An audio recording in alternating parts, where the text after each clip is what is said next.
Arkham City, originally released in October of 2011, is currently available on Steam for $19.99, or on both PlayStation and Xbox, in a 2-pack with Arkham Asylum, also for $19.99.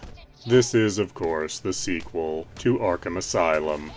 After the events of Arkham Asylum, Dr. Hugo Strange apparently had enough political clout to fence off an area of the cities to hold all the criminals. Regardless of if they are violent or insane, they are all together here in the city. As you might guess, different members of Batman's Rogues Gallery have set up spheres of influence within Arkham City. And the story will of course take you to all of these villains. And if the main story doesn't address one of your favorites, there are many other villains that are dealt with during side stories. But you'll have to take time to hunt those out. Much like the first game, we have an excellent voice cast, with Kevin Conroy and Mark Hamill reprising their iconic roles as Batman and the Joker. Sadly, Arlene Sorkin doesn't reprise her role as Harley Quinn. Instead, we have Tara Strong doing her best, which sounds more like Toot Bronstein from Drawn Together than Harley Quinn to me, but she's trying. The gameplay is much more open than it was in the first game. From almost the very beginning, you have access to virtually the whole map. While you don't get to drive the Batmobile, you do get to glide around on Batman's cape. And you'll spend a lot of time gliding, then grappling onto something higher, and gliding some more. And the grappling plus gliding is also kind of a get-out-of-trouble-free card, as if you don't feel like dealing with a group of random thugs, you can just keep moving and they'll forget about you. Boss fights all have a unique gimmick to them. Fighting Mr. Freeze is testing you on how many stealth takedowns you know how to do. Solomon Grundy tests how well you can dodge, and be precise with your quickfires, with some later bosses basically just being endurance tests. Side missions are here, but you can't do them all at once. Progress in the side missions is often gated by events taking place in the story, or by unlocking a new gadget for Batman to use, which can lead to backtracking into areas for some of the side missions, especially Riddler trophies. Combat is about the same as it was in Arkham Asylum. 1-button attacks, 1-button counterattacks, and 1-button dodges. And most gadgets have some way to be quick-fired during combat. The higher combo you get with your attacks, the more damage you're doing. It may not be the most complex combat in the world, but it is very enjoyable and easy to pick up. But getting some really high combos is actually very difficult. This is a game that is squarely targeted at a Batman fan. There are a huge number of references to Batman comic storylines, movies, and cartoons, but for the most part these are not super overt and in your face. They are there to be noticed and sort of chuckled at. This is a game that was really meant to be bigger and better than its predecessor, and for the most part it does succeed in this goal. You have a bigger map with more varied gameplay, but you never have anything that really changes up the gameplay to a huge degree. Nothing like the Scarecrow sections from Arkham Asylum. Instead, you have an experience that is more even and polished throughout. So, is Arkham City still worth your time and money? Given its price tag of only $20 on PC, I would say absolutely yes. And it's an even better deal on Xbox and PlayStation, as it's still $20, but you get the first game along with it. And honestly, I think this game works a little better with a control pad as opposed to a mouse and keyboard. The only real mystery here is why these games haven't been made available on Switch yet, but I wouldn't be surprised if that wasn't fixed fairly soon. Please do like, comment, subscribe, and tell your friends.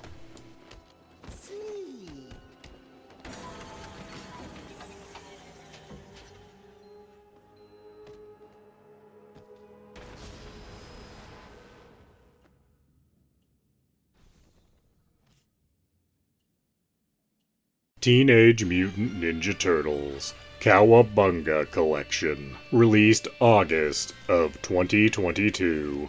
retailing for $39.99 and available on all modern platforms. This is a collection of 13 Teenage Mutant Ninja Turtles games, with titles from the arcade, the NES, the Super Nintendo, Genesis, and Game Boy. And you have more genre diversity here than you might have expected, as you have several beat-em-ups here, as well as fighting games, a number of platformers, and interestingly, one proto-Metroidvania. All games featured have the option to rewind and save state in, with online multiplayer available for the arcade, Super Nintendo, and Genesis titles. There is also bonus material here in the form of comic book covers, old advertisements, and of course the boxes and manuals to all the games.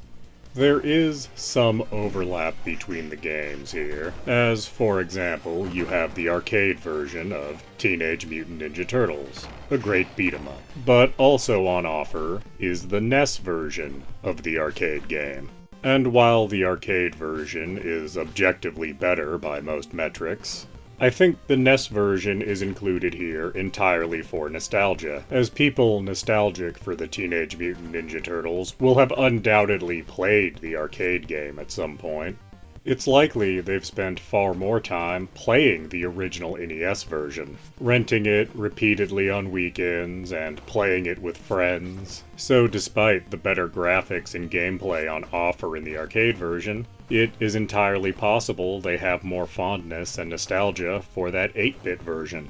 The games here on offer are also of varying quality, as you have real gems in this collection, like Turtles in Time or the Hyperstone Heist.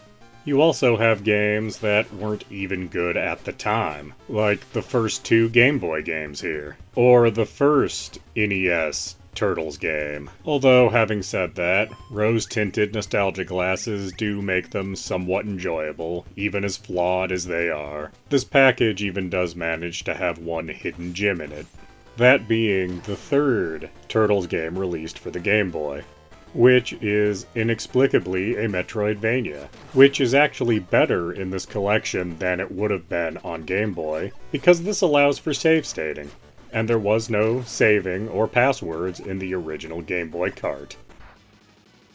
So is the Teenage Mutant Ninja Turtles Cowabunga collection worth your money? Absolutely, yes it is. You have some amazing beat-em-ups, a pretty good fighting game, and a very good Metroidvania here. There's a lot to do and enjoy, whether you want to go it alone, or invite your friends along. And being able to save state and rewind makes even exceptionally hard games, like the first NES title, tolerable. Please do like, comment, subscribe, and tell your friends.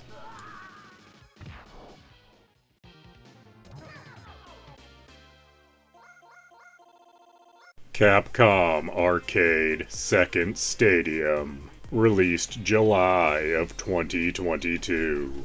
Available for all modern platforms, retailing for $39.99 for the entire bundle, or you can buy each of the 32 games on offer at $4 a piece, meaning the bundle is only 1/3 the price of buying everything individually.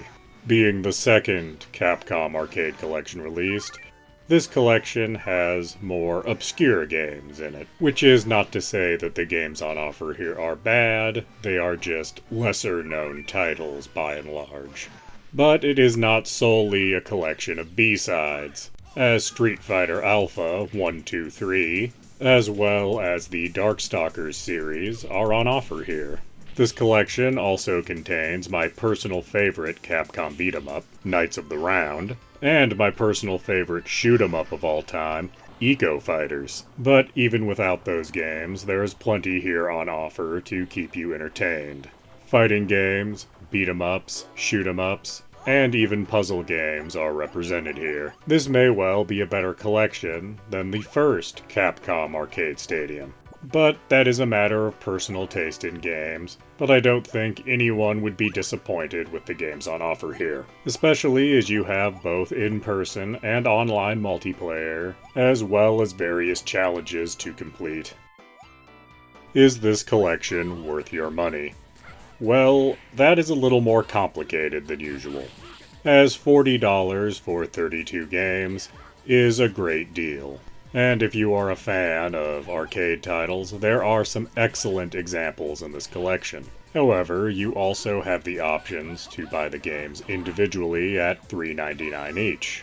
And it's possible you only care about 2 or 3 of these games, so you might be better off just spending that $8 or $12 to get those games you care about. But I personally think that the 32 games here on offer are strong enough to warrant the full $40 purchase, as this is a collection with no real duds in it. Please do like, comment, subscribe, and tell your friends.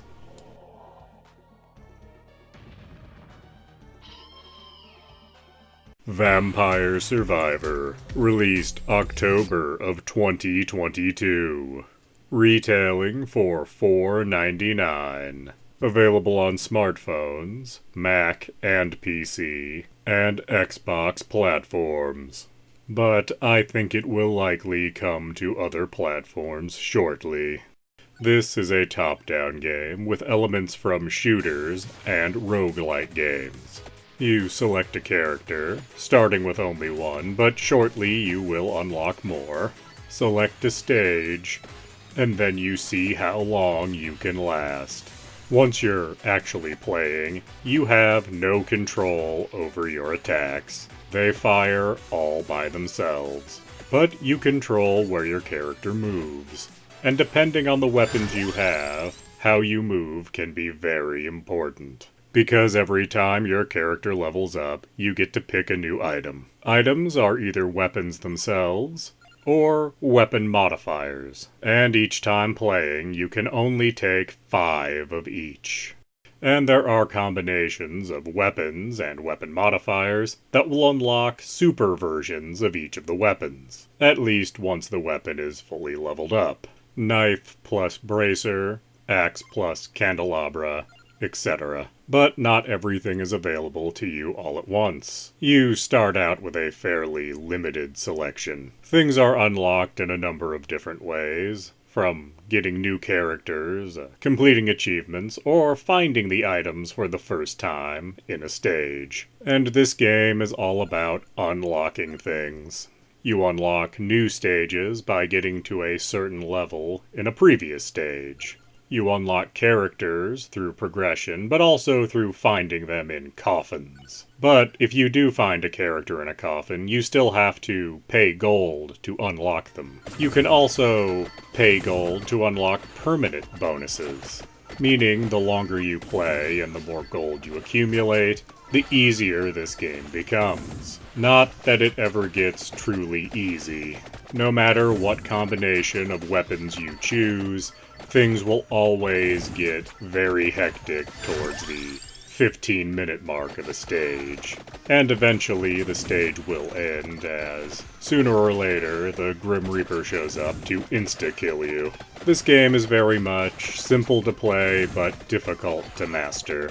And you'll find yourself really debating between the items you can choose at a level up. You have 3 and sometimes 4 options to choose from, and the game pauses while you choose.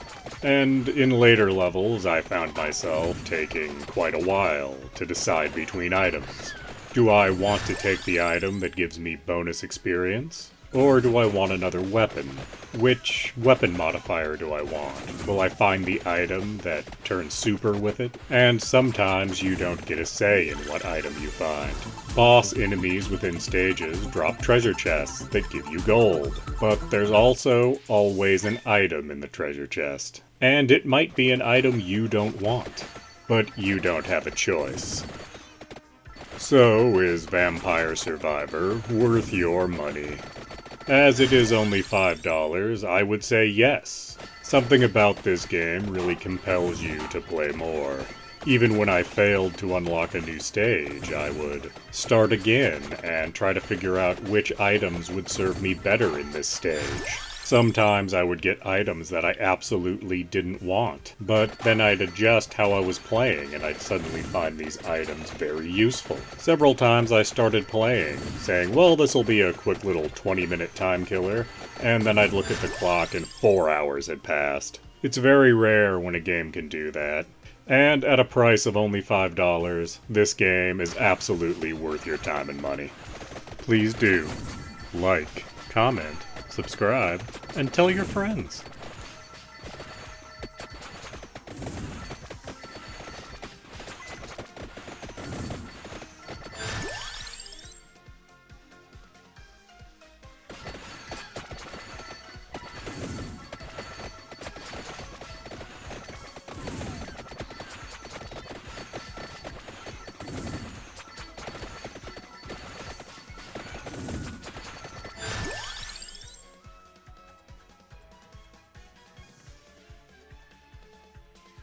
Amnesia Collection, originally released in November of 2016, is available on PlayStation and Xbox platforms, as well as the Nintendo Switch, retailing for $29.99 on all platforms. This package contains Amnesia: The Dark Descent, as well as its DLC Justine, and Amnesia: A Machine for Pigs. These are first-person survival horror games, with an emphasis on horror rather than survival. As while there are things that can kill you in these games, you are generally without a means of fighting back. Instead, you need to avoid the things that are after you, while trying to solve puzzles. However, these games are not equal in that regard. As in The Dark Descent and Justine, you have an inventory, and end up solving rather complicated puzzles as the game progresses. Whereas A Machine for Pigs is a much more straightforward and linear affair, where the most you do is take this item here, over there. And what do you know, the way forward is now open. I guess this constitutes a puzzle. It's not just the gameplay, but the stories on offer are also uneven. While I will not spoil them here, The Dark Descent takes inspiration from Lovecraftian fiction. Specifically, it seems to be an alternate take on the story The Hound, whereas Justine seems to be much more influenced by the work of Edgar Allan Poe, taking elements from several of his stories, such as The Pit and the Pendulum. A Machine for Pigs has less direct influence from any one source. However, just its name gives away enough of what's going on, and nothing in it is likely to come as a surprise. Having said that, none of these games are bad, and all are a worthwhile experience. But if you're playing these in order, they definitely get weaker as you play, as The Dark Descent had puzzles and a real feeling of unknown dread surrounding it, which Justine still had some of, and A Machine for Pigs has absolutely none of. So is the Amnesia Collection worth getting? I would say yes, but not at full price. As while these games are good and worth your time, they are also fairly short and lacking any kind of replay value. I would recommend getting this collection when you see it for $20 or less. Please do like, comment, subscribe, and tell your friends.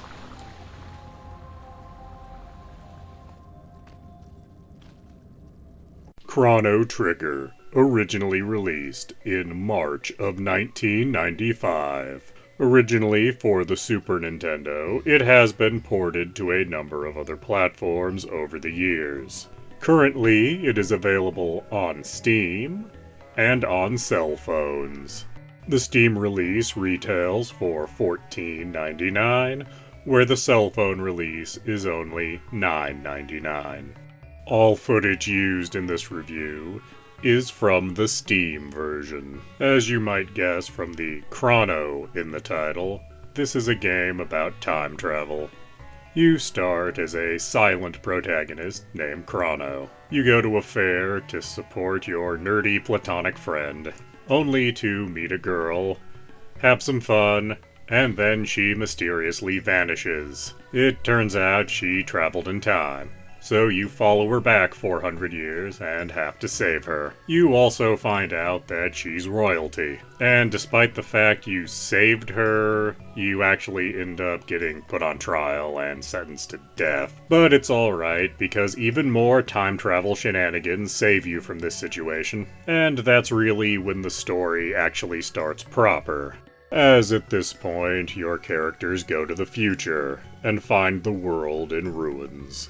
Investigating this, they find out an apocalyptic event took place, and they decide to take it upon themselves to prevent the apocalypse. The apocalypse in this case being caused by a giant alien bursting out of the ground. So, totally something that 3 teenagers could feasibly handle. So they end up doing quite a bit of time traveling, though you have access to far fewer time periods than you might expect. But by the end, you will have recruited a cave woman from early prehistory, a humanoid robot from the future, a frogman, and you have the option of recruiting one other character. Your party can only have 3 of your characters in it at a time, and it is not just an aesthetic difference, as all characters have double attacks that they can do with other characters. So having the right attacks, by having the right characters in your party, is very important, and can be the difference between having a very easy time with a boss fight,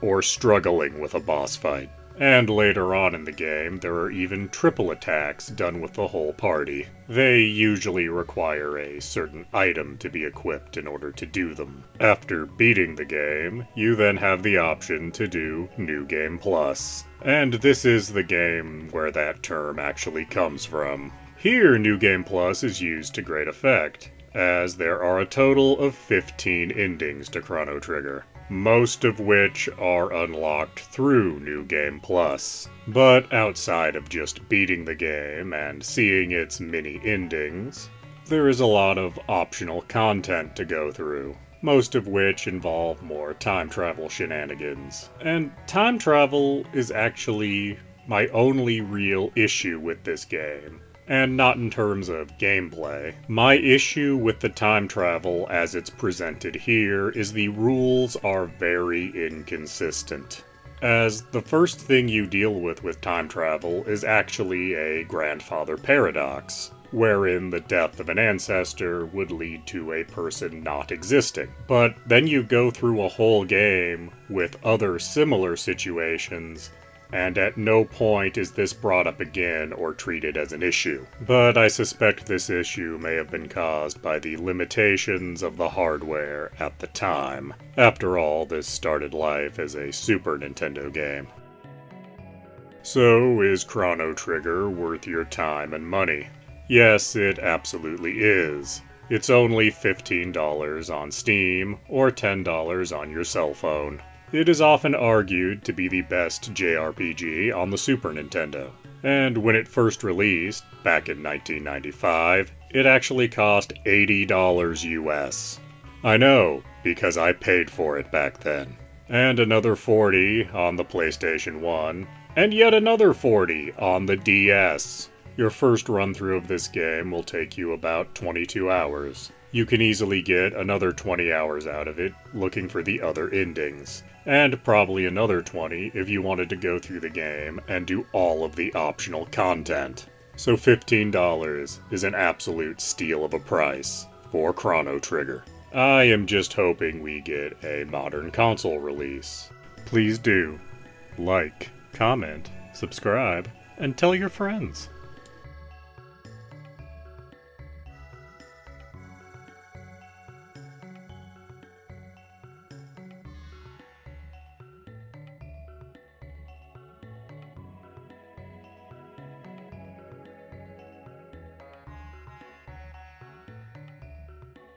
Arcade Series 3-in-1 Pack, released in April of 2016, is available on Steam, Xbox, and PlayStation, retailing for $7.99. Unless you wish to buy these games separately, at which point they will cost $3.99 each. What you have here is a collection of the original Pac-Man, Dig Dug, and Galaga. They are the same games that you might have played in the arcade back in the 80s, but now you don't have to spend quarters. Also, they've added achievements if you're the kind of person that cares about achievements. While these games are classics, you won't find yourself playing them for hours on end anymore. These are kind of palate cleanser games, in my opinion. You play these in short bursts, maybe between playing more modern games. For example, when I get frustrated with some other game, I find myself coming to play 15-20 minutes of Dig Dug.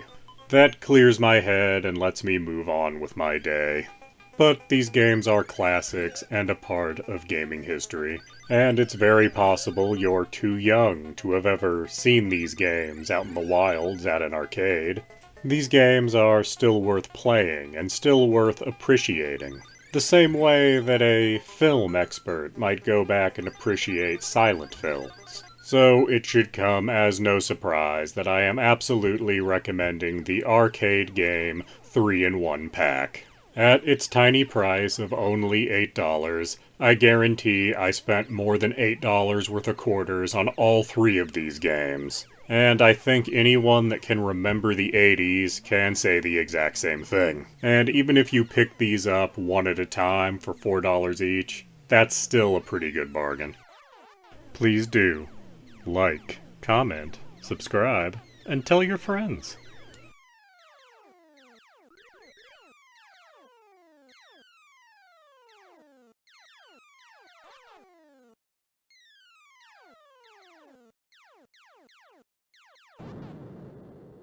Amnesia Rebirth. Originally released in October of 2020. Retailing for $29.99. Currently available on Windows, Linux, Xbox, PlayStation, and Amazon Luna. Originally, I had no plans to actually review this game. As with Rebirth being in the title, I assumed this was a remake or remastering of the original game, Amnesia: The Dark Descent. But it is very much not that. This is the third Amnesia game.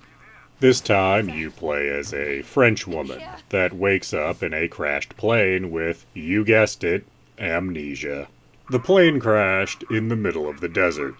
So, while darkness will slowly drive your character insane, exposure to the intense desert sunlight will slowly kill you, so you have to avoid both extremes. As you find remnants of other people that were on the plane, you will slowly unlock her memory, eventually causing you to remember that you're pregnant. You can talk to the baby to hold on to your sanity. You will also find that this game takes place across two separate worlds. The desert, and a dark, more technologically advanced dimension that looks like something out of a knockoff Hellraiser movie. Eventually, you will find that there are actual monsters to avoid, but you'll play through a pretty big chunk of the game before that actually happens. There are multiple endings, and I won't spoil any of them here. This is actually a very good return to form for the Amnesia series, as both more complex puzzles and actually having an inventory have returned. Though, admittedly, there were times where I knew what I had to do in a puzzle, but couldn't figure out exactly where the game wanted me to click to do it. I'm honestly not sure why they felt the need to make things so incredibly precise. There is one aspect I am somewhat confused by, however. As you regain your memory, you see flashbacks of when you're with the people that survived the crash. But the game started with you undoing your seatbelt from the crashed airplane. So I'm not sure if we're meant to think you were actually with these people at one point during the attempt at survival, or if this is just your character's imaginings of what happened. Either way, the survival horror of the situation is sold very well to the player. Firstly, just from being in the middle of the desert, something not too hard to imagine. Secondly, finding remnants and later outright remains of other survivors. And the consistent hinting that there is something following you before you actually see it. Then there's also the element that, is the other world we're going to actually a real place, or is this just taking place within my character's head? As we do get the implication that there's something wrong with our character at several points. So is Amnesia Rebirth worth your time and money? While it is an effective survival horror game, there is not much replay value here, as there are 3 endings, but the choice of how you get the endings comes fairly late in the game, so it would be easy to just create a save file and reload it to see all 3 endings. So while I do feel Amnesia Rebirth is worth playing, I think you should wait for a sale. Don't pay more than $20 for this. Please do like, comment, subscribe, and tell your friends.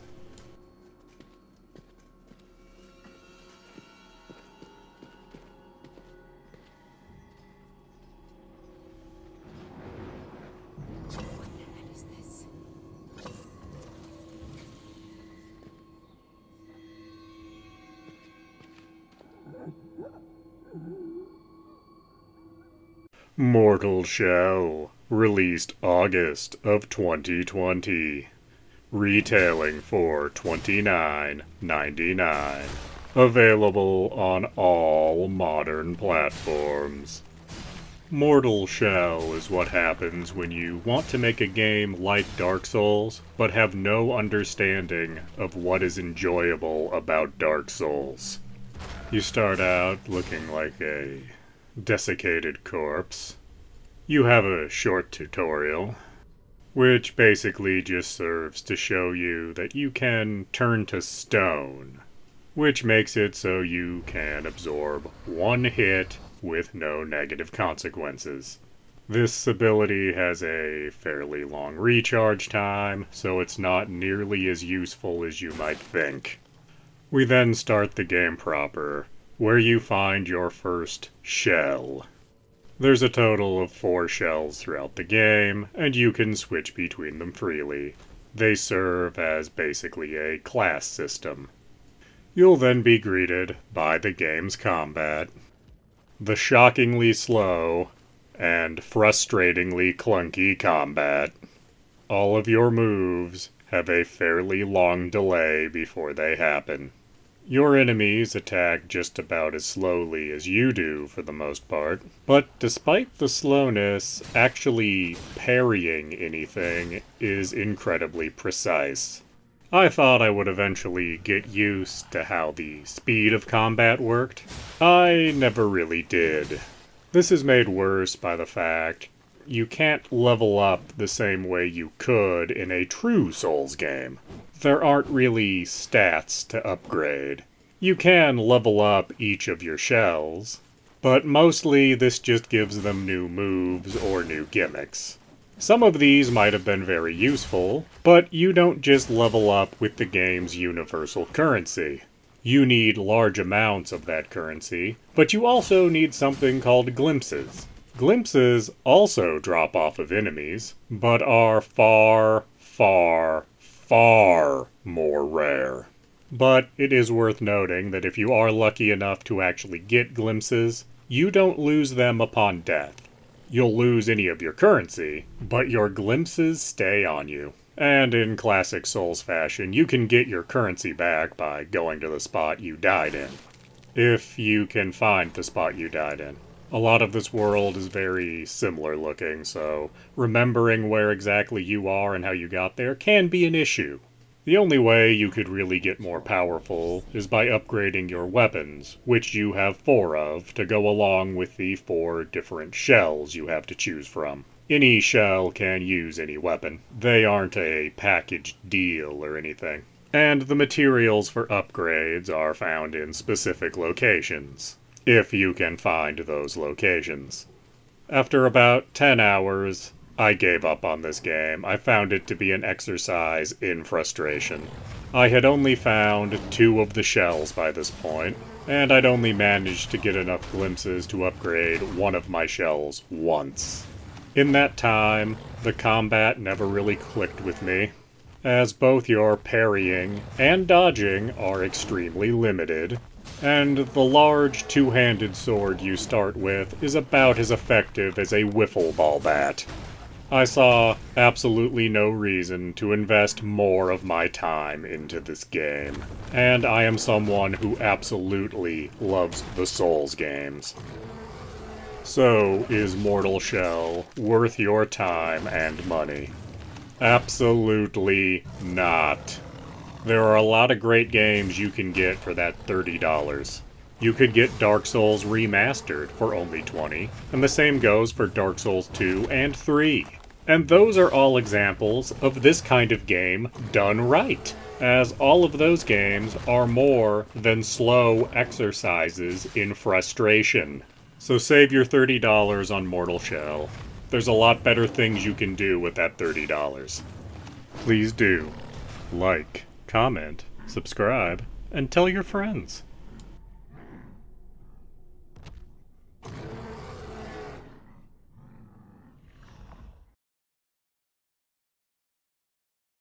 Dead Space, released January of 2023. Available on PlayStation 5, Xbox Series, and PC. Retailing for $69.99 on PlayStation and Xbox, but going for only $59.99 on PC. This is a remake of the original Dead Space from all the way back in 2008. However, it is not a shot-for-shot remake. Rather, it uses the original as a rough outline, meaning that most of the broad strokes are still there, but various details have been changed. Isaac Clarke, for example, is no longer a silent protagonist. Rather than buying your weapons, you find them as you explore the Ishimura. Every big set piece you might remember from the original has been changed in some way, as you will find many more areas where there is no oxygen, so you're on a time limit. And the moving freely in Zero-G in the second game is now found in this game, meaning there will be many secrets to find in every Zero-G area you enter. The remake also adds many side objectives to do. These are wholly optional, but they will come with both story and practical rewards. Weapon upgrading has also been revamped, so every single power node you use on a weapon will upgrade it in some way. You also now have weapon modifications that open up more upgrades for every weapon. Set pieces that have been changed are by and large changed for the better. For example, the outright terrible asteroid shooting part of the original game is no longer here. It's been replaced by having to recalibrate the cannons on the ship, which makes far more sense and is far less frustrating than in the original game. Graphically, this game has been vastly improved, which is impressive, as the 2008 original still looks pretty good even by today's standards, but this blows it away completely, making everything seem far more grimy and real, as well as making far more use of darkness than the first game did, as oftentimes you'll reach an objective which involves making all the lights go out, and now the only light you have is the light your weapon puts out when you're aiming. And that darkness makes fights seem much more intense. But it is worth noting that not everything has seen changes. For example, there's a part where you encounter the one and only regenerating necromorph. This has not been changed to any major degree. Overall, this is a remake that truly improves upon the original. The first game was simply Resident Evil 4 in space. This remake is still that, but a better version of that. So is Dead Space 2023 worth your money? Well, it is an enjoyable experience, and I think there is enough here for both fans of the original and people that are wholly new to the Dead Space franchise. But would I spend $70 on this? Truthfully, I would wait till I found this on sale in some form. I got my hands on it when there was a buy one game, get another half off, meaning I effectively got this game at a 25% discount, and I absolutely feel it was worth it when doing that, as this feels more like a remake of a movie than of a game. Where many game remakes are shot-for-shot remakes, this is more like when a movie gets remade after a decade or two. A lot of the beats might be the same, but so many of the details are different that it really is a different new movie. But fortunately, unlike Hollywood, they actually improved things with this remake, which very few Hollywood movies ever managed to do. Please do subscribe, comment, like, and tell your friends.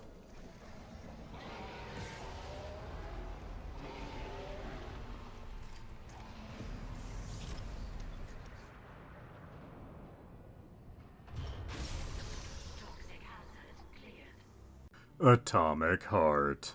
Released February of 2023. Available on PC, PlayStation, and Xbox platforms.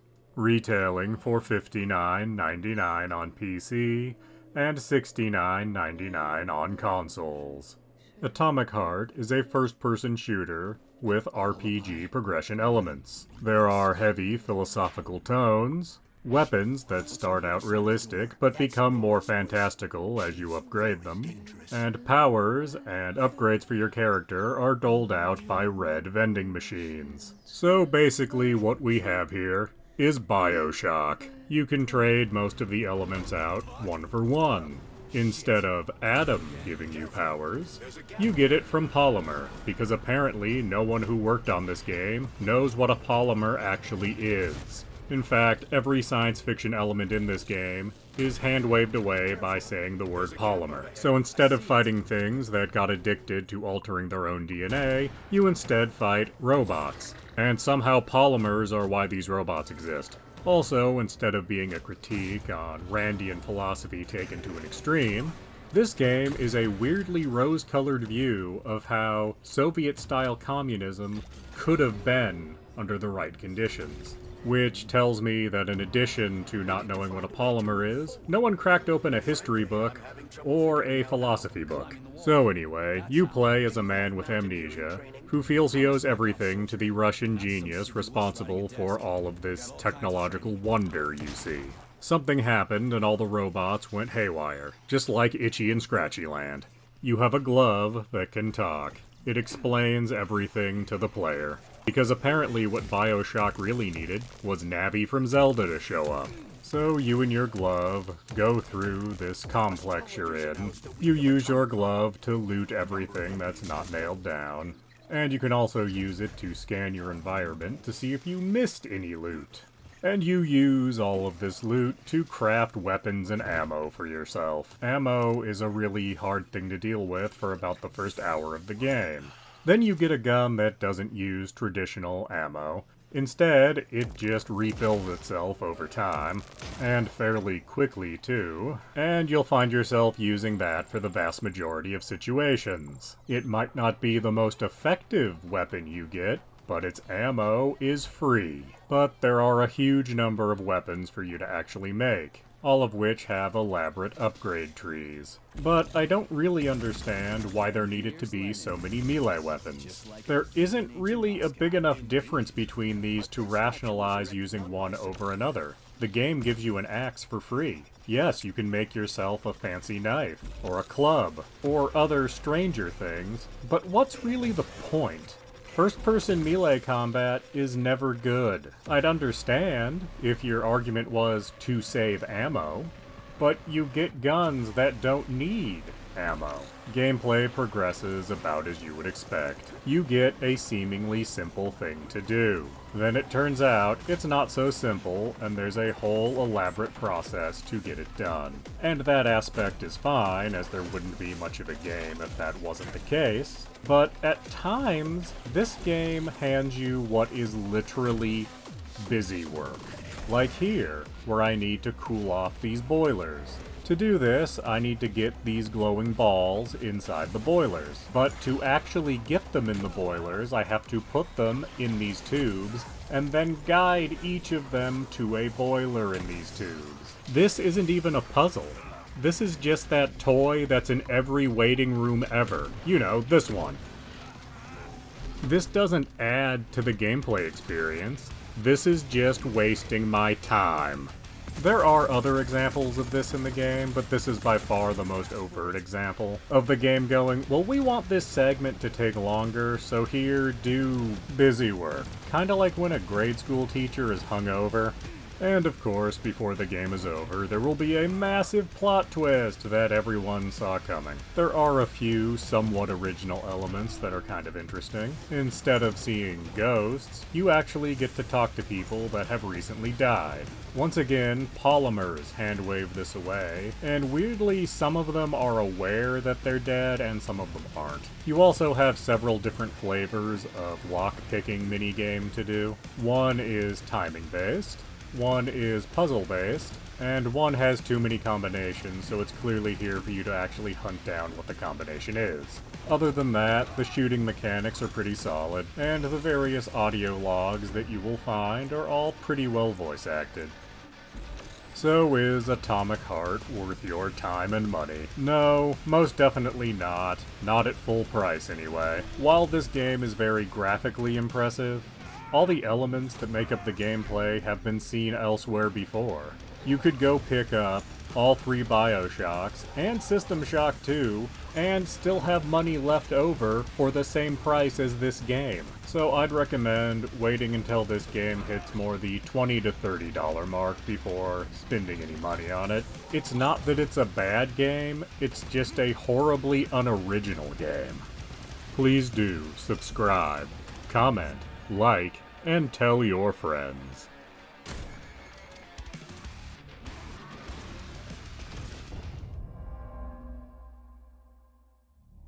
Monster Hunter Rise. Originally released in March of 2021 as a Switch exclusive.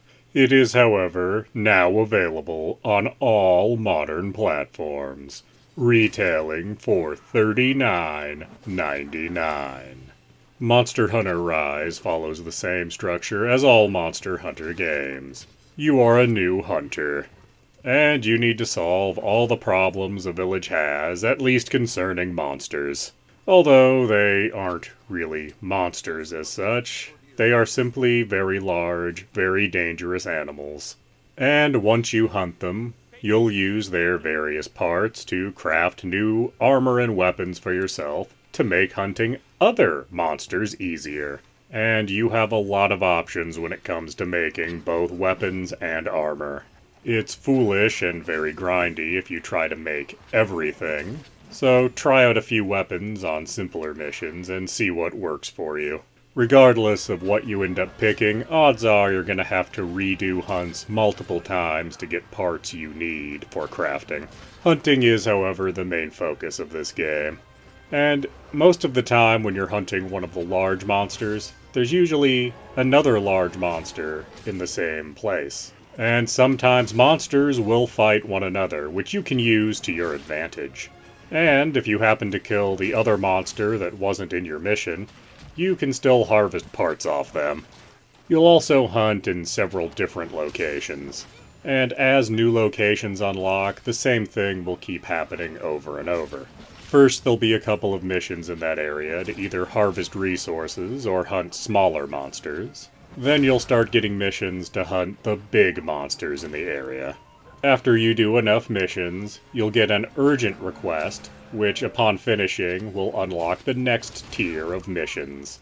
And there is no one way to go about any given hunt. You can spend time crafting a bunch of tools to make hunting easier. Or you could just run in, pull your weapon out, and bash the monster into submission. Or you can try to trap the monster instead of killing it. It all depends how you want to play.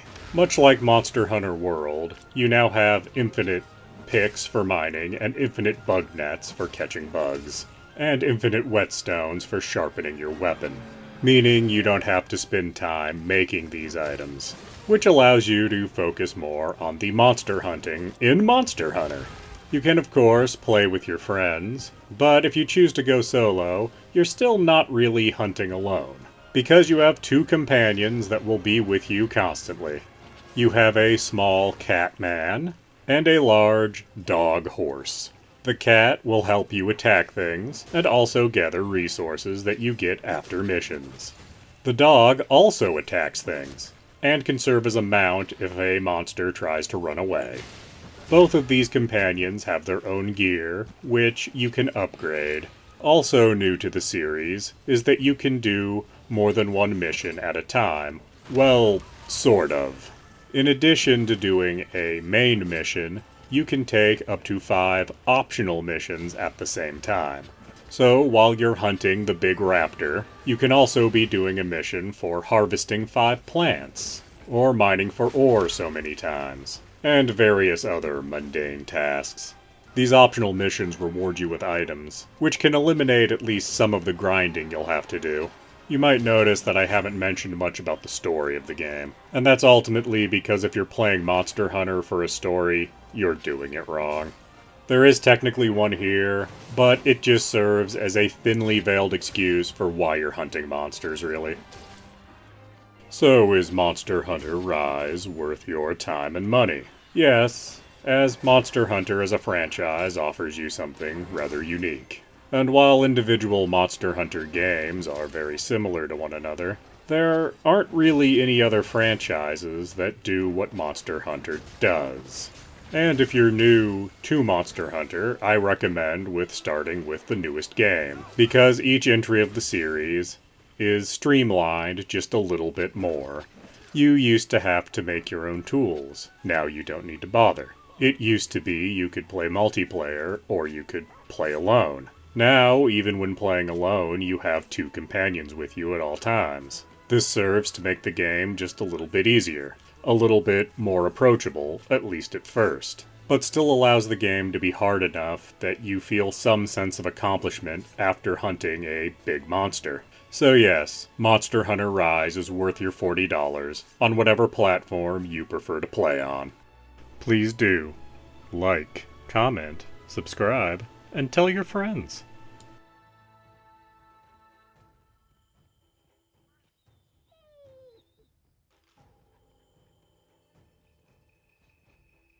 Demon Souls, originally released in February of 2009 for the PlayStation 3, was remade for the PlayStation 5 and released in November of 2020. Retailing for $69.99, but can frequently be found cheaper. When I reviewed Dark Souls 2, I said it was the weakest of From Software's Souls games. Demon Souls is the game that would be directly above it. And while I wanted to review this a long time ago, I didn't have a way to record PlayStation 3 footage, so I had to wait till I could get my hands on a PlayStation 5. While this version looks considerably nicer than the original, most of it is a very faithful remake. This was the first Souls game. That being the case, many of the ideas seem more like prototype or beta versions of what would come later. Instead of a sprawling interconnected world, we have a central hub that is connected to 5 separate worlds. We have a complete lack of any kind of poise system for when getting hit. We have a complicated system known as world and character tendency, in which the worlds get harder the more you die in them when in human form, but become easier as you beat bosses without dying in human form. And if you don't want your deaths to impact world tendency, Well, you can always play in ghost form. Of course, then you're going to sacrifice half of your health. And to make things more complicated, there are events that take place in all 5 worlds that only happen when it is darkest or lightest. So if you're a completionist, things are going to get very complicated very quickly for you. You might notice that this tendency mechanic has never been repeated. But not everything here is more complicated. Enemies and bosses are generally simpler in how they behave. Upgrading weapons here is also a little more complicated, as every upgrade path for your weapons has different materials associated with it, and getting these materials is random. And the highest end version of these materials drop off of enemies that have a limited number of spawns. So it is a real possibility that you might not be able to upgrade your weapon of choice to its full potential. But it isn't all a series of annoyances. Leveling, for example, is about what you would expect, with one key difference. While yes, the cost to level up each stat point goes up exponentially as the game goes on, each stat point actually does more for you, as no matter what you upgrade, you get defensive stats in addition to the primary focus of that stat. This means that even if you put all of your stats into Magic or Faith for a caster build, you will still receive fairly substantial defensive bonuses. This has the side effect of making armor far less important than it is in later Souls games. Enemies and bosses also behave in more simplistic, predictable ways. No boss fight in this game has multiple phases. All bosses will act exactly the same at full health as they do when they only have one sliver left. And it's worth noting that if you're in ghost form when you beat a boss, you will be restored to human form. And if you're worried about world tendency, you might want to go back to the hub world and fall off something really high, so your death doesn't darken any of the worlds. This game is also a little bit more grind-heavy than later Souls games would be. This is because you don't have a healing item that restores at checkpoints. Instead, you have Moongrass. It comes in many varieties that restore different amounts of health. You can either buy it off of vendors, or you can get it as drops off of enemies.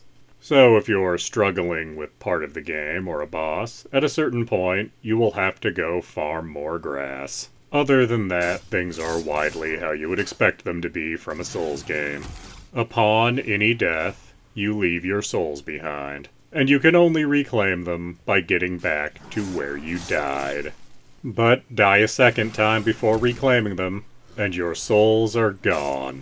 Each of the worlds has a few different checkpoints in it, and there's usually a shortcut to be unlocked to shorten the distance between these checkpoints. And there are NPCs in every world. Unfortunately, sometimes these NPCs will be killed by the enemies in that world, as some of them like to roam around. And if you're not keeping your eye on that NPC, they might get to some enemies you haven't dealt with yet. This can only happen to a few NPCs, but it's still worth noting, and can be frustrating if you're trying to do the various side quests. And of course, once you finally finish the game, you can move on to New Game Plus, where everything is a little bit harder. Enemies hit harder, have more health, and take less damage, but also drop more souls. And any NPCs that died will be back. It's worth noting that the PS5 remake also added a feature called Fractured World, which flips the right and left of the world. This has its own secrets to be unlocked, and is a nice way to play the game if you played a lot of the PlayStation 3 version, as flipping the world like that makes more of a difference than you think it would. So, is Demon Souls worth your time? If you are a fan of From Software's Souls titles, it absolutely is, as this shows you the roots of the series. While it is a much more rough experience than what would come later, it still possesses the core of what is good about a Souls game. If you still have a PlayStation 3 sitting around, You can easily find the original version for under $10. As for the PS5 version, while it still goes for $70 on the PSN store, you can find it physically at retail shops for much less than that. It can easily be found for $50 or even $40. And while I wouldn't recommend buying a PlayStation 5 specifically to play the Demon's Souls remake, it is one of the more worthwhile experiences to have that is exclusive to the PlayStation 5.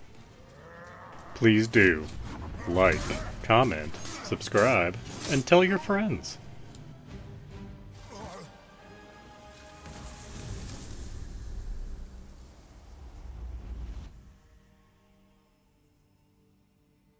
Blasphemous, released September of 2019.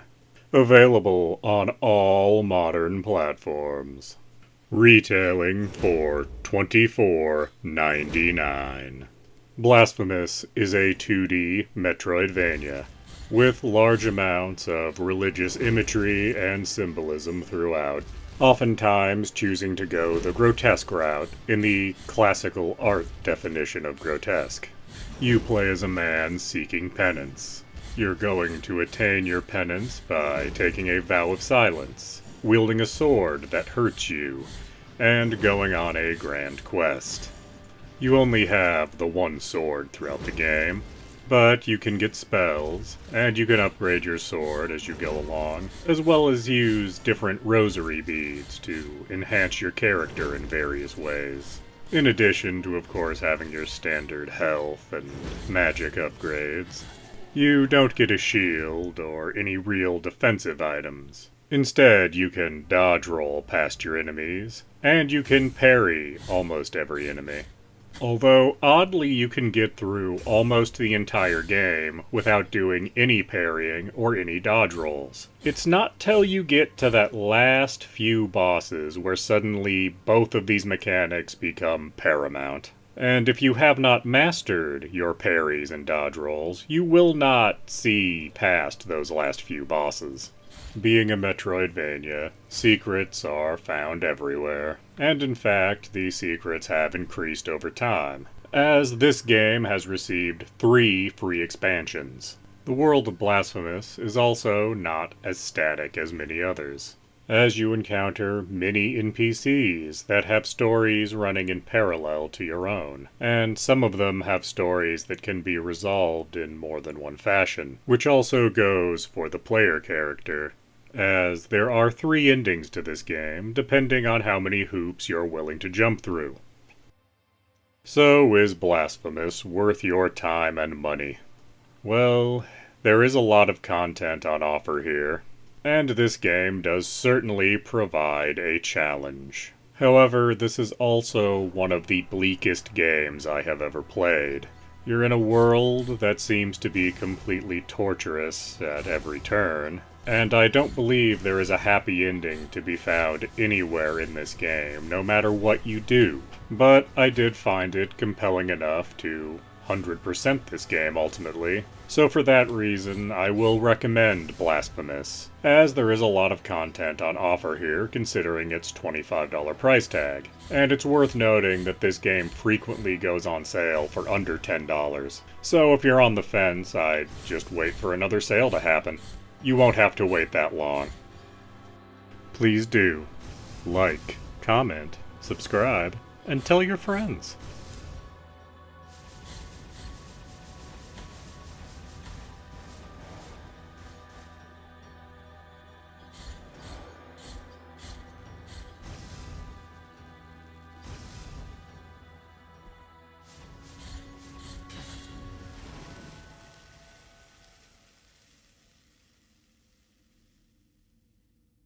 Teenage Mutant Ninja Turtles 3 Radical Rescue, originally released in November of 1993 for the Game Boy. Currently available on all modern platforms through the Teenage Mutant Ninja Turtles Cowabunga Collection, which is available digitally for $39.99, but can often be found for $29.99 physically. This was a very surprising game to play in that collection, as the other two Game Boy titles are not really that good. They are simple and repetitive games that might hold a child that has nothing else to do in a long car ride, but really aren't that fun to play anymore these days. But the third game, Radical Rescue, that's completely different. It's not a simple, repetitive beat-em-up. It's actually a Metroidvania. And it's actually improved by playing it in the Cowabunga collection, since you can save anywhere. But the game starts out, and 3 of the 4 Ninja Turtles have been captured. Only Michelangelo is free, and he has to go save his fellow turtles. He's got his nunchucks, and he can use them to slow his fall after jumping. And there's a large map to explore. But, without rescuing the other turtles, you will not be able to explore much of the map. As you rescue each of the turtles, they have an ability that allows you to access more of the map, such as the ability to crawl under small spaces, or destroy certain blocks, etc. You free each of the turtles after fighting a boss.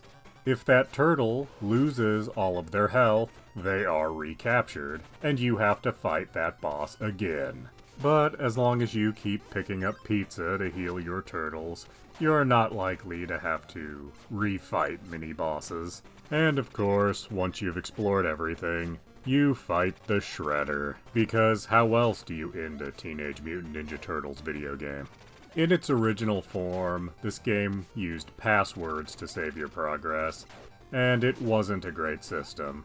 But, as in the Cowabunga collection, you can just save state whenever you feel like. That makes this game endlessly more playable. And being a Metroidvania, even if a fairly simple Metroidvania, this was a very different experience to have on the original Game Boy, and one I would have liked to have experienced as a child. But after seeing how unimpressive the first 2 games in the series were on the Game Boy, I didn't have much interest in the third game when it came out. But is Teenage Mutant Ninja Turtles 3: Radical Rescue for the Game Boy still worth playing today?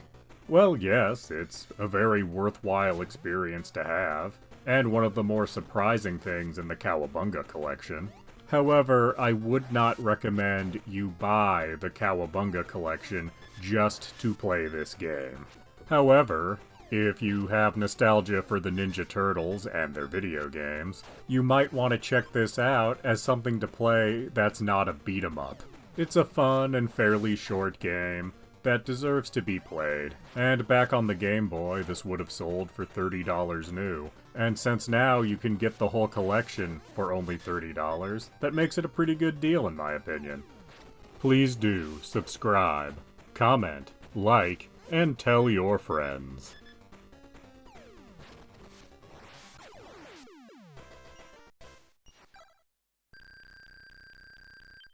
Proteus, released September of 2022. Available on PlayStation, Xbox, and PC. Retailing for $24.99. This is a retro-style, first-person shooter. It goes back to the early roots of the genre, trying to invoke the spirit of Doom. Not Doom 2016, but original Doom. You are a lone soldier, with a lot of fancy weapons, fighting demons. You're in large, maze-like levels, where your only goal is to find the exit. And on your way to find the exit, you might need to find a few keys. But it's not just the gameplay style that's being old school. Rather than using 3D models for enemies, instead everything is done with 2D sprites. But everything has mini-sprites, depending on what angle you're looking at the thing from. It's almost like looking at a game from an alternate dimension where 3D modeling never caught on for whatever reason. Where being forced to use 2D sprites, developers started making them resemble 3D models as much as possible. And while this amount of effort being put in is certainly impressive, I don't really see what the point was of doing this exactly. But then again, this is a retro-style first-person shooter, so there's not a lot of point to anything really. There is sort of a story going on that you get from little descriptions before levels, but I wasn't invested enough to pay attention. And occasionally, monsters that you encounter will fight one another. It's nice when this happens, but I'm not clear on exactly why it happens. But this is, at the end of the day, just a fun and frantic experience that takes you back to 1995. Back when games like this would have been called a Doom clone. And that's not meant as an insult to this game, as I truly think that is what this game is trying to be. But is Proteus worth your money? Well, the fact that it's only $25 does make me think yes, it's worth your money, as it may not be the deepest experience you'll ever have, but it will scratch the same itch that you have when you load up the newest source port of the original Doom, and give you something a little different to play to scratch that itch, as I think most PC gamers have played the original Doom hundreds of times over at this point. Please do subscribe, comment, like, and tell your friends.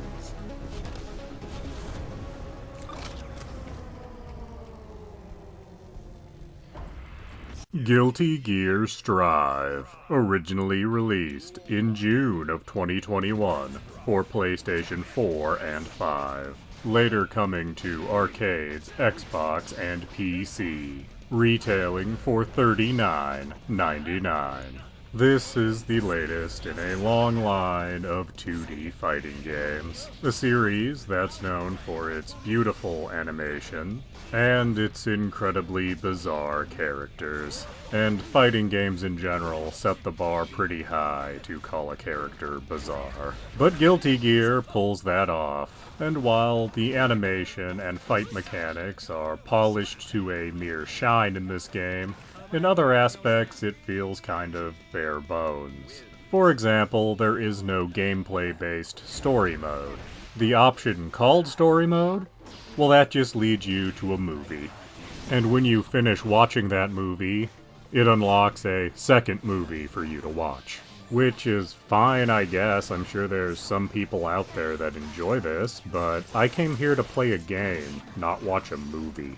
There is also nothing to unlock. Or rather, I should say, there's nothing to unlock through gameplay, as you can unlock more characters by buying DLC. So, in terms of a single-player experience, you can play matches versus a CPU, and you can do an arcade ladder mode, which is kind of shallow, really. So this is really a game that is meant to be played multiplayer, which is fine, I suppose, as fighting games are best when playing against other players. It just seems to me there should be just a little bit more on offer as a single-player experience. Earlier Guilty Gear games had individual stories for each character that unfolded as you fought a series of matches. And sure, the story mode movie you get here is well made, and I can appreciate it for what it is. I just have the expectations of having gameplay mixed in with a story. But is Guilty Gear Strive worth your money? Well, I certainly don't think it's worth my money. But having said that, I could imagine someone that's into doing fighting tournaments at their house with all their friends getting a great deal of enjoyment out of this game. I could honestly see where this game could even make investing in a couple of high-quality arcade sticks worthwhile, as this is a very polished and refined 2D fighter. But if you're looking for a fighting game to have an enjoyable single-player experience with, this is not the one you should be looking at. Please do subscribe, comment, like, and tell your friends.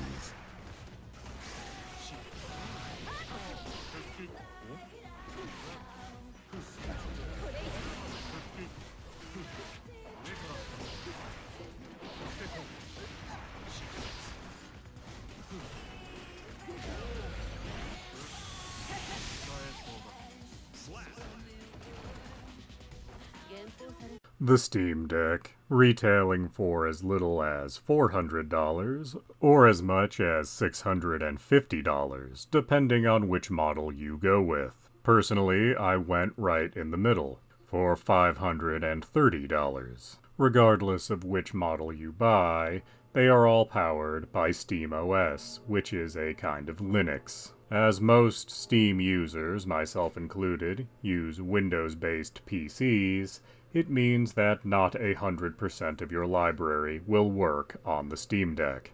Although, to be totally honest, if you've been with Steam since the beginning, like myself, you probably have a lot of games in your library that won't work on a modern Windows 10 or Windows 11 PC anyway. At least if you don't go in and really work to get them working. Anyway, when I first turned on my Steam Deck, and of course let the machine update, I was then able to see how much of my library was deck ready. Just over 200 games. This meant that approximately 1/5 of my library was ready to go on the deck. Now, there were a lot of other games which could run on the Steam Deck, but you have to do some work to get them to work. These included some of my favorites, like Fallout New Vegas. And while I don't have an exact figure for games that will work, but with some work, I would approximate that figure at about 300 more games, give or take. The amount of work any of those games would take to get working varied wildly. Sometimes it's as simple as just setting the resolution properly. Other times things got more technical. It is worth noting, however, that even in the brief time I've had my Steam Deck, the number of games in my library that are deck-ready has increased slightly. So clearly there is work being done to increase compatibility. Of course, there are other things you can do with a Steam Deck than play games. You can go into desktop mode, which can be quite useful if you have a dock to use with the Steam Deck. When using the Steam Deck in docked mode, the screen on the Steam Deck will remain on. Some things will default onto the built-in screen, as opposed to the screen you're using with the dock. As where I had the dock set up, I couldn't directly see it. This caused some issues for me when I first used the Steam Deck. But now that I'm aware of it, it is nice to have a 2-monitor setup whenever using the Steam Deck in the dock. But this is only an issue when in desktop mode. You can, of course, go into desktop mode while using it as a handheld, but I wouldn't recommend that. It doesn't work very well. While you can use the touchscreen to replace the mouse, with my fingers I found that to be a not great solution. Your experience may vary from mine depending on your hands and patience with touchscreens. The majority of games that you can play on the Steam Deck will treat the built-in controls like they're an Xbox controller. And that works out very well, at least for the vast majority of things I have tried out on this device. As the device does have 4 back buttons to play with, you can assign them differently for every piece of software in your Steam library. So far as I can tell, there's not a way to apply these mappings universally to all games, although I guess you really wouldn't want to, as all games do play differently. It's worth mentioning that the buttons, sticks, and D-pad are all of excellent quality in my opinion. After some very heavy playtimes on this, they all still feel great and new. And of course, there are all kinds of non-Steam related things you can do on this device. You could install Windows if you were so inclined, or install a different kind of Linux. And with some effort, you can get other digital stores working on this device. But me personally, I have little interest in any of these things. I just want to play some Steam games on the go.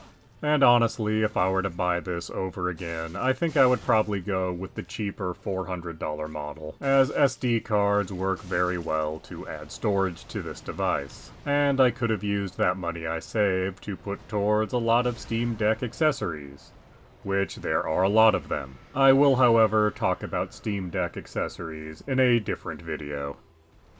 But is a Steam Deck worth your money? Well, I can personally say it was worth my money, but I have a large library of Steam games, and I have some experience with Linux as well. If you don't have a pre-existing Steam library and aren't technically skilled, this might not be the device for you. This is essentially a Linux-based laptop in a highly unconventional shell, and coming to terms with that may be a barrier too high for some individuals. However, at a starting price of only $400, I do think this is one of the best values in gaming right at the moment, as I've never seen another device anywhere near that price point that was quite so flexible in terms of use. Please do subscribe, comment, like, and tell your friends.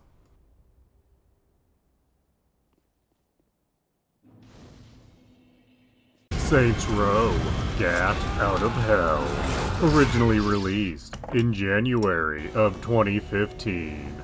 Available on PlayStation, Xbox, Windows, and Linux platforms. This is the last game in the original Saints Row series, and much like the earlier games, this is an open-world game.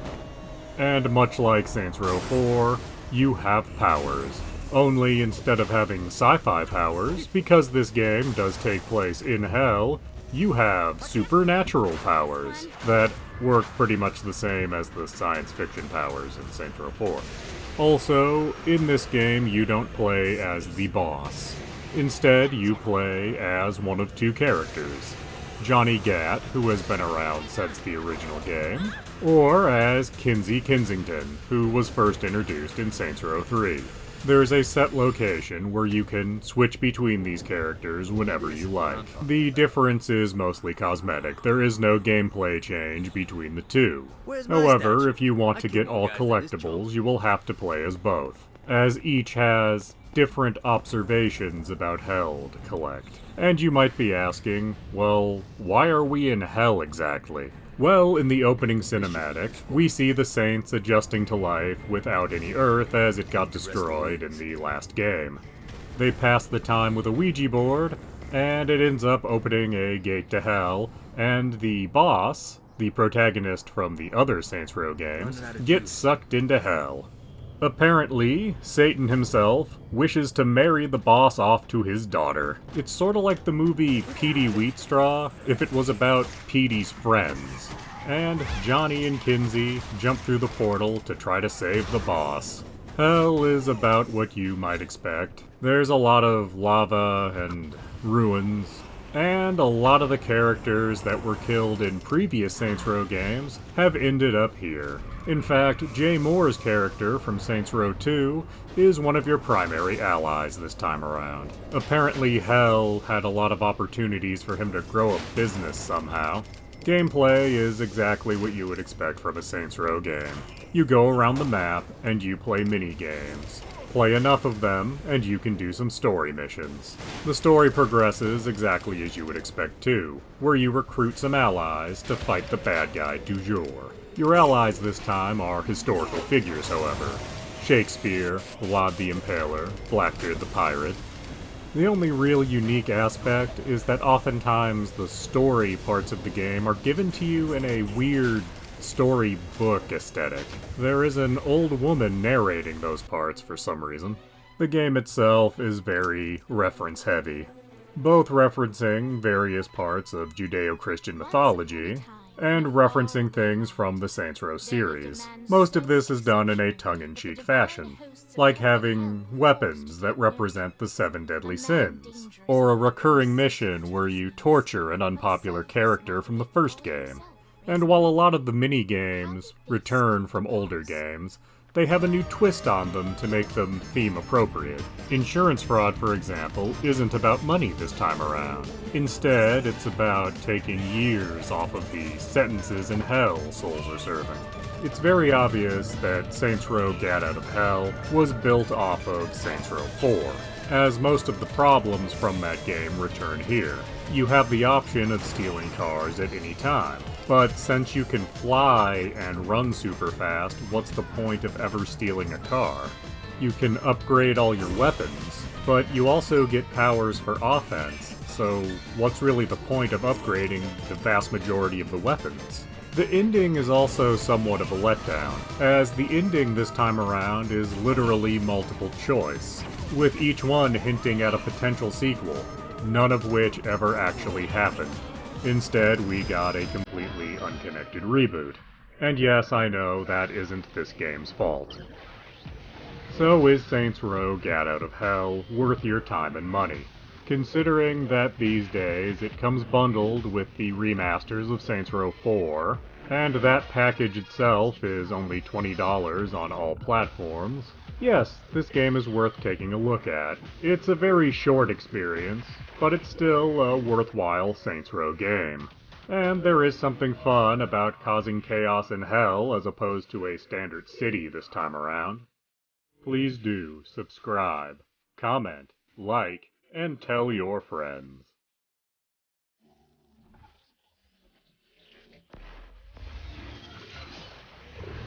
Double Dragon Neon.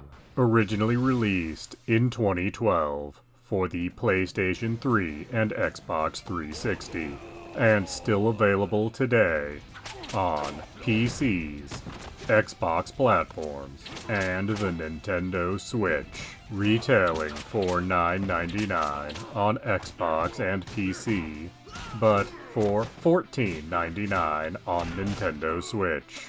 This is a beat-em-up, like most games in the Double Dragon franchise, but where most Double Dragon titles are relatively dry and trying very hard to be serious, Double Dragon Neon is not going for that.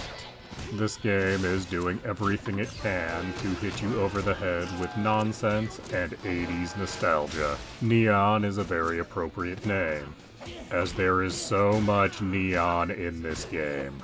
You'll also find that the game likes to change its settings every few levels. You start out fighting in a fairly run-down-looking city, but you'll eventually find yourself in space, or a peasant village from hundreds of years ago, a lab where they're doing super science apparently. And at the end of most stages, you'll have a boss fight, usually with some kind of gimmick to it. But despite being a beat-em-up, there is more to do than going through levels beating up various palette swaps. There are 10 super moves to collect, and 10 stat increases to collect. You can only equip one of each at any given time, but all of them can be upgraded. At first, things only have 10 levels, but they can be further upgraded by using one of the shops. The way you collect these moves and stat increases, as well as level them up, is by collecting tapes off of your fallen enemies. There are also shops that sell these tapes. The tapes do drop very frequently, but what they're going to upgrade is random. You might want to upgrade your fireball, but you keep getting lightning, which is exactly why there's a shop to buy the tapes at. There are multiple difficulty settings for this game, but it's a fairly easy game regardless of what difficulty you go with. Made quite a bit easier if you choose to play this with a friend.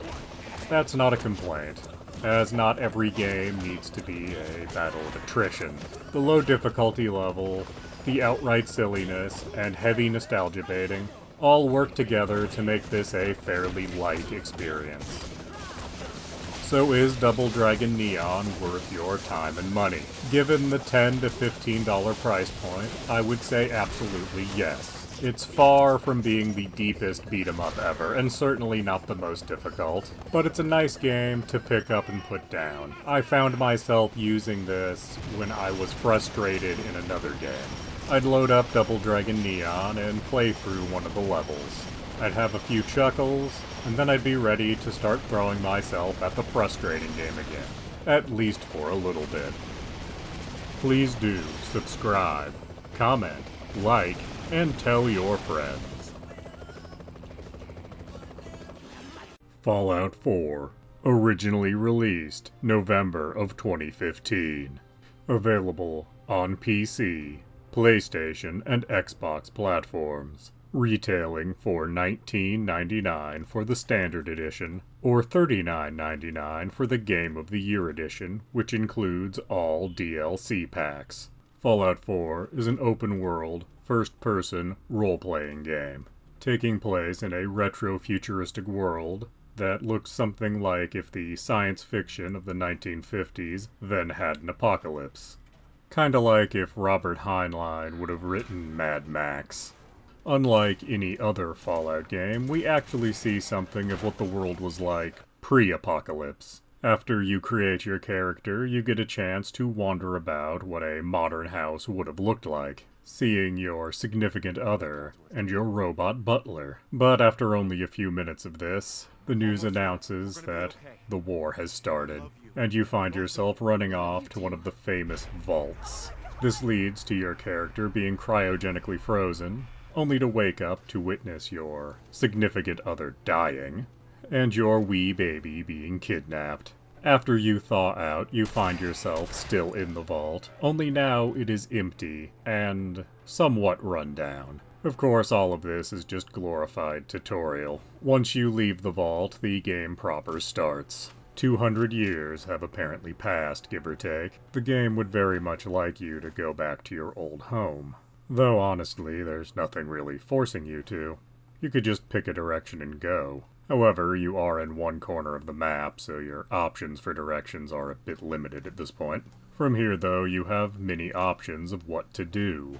You could just go out and randomly shoot things. You could enjoy the crafting elements that are in the game, with every weapon and most armors having some manner of customization. In fact, the customization means you won't be switching weapons nearly as often as you usually would in this kind of game. As you start the game finding a 10mm pistol, a Fallout standard. Usually you would fairly quickly upgrade to a different weapon. But because you can so thoroughly customize every weapon, you can make that 10mm pistol much more powerful. Make it better for iron sights aiming, or better for hip firing. Put a silencer on it, or a larger magazine. Eventually, you'll still need to find a more powerful weapon, but you could be fairly far into the game before you do that if you're making the most of customization. You also have the option to do some city building at specific points that are located all across the map, though unlocking places to do the city building in is generally tied to joining one of the factions. It's also fairly rudimentary. And it's also done from a first-person view, so I really only messed with city building when the game forced me to, and once to make like a nice home base for myself at an empty map location. Just a place that had a bunch of containers, all of the various workbenches for crafting. Zero style to me doing this, it was all about making it practical. As I said, doing city building is usually tied to joining one faction or another. The good news is, you're not limited to only joining one faction. You can pretty much join them all. All of them have their own stories, own NPCs, own goals within the game, and can affect the ending depending what you do with them. But unfortunately, a lot of doing any faction is repetitive busy work. So, for example, you join the Minutemen, which the game almost strong-arms you into doing if you follow the intended path. You will get assignments to go help various places where you can do city building on the map. After you help these places, you're then able to do the city building if you're so inclined. But to get the experience from the quest, you have to go report back to the Minutemen. When you report back to them, it's impossible to avoid getting another assignment from them. And no, you don't necessarily have to do a quest you've been assigned, but they're going to be there on your list of stuff to do, clogging up the list. And this is the same for pretty much every faction in the game. The Brotherhood of Steel, the Institute, the Railroad. And I think it was meant to make you feel invested in these various factions, but I just found myself annoyed with all the busy work. But all that busy work is going to lead to you getting a lot of experience. And that experience will cause you to level up over and over again. But unlike other Fallout games, you don't get skill points when you level up in Fallout 4. Every level, you get one perk. You can use the perk in one of two ways. You could take one of your basic stats and increase its value by 1 up to a maximum value of 10. Or you can put the perk into one of the abilities that stat grants you. But the abilities are tied to how much of that stat you have. So let's say you want to be better at picking locks. You need to have a minimum 4 in the perception stat. Putting 1 point into lockpicking means you can now pick novice and advanced locks. A second point allows you to pick expert locks. So this means being able to do anything is going to take several levels, and every skill is also gated by minimum level. So if you want to be able to pick master locks, the earliest you can possibly do it is at level 18. So I hope you kept a pad and paper with you and kept track of the locations that had master locks that needed picked. The game is not keeping track of that for you. And while it is somewhat annoying that you can't just maximize the stats you use with a few levels, like in previous games, this does lead to a greater sense of progression and getting more powerful. Now as you're exploring this open world, looking for your son and picking locks and hacking computers and shooting dudes, you do have the option of doing this alone. But you also have the option to take an NPC companion with you. And all of the NPC companions have their own quests and stories to do. And they all will like and dislike various actions that you take throughout the game. And they will also be almost entirely a burden to you the entire time you are traveling with them. But you can use them as pack mules to keep all the various things you find at locations and on the dead bodies you'll be generating. For the most part, their stories and quests are actually worthwhile and very interesting. The problem is they aren't great companions. They are rarely useful in combat, with the sole exception of the robot you can get from one of the DLCs. If you're in a confined space, frequently the NPC will stand in your way of getting out of it, and it frequently happens that if you're trying to disarm traps, the NPC will move forward, setting off the trap. And all of that is going to get on your nerves real quick. But the good news is that the NPCs can't actually die. They take too many bullets in combat, they'll just sort of shut down for a minute. You could run over to them and heal them with one of your stim packs, but that'd be a waste of a perfectly good stim pack. The gameplay on offer is by and large pretty good, meaning that Fallout 4 is, overall in my opinion, a good game. The problem is, it's not a good Fallout game. The problem is, it doesn't really understand the Fallout universe as it's previously been established. It also disregards things that have been treated as absolute facts in previous games for no apparent reason. And while I could go on for literal hours about this issue, I just want to give one example of what I mean. So ever since Fallout 1, there has been power armor. In the first game, only the Brotherhood of Steel had it. Various games have added different kinds of power armor and different factions with access to it. It has always been said that a suit of power armor can run for about a century on one cell. Sometimes referred to as a battery, sometimes as a charge. In this game it's referred to as a fusion core. Fair enough. But a fusion core certainly doesn't last a century in this game. No, a fusion core lasts about 20 minutes. And I could have accepted this if this was just a problem with early game suits that you find. As for the first time ever, you'll encounter raiders that have access to power armor. And you could rationalize that these are like jerry-rigged together suits. Because of how they're patchworked together, they're not efficient. But they didn't go that route. They made this the same for all suits of power armor in this game, which further disregard previously established Fallout canon by making all suits of power armor use the same underlying skeleton. In previous games, it was a plot point that various kinds of power armor have different internal structures. Here, there is one generic power armor skeleton that just has armor plates attached to it.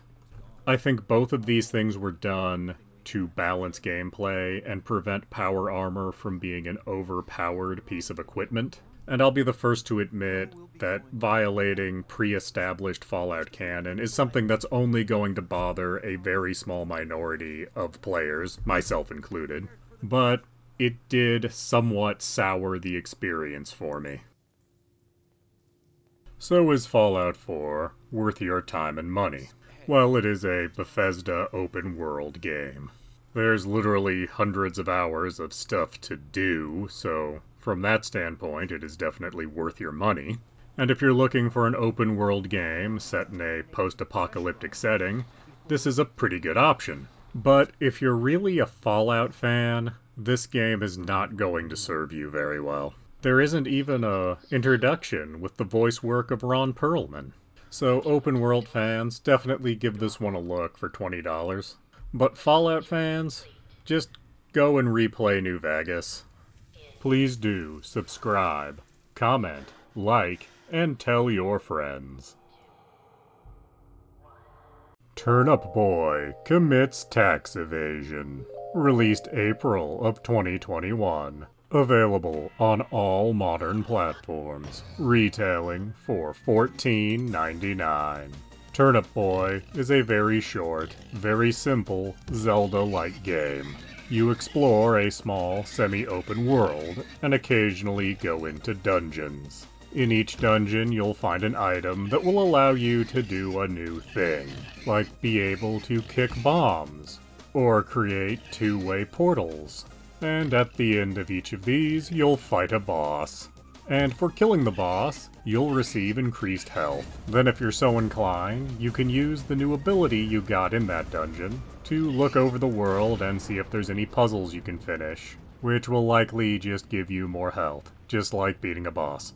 But don't go in expecting any real head-scratchers, or much in the way of challenge. This entire game can be beaten in one sitting in just slightly over an hour. If it's your first time through, and you're unfamiliar with this kind of game, it might take you a total of 2 hours. Unless your goal is 100% completion or getting all achievements, I can't imagine it taking longer than that. But while this game doesn't last very long, it's not without its charm.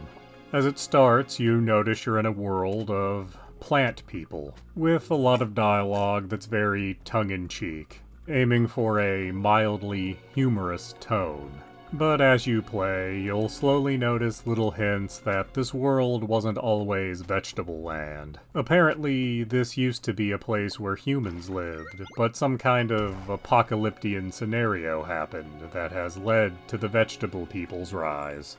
Exactly what happened is rather open to interpretation. Once you finish the main story, you then unlock a train that is infinite, and each car of the train is a combat challenge. And as you might guess, each car is slightly harder than the last. Doing this will give you tickets. Tickets that you can trade for purely cosmetic items. I am not entirely sure what the draw of any of that is meant to be, as the combat here is both simple and unchallenging. So it simply becomes a grind at a certain point. Fairly early on, in fact. But is Turnip Boy commits tax evasion worth your time and money? Considering at best you're gonna get about 2 hours of entertainment out of this game, I would say no. $15 is simply too high an asking price for a game that is this limited on content. While it is enjoyable for its short duration, there's nothing here to keep you coming back. If you are really curious about this super short, super easy, Zelda-like experience, I would not pay more than $5 for this. Please do subscribe, comment, like, and tell your friends.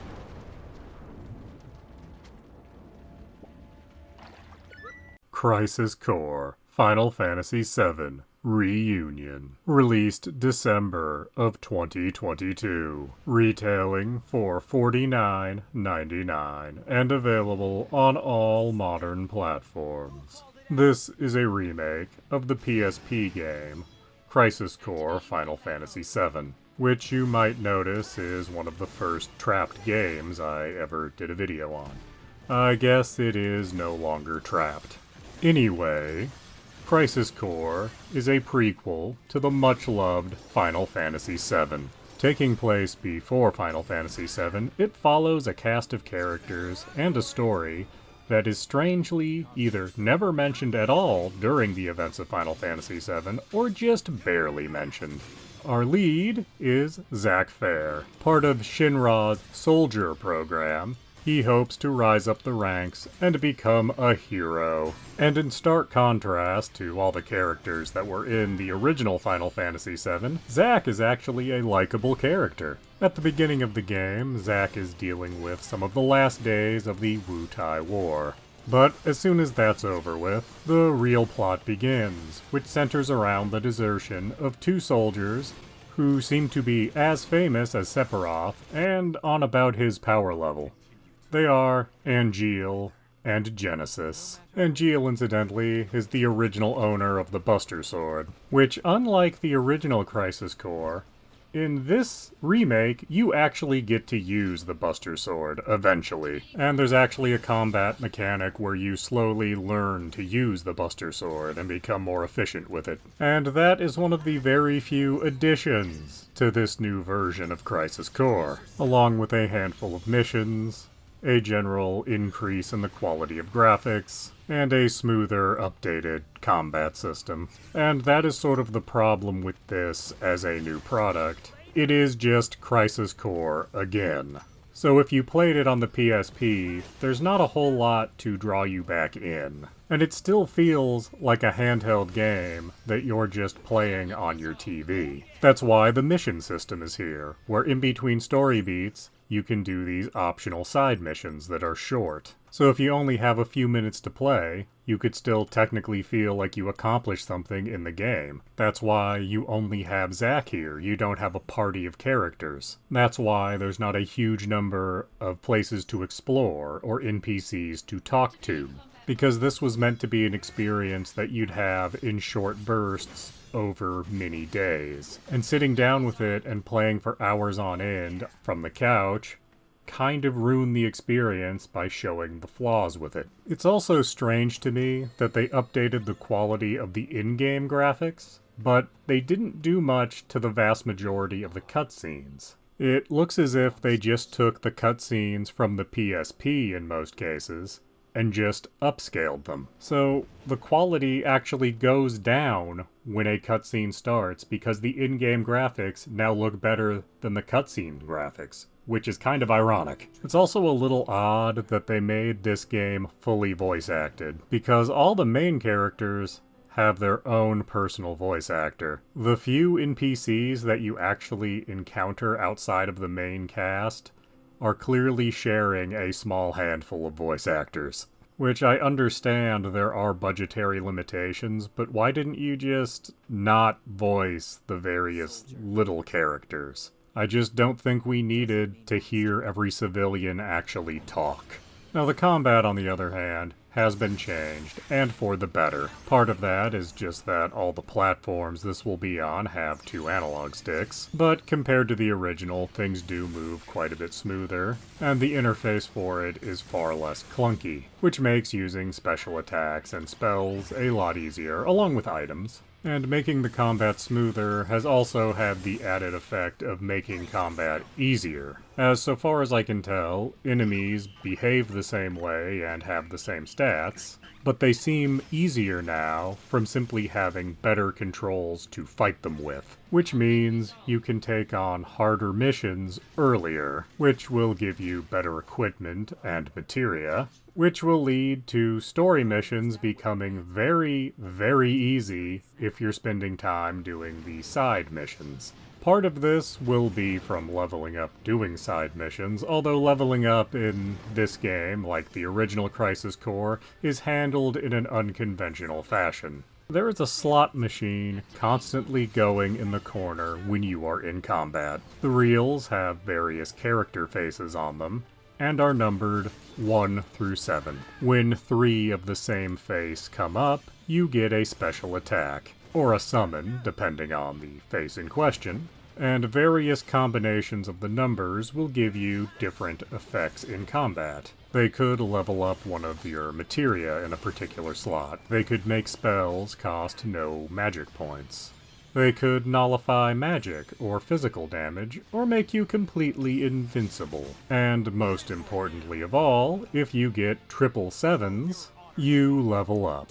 And while the game would like to pretend this is completely random, it's pretty clear there's an experience system behind the scenes that's telling it when to give off that jackpot. And this ends up making actually grinding levels a much more annoying process, as sometimes the game will withhold levels from you, and then you'll suddenly get triple sevens 2 or 3 times in a row. Usually right after a major story event, too. And this feels just as unnecessary now as it did in the original version of Crisis Core.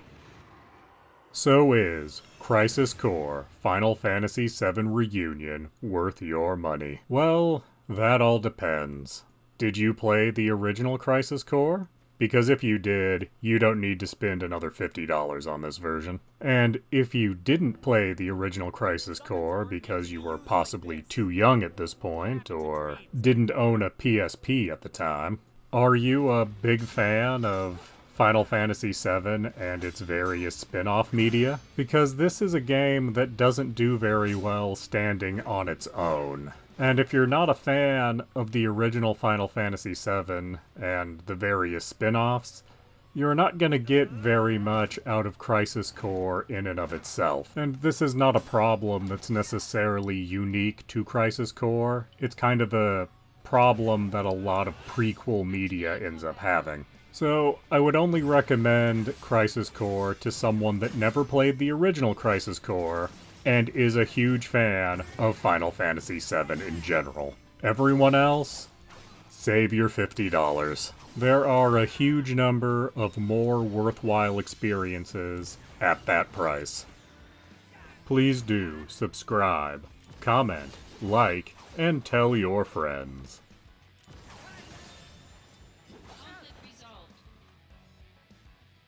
Shadow Warrior 3. Released March of 2022. Available on Xbox, PlayStation, and PC platforms. Retailing for $39.99.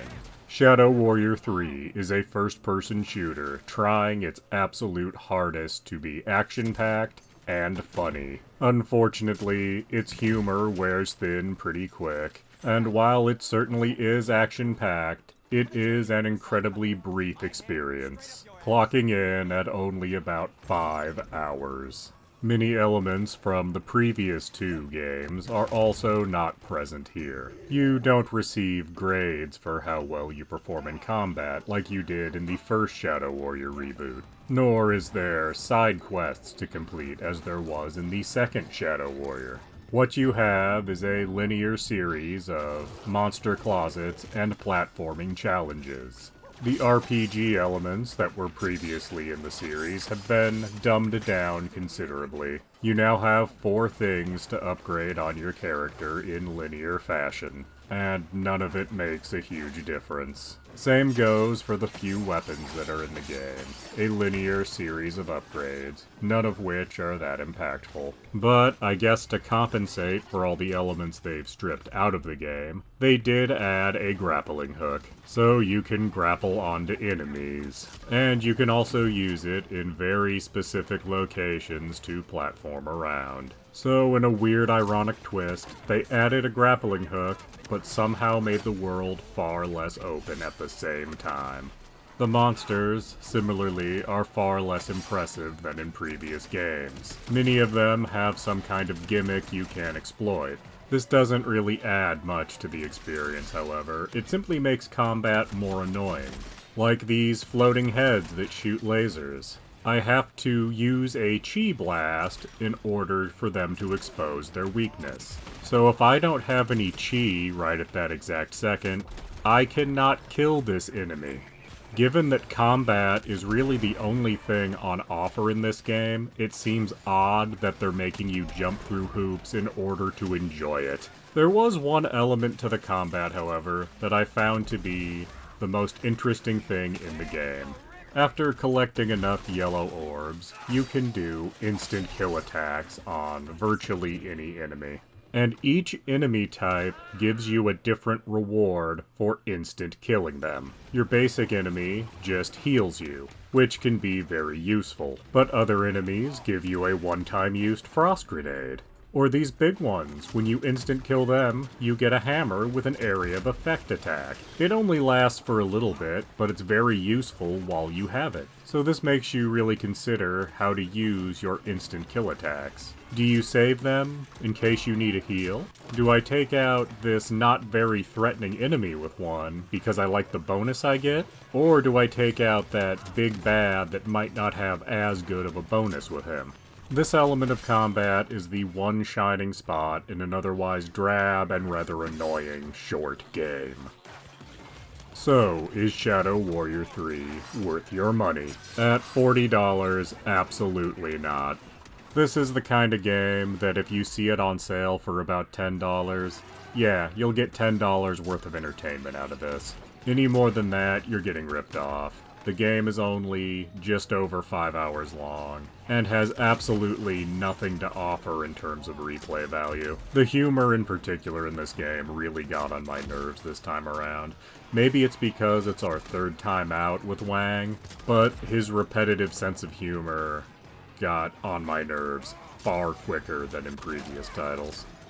Please do subscribe, comment, like, and tell your friends.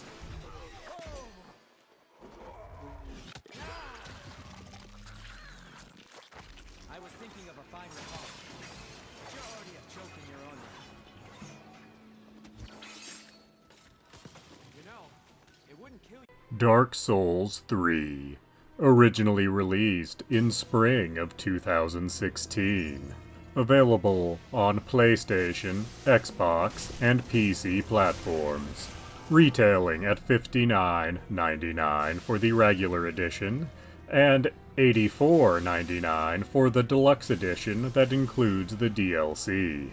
Dark Souls 3 is squarely in the middle of the pack, placing above Dark Souls 2 and Demon's Souls, and my placing this in the middle of the pack might be controversial, as many consider Dark Souls 3 to be the best of the Souls games. And mechanically speaking, it is definitely the most refined experience, giving us omnidirectional rolling, and generally speaking, much speedier combat than we've seen previously. Possibly the influence of another game we've not talked about, Bloodborne. But don't worry, we'll talk about Bloodborne before too long. But that is a topic for another day. But not all elements of this game are as refined as its combat mechanics. One issue I take with Dark Souls 3 is that it is not a very original title, with virtually every element of the story being a reference to an earlier game.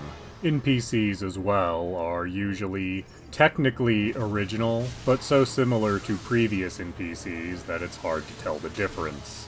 This ends up making this feel sort of like a Souls Best Of compilation. You find yourself going, hey, remember that guy? Well, he's here again. Well, basically here again anyway. But while the story element and NPC recycling is a bit disappointing, where this game doesn't disappoint is in the design of its various areas. Every area has a profound sense of age to it, but not all in quite the same way.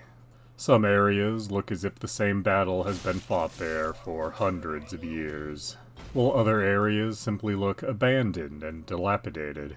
Towards the end of the game, you start getting areas that look as if they are old but well preserved. But all areas share a hopeless despair. But it's not simply the superficial that make these areas impressive. They are well designed in terms of gameplay. Like how every area will have shortcuts, but getting to these shortcuts will prove to be a challenge. One that can be met with either skill, or doing a large amount of grinding, as this game very much gives you the two options of any real Souls game. Get good, or get grinding. But if we're being totally honest, you'll probably do a little bit of both before you reach the end. Speaking of getting to the end, what you're trying to do here is kill a bunch of people that have had their own adventures, but chose not to link the fire. Because when they got to the end of their adventure and saw their choices were walk away or light myself on fire, silly them, they chose not to light themselves on fire. And apparently this act of self-preservation is a huge issue for a lot of people in this world. This also leads to one of the more interesting changes. Unlike Dark Souls 1 and 2, you're not playing a character that's hollowing. Instead, you're playing as a character that's unkindled, which means this character already tried to go on an adventure to possibly link the flame, but they failed before they got to the end. So the best possible idea to deal with heroes that did get to the end is to round up a bunch of people that couldn't hack it the first time. In terms of actual effects on gameplay this change has, you never look like a zombie, at least not without doing very specific side quests. And instead of unhollowing, you use an ember to kind of be a little on fire. All it does is give you more hit points. I think the idea is you use an ember if you're in a situation that you just can't quite get through. So the extra hit points will hopefully make the difference so you can reach the shortcut or beat the boss or what have you. In my playthroughs of this game since it first released, I have almost always completely forgotten about using embers at any point.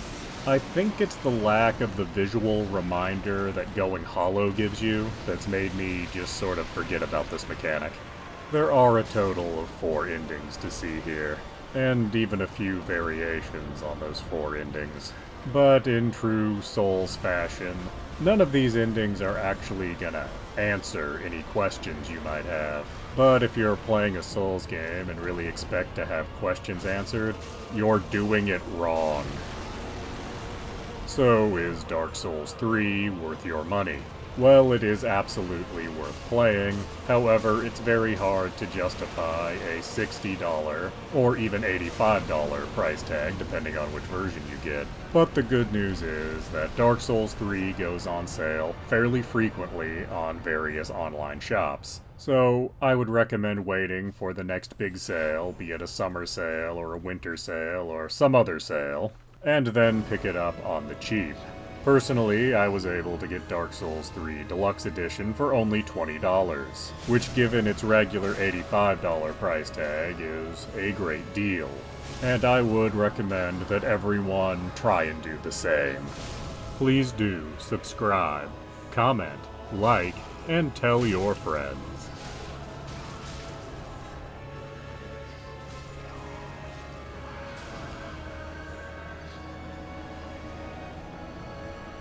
Dante's Inferno, released February of 2010. Originally released for the PlayStation 3, PlayStation Portable, and Xbox 360. It is still available on Xbox platforms for a price of $14.99. What we have here is a third-person action game with a heavy focus on attaining combos in combat with a heavy mythological influence. So what we have here is God of War, but replace the fun Greek mythology with overly edgy Christian mythology. And that is because this game is based off the first part of the Divine Comedy, also known as Dante's Inferno. Presumably, had this game been a bigger success in its day, we might have got the other 2 parts of the Divine Comedy as games. I assume Purgatory would have been more of the same, and I'm not exactly sure how this heavy combat style would translate into Dante's Adventures in Heaven, but I'm sure they would have thought of something. As while this game does borrow a lot of elements from the Divine Comedy, it is not a 100% faithful adaptation. We have a protagonist named Dante, here styled as a man fighting in the Crusades. I am not entirely clear if he is meant to be a knight or other noble, or just a man-at-arms. As Dante descends into hell and goes through various themed levels, he encounters Virgil, who, rather than being with him the entire time, is more of a signpost, sort of explaining what's going on and what area of hell you're in. But as pretty much everything is always themed around specific sins, I don't think we really needed Virgil for this. And the whole reason that Dante is descending into hell is to find his wife, who in the original story was simply Dante's ideal woman, Apparently video game Dante got a little further with her. But anyway, when the game starts out, it seems surprisingly grounded, as we have Dante fighting in the Crusades somewhere. He's just fighting regular people, and this is clearly meant to be a tutorial. But pretty soon, Dante gets stabbed in the back and meets Death, the Grim Reaper. And I guess Dante is the first guy to ever fight back because he pretty easily kills the Grim Reaper and steals his scythe.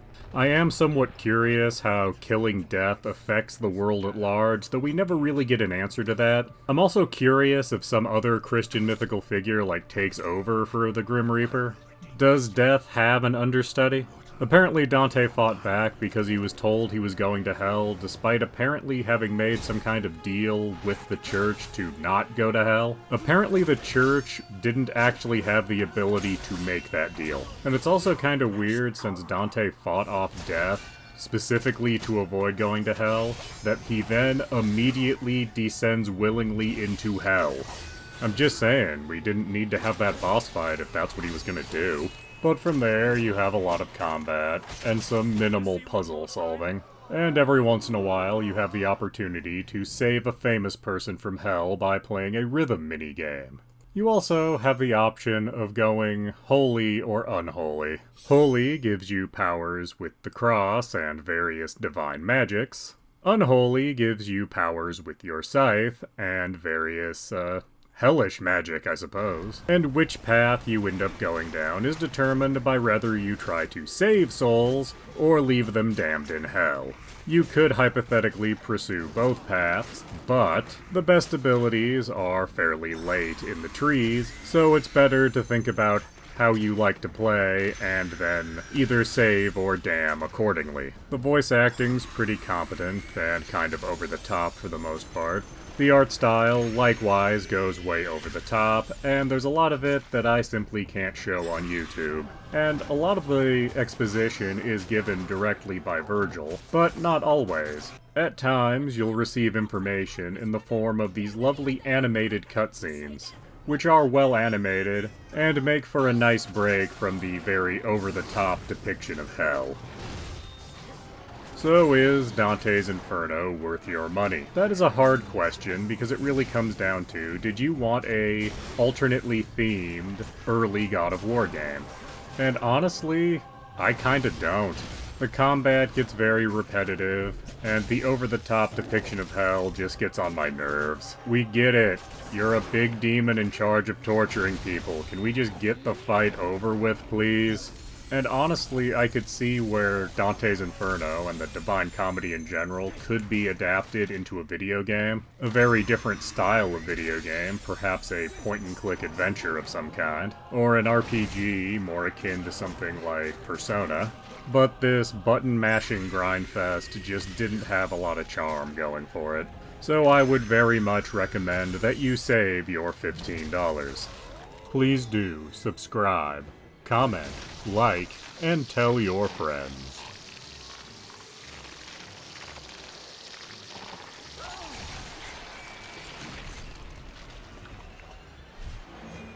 Super hot. Or, as the game says repeatedly, super hot, super hot, super hot, super hot. Originally released in February of 2016, and available on all modern platforms. Retailing for $24.99. Superhot is a first-person shooter with a minimalist aesthetic. You have to kill a bunch of red beings. But the catch is that they only move when you move. So you are basically creating over-the-top action scenes in slow motion. Once you complete the level, you then see your various attempts at beating the level till you finally see the finished attempt in normal speed, which is usually quite impressive looking. But This is not a first-person shooter in the traditional sense. What this is a puzzle game masquerading as a first-person shooter. And each level is really just you figuring out what series of actions you need to take in order to get through the level. And yes, there are times when there's more than one correct series of actions, but as levels get longer and more intense, it seems as if there are less choices to be made.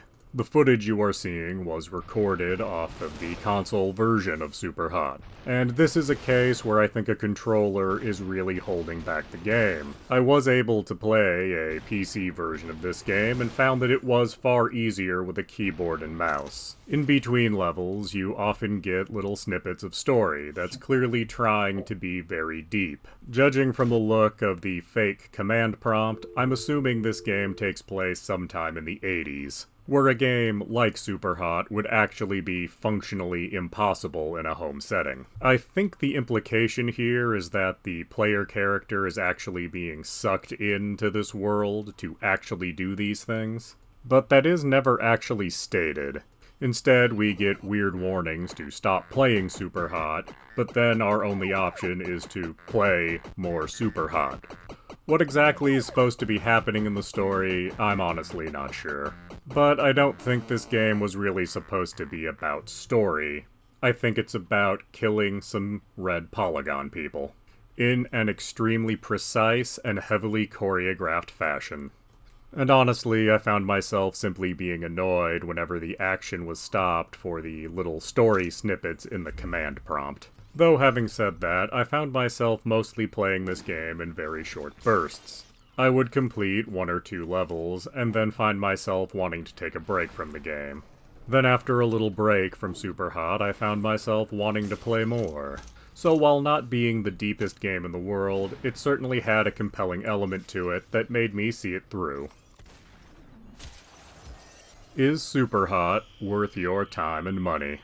Yes it is, but I would recommend getting it on a platform where you can use a keyboard and mouse. If you do wish to play it on a console, I would recommend waiting for a sale, as the imprecise nature of analog sticks can make this game much more frustrating than it needs to be.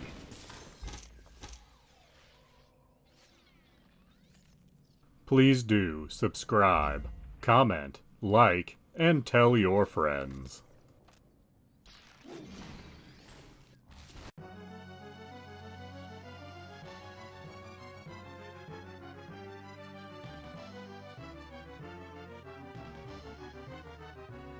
Castlevania: Aria of Sorrow, originally released in May of 2003 for the Game Boy Advance, is currently available on all modern platforms through the Castlevania Advanced Collection, which retails for $19.99.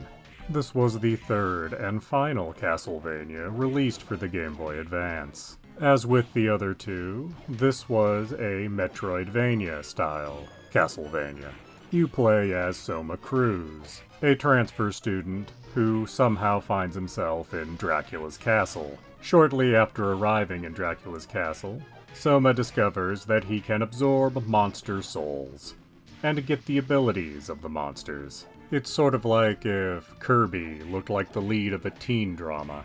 Various monster souls have all kinds of different effects.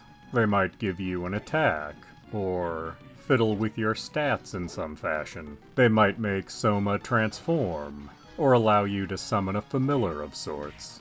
And as you might expect, some are far more useful than others. And there are puzzles throughout the game that will require the use of specific souls. And as there's no guarantee you'll get a soul from an enemy, you will spend a lot of time killing the same enemies over and over again trying to collect their souls, which I imagine will get infuriating for a completionist that wants a full soul collection. But honestly, once you find an attack soul you like, it might be best to just stick with that, as you can only have 3 souls equipped at once. One that gives you an attack, one that affects your stats, and one that does something else when you hit the R button. Though realistically, many of the attacks are completely worthless, The stat slot can also affect your movement abilities, such as letting you walk on water or move freely underwater, so you'll rarely actually have a stat affecting Soul. And if you're like me, you'll completely forget about pressing the R button ever, so you'll never use whatever's equipped there. But despite what I'm saying here, this system is actually very good, and did get recycled into other Castlevania games, as well as some games that are, technically speaking, not Castlevania. In addition to equipping souls, you have regular equipment. In fact, there are many different types of weapons you can choose from. Swords that are very quick but have a limited hitbox, axes and hammers that you do a large overhead swing with, spears that are a bit slow but have a large hitbox, and many other things. And some weapons are more suited to some situations than others. And of course, your personal preferences will play a role in what you're using. Your slower weapons, like your axes and hammers, have huge attack power, but you are somewhat vulnerable while swinging them. Your smaller weapons might have less power, but you can use them much more quickly. So, try out a few options, see what works for you. Now you might be wondering why exactly Soma ended up in Dracula's castle. Well, it turns out that his ability to take souls of monsters is actually part of Dracula. Dracula would very much like this ability back, but it's alright because some characters that are from other Castlevania games are here too. You end up with a pretty interesting story by the end, and there are several endings you might get. But is Castlevania Aria of Sorrow worth your time and money? Even though it has been 2 decades since this first got released, it is still very much worth your time.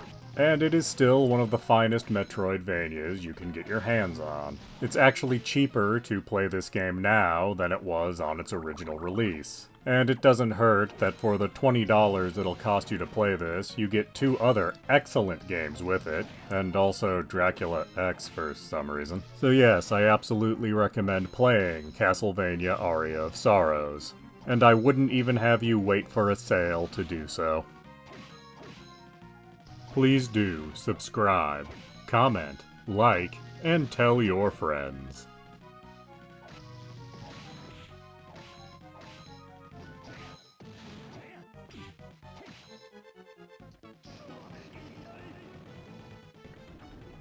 Capcom Beat 'em Up Bundle. Released September of 2018, and available on all modern platforms. Retailing for $19.99. What we have here is a collection of 7 classic Capcom arcade beat-em-up games. Needless to say, this is not the most genre-diverse collection in existence. But that is not to say that these are all just reskins of the same game. The 7 games in question are Final Fight, Captain Commando, The King of Dragons, Knights of the Round, Warriors of Fate, Armored Warriors, and Battle Circuit. Between these you have 3 broad styles of beat-em-up game. You have the more basic style represented by Final Fight and Warriors of Fate, which, while not being very deep, have excellent fundamental gameplay. You then have games that are a little more complex in their mechanics, and even hint towards being RPG-like, with King of Dragons and Knights of the Round, where there is leveling up and equipment changing. Now, how much of this is superficial and how much actually affects gameplay is something that is debatable. And lastly, you have more comedy-style beat-em-ups, represented by Captain Commando and Battle Circuit. In these games, there's just a lot of strange stuff going on. And they're a lot of fun to play, but if you try to describe them to anyone, it just sounds like insanity. The odd one out is Armored Warriors.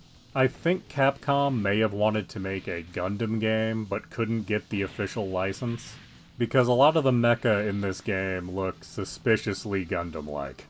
Which is to say nothing about its quality, as it's an excellent game that is very fun if you have a couple friends to play with. In fact, all of the games on offer here are greatly improved if you can get a couple of friends to come over and play them with you. Yes, you do have the option of playing online, but I've always thought beat-em-ups are best when you're next to the people you're playing with. It brings you a little closer to that original arcade experience, though hopefully with less grease on the controls and less bad smells surrounding you. None of these games are terribly long, so with a couple of friends and a couple of hours, you can easily get through one or two of these games in a night. Is the Capcom Beat 'em Up bundle worth your time and money? It absolutely is. It's only $20, and I know for a fact I spent more than $20 on several of these games in the arcade, one quarter at a time. And if you really want to enhance the experience, get your hands on some arcade sticks, and then start playing through this collection. Please do subscribe, comment, like, and tell your friends. Bloodborne, originally released in March of 2015. Currently retailing for $19.99, or $34.99 for the complete edition, including the DLC. Bloodborne is only available on the PlayStation 4 and PlayStation 5. What we have here is a Souls-like game. But instead of a medieval dark fantasy, we instead have a Victorian setting with heavy Lovecraftian themes. You play as a person who has come to Yharnam to find a cure for an unnamed disease, because Yharnam is famous for its blood transfusions that seem to cure all ailments. However, you find out, after receiving your blood, that there are side effects to deal with. Where this blood comes from, and why it seems to affect various people differently, is never fully explained, as being a Souls-like game, there is no direct storytelling here. Just little bits and pieces that you can get off of NPC dialogue and item descriptions. But it does seem that enough blood being used will cause mutations. Early on, you see people slowly turning into wolf-like creatures, where in an older part of the city you see more simian-looking creatures. The woods find some more reptilian-looking creatures. Around Bergenworth, you see things that resemble insects more closely.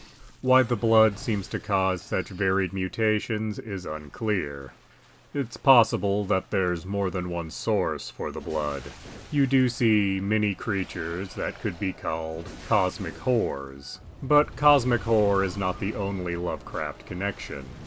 This game finds you going into dreams at several points. And if you pay attention, you'll notice that all of these dreams you go into are connected. You also find out that it's possible to be dead in the real world while still existing in the dreams. These ideas come directly from H.P. Lovecraft's dream cycle stories, which are not as well known as his cosmic horror work. But it is not just setting that is different in Bloodborne. It plays very differently from other Souls games. Bloodborne does not want you to defend. Instead, it wants you to evade and attack. In fact, if you are hit, you have a small grace period to attack back and regain most of the health you just lost. This game awards aggression, and playing defensively will lead you to failure every time. In fact, it could be argued that the armor in this game is purely cosmetic. Yes, all the armor does have various defensive stats, but none of them are really high enough to make much of a difference. So personally, I like to play with a top hat on. It makes me feel classy. The number of weapons is relatively small compared to other Souls games. However, each weapon has 2 modes that you can switch between freely and do combos with. In most of the footage, I'm using an axe, but it can be switched between a large 2-handed axe or a small 1-handed axe.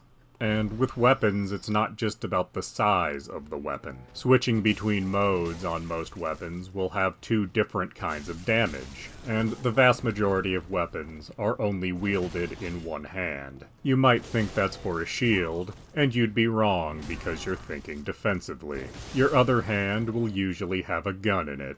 Your gun is how you do parries in this game, though there are options other than firearms. Torches, for example, various other gadgets. And while you may think that it's a weakness to not have more weapons in the game, having two modes for each weapon makes each far more versatile than you would usually expect. In addition to the setting and equipment being quite different than other Souls games, there's a feature unique to Bloodborne in the form of chalice dungeons. In your hub world, the Hunter's Dream, there are tombstones. You can place a chalice in front of them, sometimes with various other items, to go into a dungeon, a few of which are fixed, but most of which are generated procedurally, and there are interesting and unique things to find in these dungeons. And they are also a great place to grind up blood echoes, what this game calls souls, as going through areas over and over again can get quite boring. And yes, a lot of these dungeons are very similar looking, but at least their layouts and enemy placements are new when you go to them. And in fact, if you're looking for a challenge, these get far harder than anything else in the base game. Overall, I consider this to be the easiest of From Software's Souls games. And as long as you keep an aggressive mindset, that will probably be the case for you as well. And when I say that, I am mostly talking about the base game.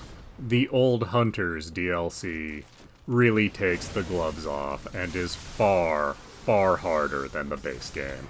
Which does make sense, but know that you can access it fairly early in the game, but you probably don't want to. So, is Bloodborne worth your time and money? So long as you have a PlayStation 4 or 5, absolutely yes. In my opinion, it is the best of the PlayStation exclusives. However, I would not recommend that you buy a PlayStation for the sole purpose of playing Bloodborne. This does take my number 2 spot in my rankings of the Souls games. It would possibly take the number 1 slot if it was available on more platforms. But as is, it's right between Dark Souls 3 at number 3, and of course, the original Dark Souls, which we will talk about later. Oh, and for all the people that say this isn't truly Lovecraftian because you actually can fight and defeat the various cosmic horrors, I do want to point out that they are beaten in several Lovecraftian stories. The Dunwich Horror comes immediately to mind, and I mean really, all it took was a boat propeller to stop Cthulhu in that one story. So clearly they aren't quite as all-powerful as they might be billed at. Please do subscribe, comment, like, and tell your friends.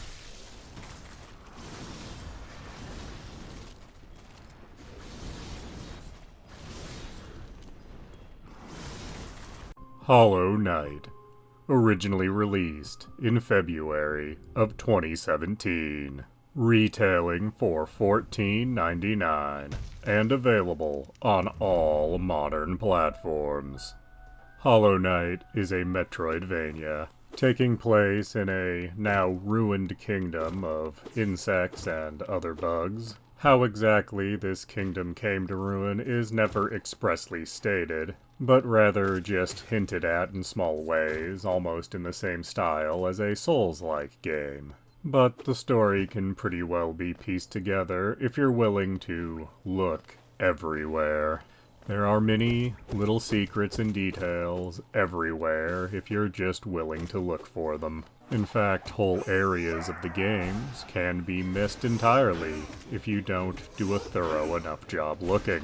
There are actually several different endings to this game, and which ending you get is determined by how much you've done within the game world. So depending how much time you're willing to spend exploring, this game could be as short as about 12 hours, or as long as almost 70. It's all a matter of how much effort you're willing to put into the game, really. But if you do choose to go for a completionist route, there is a lot here to keep you entertained, including completely free expansion content that's been released over the years.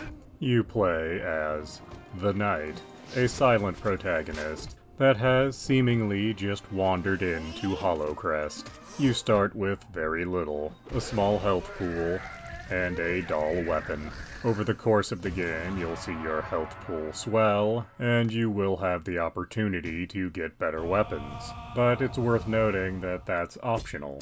You will also find badges. Equipping different badges will have different effects, and the effects can be wildly different. They can give you a shield, or make your attack have more reach, or make little minions spawn around you, or give you a lethal aura of stink. Which badges you decide to equip will affect the gameplay wildly. You, of course, can't equip everything at once, but you can increase the amount of badges you can equip, at least to an extent. Being a Metroidvania, you'll also get innate abilities slowly drip-fed to you. These, of course, always serve to get you into a new area. Some people have said that the areas of this game are too similar and hard to distinguish. The game is presented in a not quite monochrome. It certainly uses a limited color palette in any given area, but each area tends to highlight one color. The gardens, for example, have a lot of lush green, where the beehive area has more yellows. The City of Tears being draped in pale blues. In fact, both the backgrounds and 2D sprite work are so fluid they look like they could have been used in some kind of animated film. I'm a little surprised something like that for Hollow Knight has never ended up happening. Of course, a big draw to any 2D Metroidvania is the bosses. They come in all shapes and sizes. But every boss here is about pattern recognition. Earlier bosses have fairly simple patterns, where late-game bosses become much more intricate in their patterns. But if you're having too much difficulty on any given boss, try playing around with your badges. Certain badge combinations can be very good against certain bosses. They aren't required, but if you need to give yourself an edge, this is one way to do it. And if you're finding things too easy, you eventually unlock a certain ability that lets you fight harder versions of bosses. And oh my, are they much harder. While they do have more hit points and hit harder, that's not really what's more difficult. The bosses will have more intricate patterns, and they will move much faster. So get ready to have your reaction time really put to the test. So is Hollow Knight worth your time and money? It's only $15 on any given platform, and has a ton of content. Of course it's worth your time and money. It has beautiful, fluid 2D sprite work, it's had free expansions, and just a ton of optional content for you to get involved with. Please do subscribe, comment, like, and tell your friends.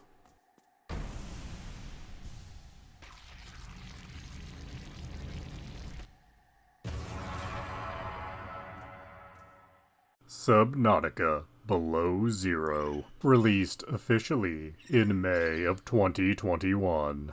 Available on all modern platforms, retailing for $29.99. This is a sequel to Subnautica. You are technically on the same planet, but you're in a different part of the planet, specifically the Arctic area. This means there's many new life forms, and a mechanic when you're out of the water where you slowly freeze. Also, because you have different things at your disposal, many of the recipes for crafting are different. Also, this time there is more of a story.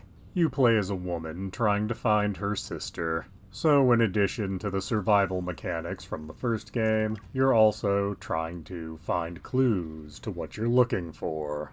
But by the end of the game, you'll find out a lot more about the setting and universe of Subnautica. Many things have been changed since the first game. For example, you no longer have the Sea Moth or Cyclops sub. Instead, you have the Sea Truck, which starts out a lot like the Sea Moth, but then as you add components, it slowly becomes more sluggish and awkward like the Cyclops. You also will find yourself needing to take risks more often than in the first game. Especially early on, you won't be able to access areas safely, and if you want to get the materials to make these areas safe, you're going to actually have to brave those areas first, like going to an area that's too deep for your equipment, and having to rely on finding sources of air while you gather the resources to make the area safe for you. Which I didn't realize this at first and spent many hours looking for resources in places they simply didn't exist. This really is just more of the first game. They added an Arctic skin and remixed some of the recipes for crafting. But a lot of the new mechanics added, like freezing when you're on the surface, you don't deal with enough of for them to be a major issue. They're just sort of a minor annoyance.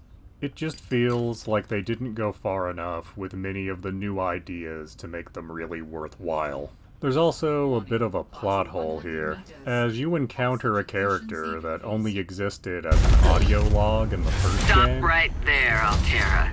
You're out of bounds. I'm not with Altera. Then your position is doubly precarious.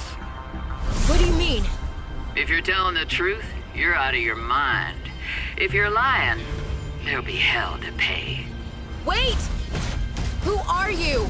Stay off my land.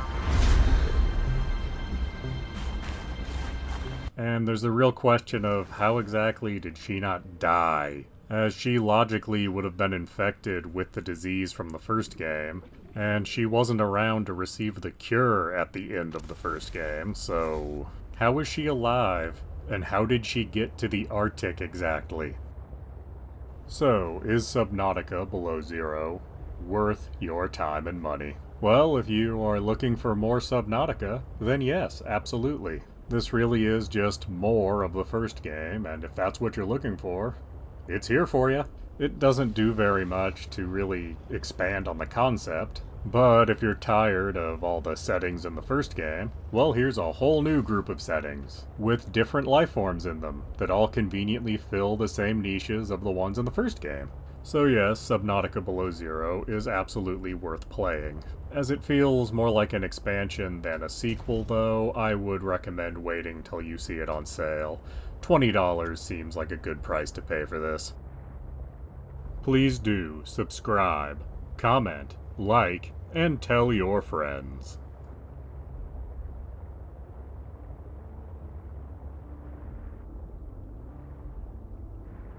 Mega Man Zero ZX Legacy Collection, retailing for $29.99. Available for all modern platforms and released in February of 2020. This is a collection of 6 games released for the Game Boy Advance and Nintendo DS originally.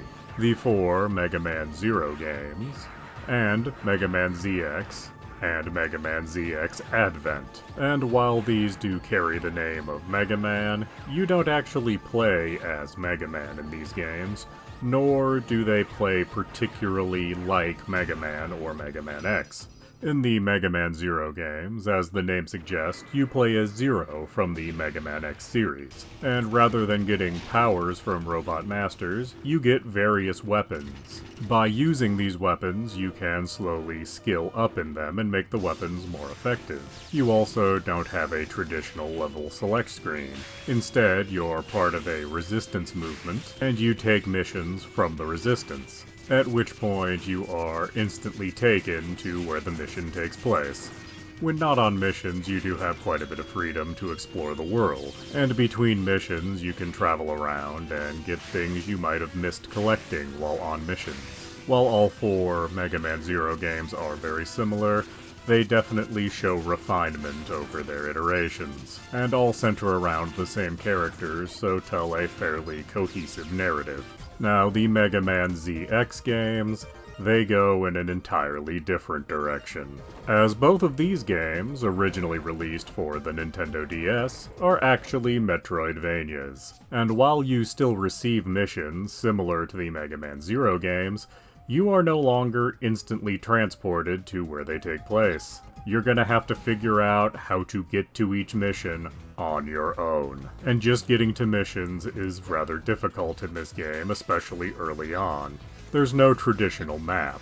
There's just a chart that shows what areas connect to other areas. And how and where these areas actually connect and transition to one another, you have to find that out on your own.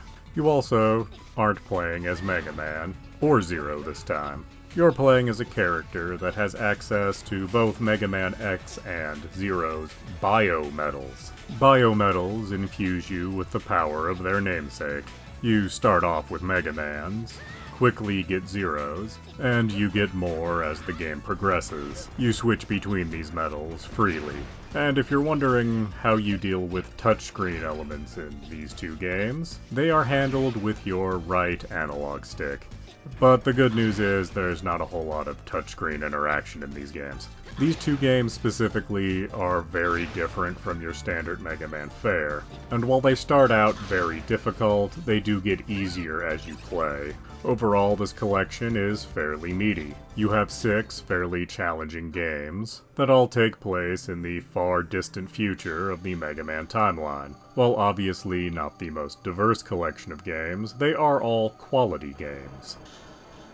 So, is the Mega Man Zero ZX Legacy Collection worth your time and money? Absolutely yes. 6 games at $30, that's $5 a game. And the Game Boy Advance titles all cost $30 each when they first released, where the 2 DS titles both retailed for $40 on their initial release, making this a fairly good value at a $30 price point. But if you are hesitant, I have seen this for as cheap as $10 on various digital storefronts. And if you're patient enough to wait for a big sale, that might be the way to go. Please do subscribe, comment, like, and tell your friends.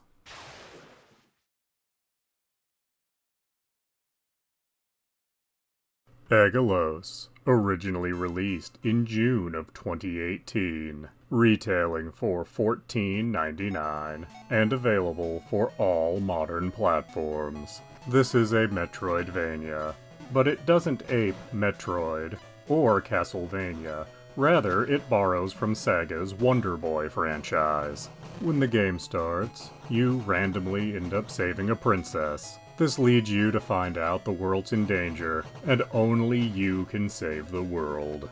And you're going to do this by collecting the 4 elements at their various shrines. There's a fortune teller that will tell you the vague direction that you should go. And as you go to each shrine, you will find new spells and abilities, new pieces of equipment, and you'll end up leveling up a few times. Each of the shrines will of course be full of enemies, and have some light puzzle solving. The only time the puzzles get to be difficult is as you get later in the game, as sometimes a puzzle solution will have you using one of the spells or abilities you got much earlier on. And this game doesn't require you to be constantly using the things you have, so when you're in a situation where you finally need it, you might have just forgotten that you have it. Also, most of the spells have multiple things they do, and the game gives you a demo of exactly what they do, which you can skip. But you shouldn't skip, because oftentimes the things the spells can do are counterintuitive. Like your defensive bubble can burst and do a big attack, or your fireballs also serving as portals. As mentioned, you can level up.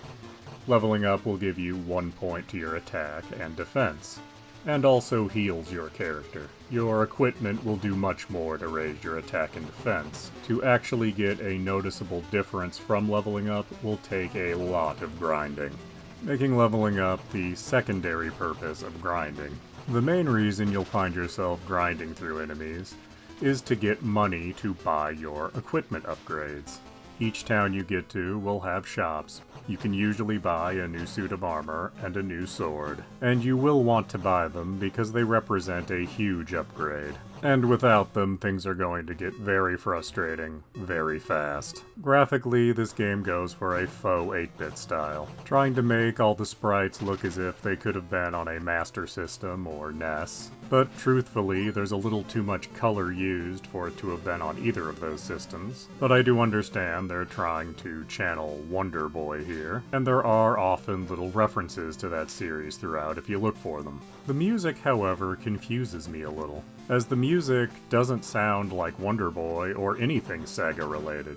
The music in this game sounds like it's from the original Final Fantasy on NES. Which is not a complaint, it just seems like an odd choice when so much of this game is trying to channel the 8-bit days of Sega. This is also a fairly short game, being under 10 hours. You can find secrets if you want to do some backtracking, and that might add another hour and a half to 2 hours to your time. The game is quite linear and does not have a lot of replay value.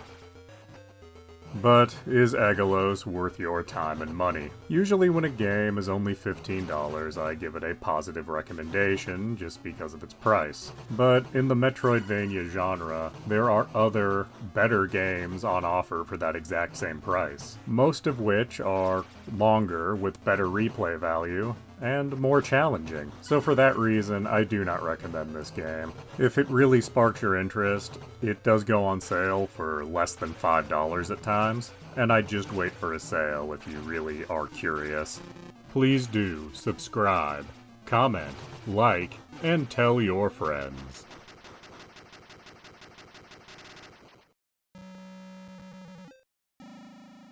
Dark Souls, originally released in September of 2011.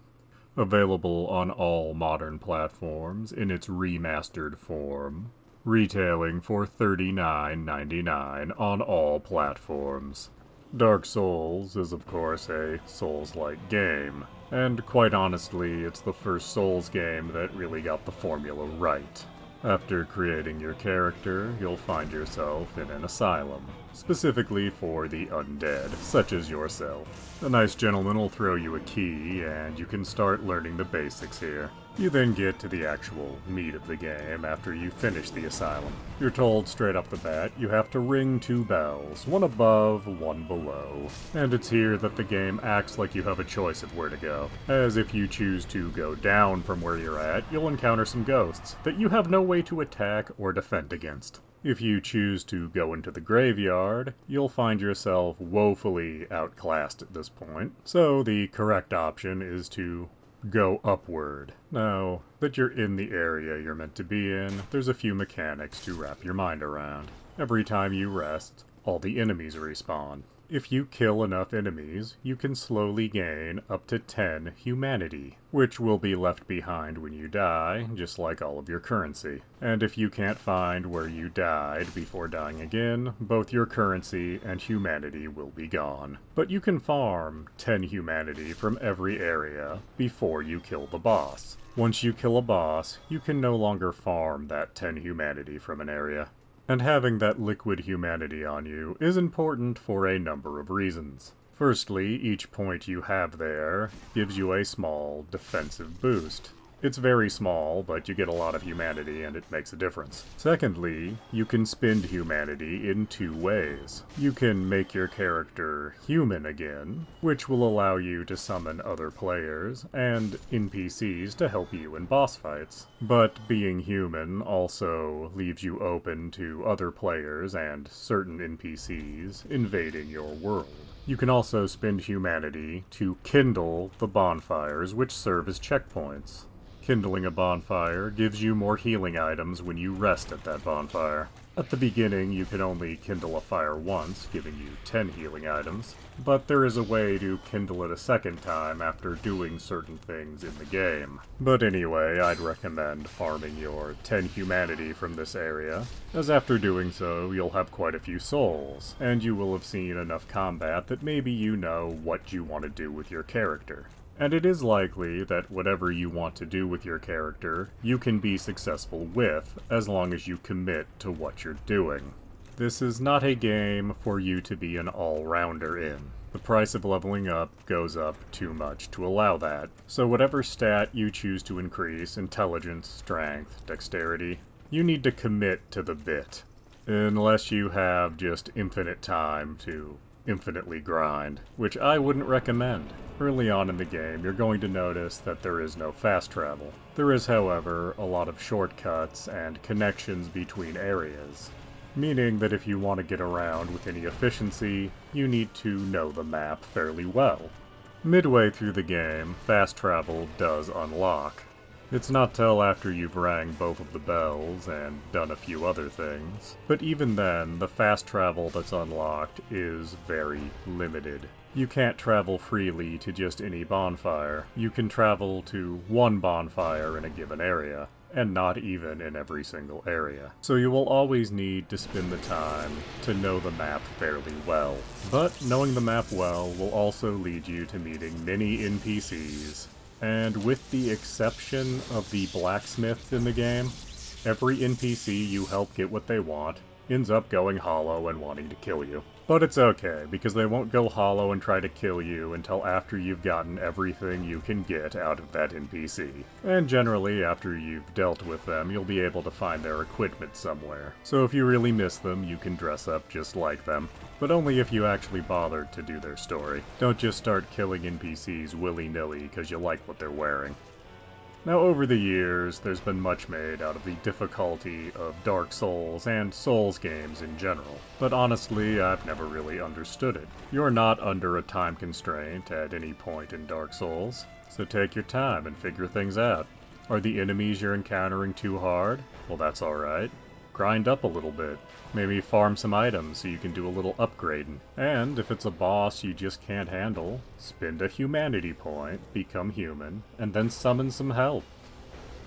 But is Dark Souls worth your time and money? Well, I think I'm pretty obviously going to say yes. This is top of my list for Souls games. This was the first game that really got things right. It's easily accessible as it's playable on everything, and it frequently goes on sale on digital storefronts, so it can usually be found for half price, if not less.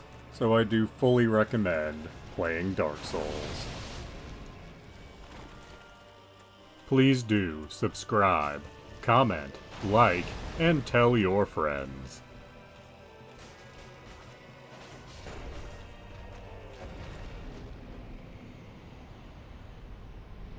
Arkanoid: Eternal Battle. Released October of 2022, and available on all modern platforms. Retailing for $19.99 on PlayStation, Nintendo Switch, and PC. However, it retails for $29.99 on Xbox. This is a game where you move a paddle at the bottom to hit a ball to destroy a collection of bricks. Sometimes there are abstract enemies that spawn. Sometimes the bricks drop power-ups, which descend down, and you must catch with your paddle. This is an update of a classic arcade game, and while the original arcade game was played with an analog dial, that is not an option on any modern platform. But this version does its best with an analog stick, and does better with it than most games of this type have with an analog stick. There are several modes of play on option here. You can, of course, just play the Neo mode, which is just an updated version of Arkanoid. If that doesn't strike your fancy, you can play the original arcade version.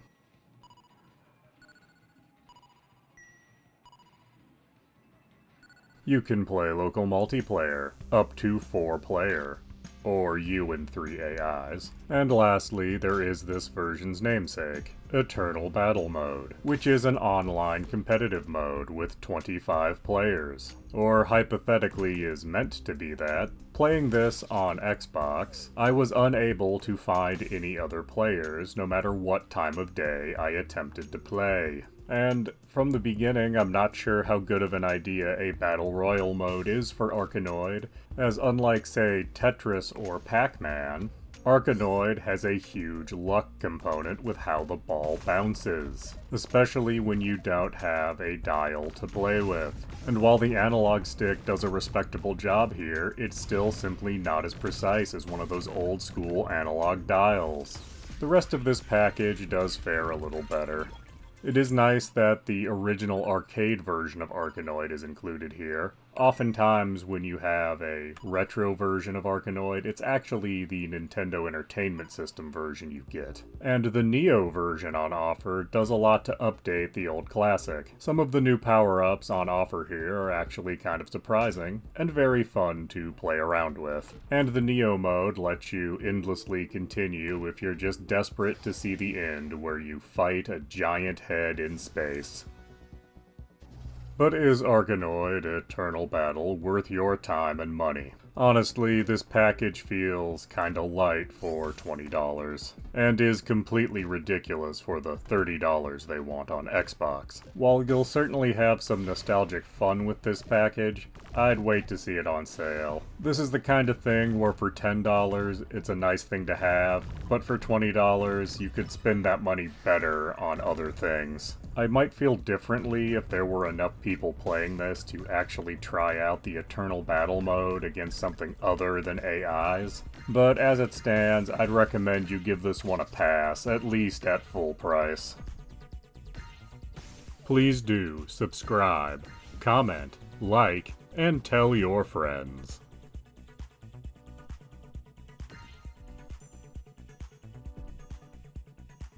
Arcade Paradise. Released August of 2022.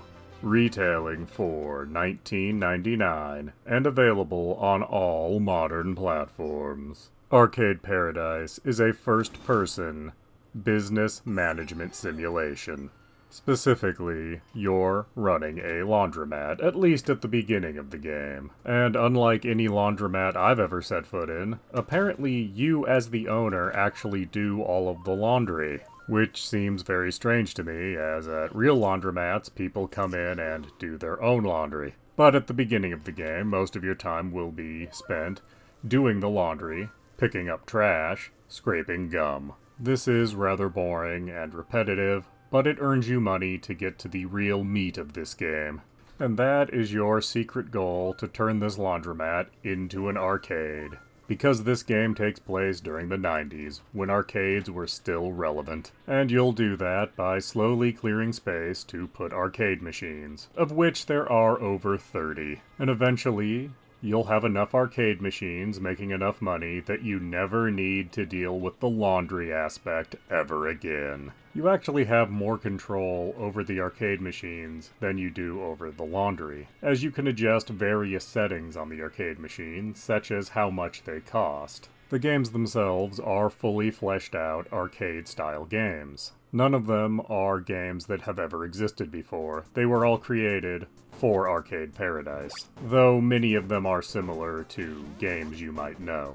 They range widely in style too, with some resembling games from the early 80s, while others look impressive for the 90s setting. Playing the arcade machines is also how you unlock various upgrades for your business. Every business day you have certain goals, and they usually involve the arcade machines. Play so many minutes of this game. Defeat so many enemies in this other game. Each goal will give you a little bit of special currency that can only be spent on upgrades. These are things like making you move faster, trash bags that are larger so you have to empty them less, and various other fairly minor things that are nice to have but aren't game-changing.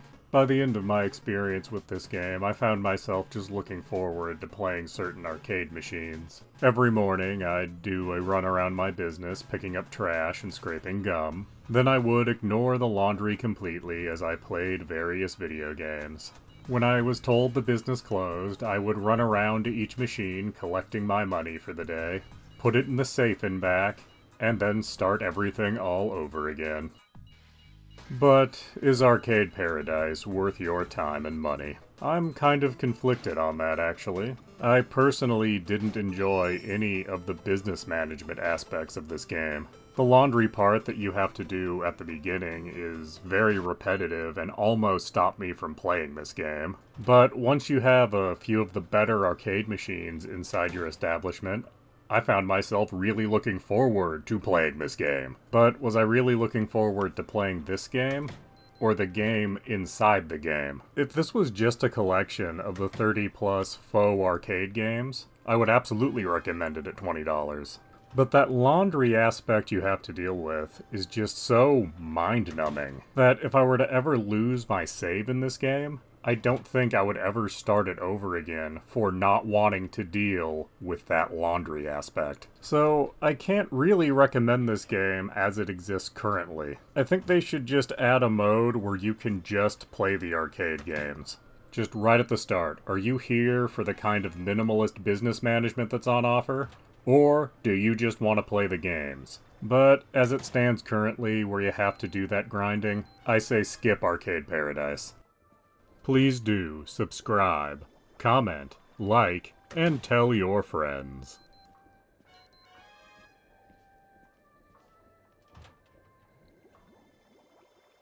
Dungeons & Dragons: Chronicles of Mystera, released in August of 2013. For the PlayStation 3, Wii U, Xbox 360, and PC platforms. It is still available on Xbox platforms and Steam, retailing for $14.99. What this is a bundle containing 2 Capcom beat-em-ups, both based loosely on Dungeons & Dragons. Those being Dungeons & Dragons: Tower of Doom from 1994 and Dungeons & Dragons: Shadow over Mystera from 1996. These games are highly similar, using very similar graphics and almost identical gameplay. And while they are based on Dungeons & Dragons, they are not meant to be a representation of playing the tabletop. These are beat-em-ups that have occasional nods to the rules and world of Dungeons & Dragons. So while you won't do any real role-playing here, you will have to do things like get the killing blow on a troll with fire. Tower of Doom only gave you 4 characters to choose from: a human fighter and human cleric, and a dwarf and an elf, with the elf being based loosely off the sorcerer class, and the dwarf being arguably a barbarian. Shadow over Mystera had 6 characters to choose from, the 4 from Tower of Doom, and the addition of Magic User and Thief, with Magic User combining elements from several different magic-using classes, and Thief just being a more speedy fighter, as they didn't have the ability to steal, stealth, or any other such thief-type things. It is, however, easy to mistake one game for the other, as both are beat-em-ups, both allow you to do combos, and do special moves with certain button combinations. Both also allow your characters to pick up items and have inventories of a sort. The interface is improved between games, being much easier to navigate in Shadows of Mystera. The inventory is also where there are nods to the tabletop game, where certain characters cannot pick up certain items, such as the cleric being unable to pick up throwing knives, as clerics cannot use bladed weapons in the tabletop.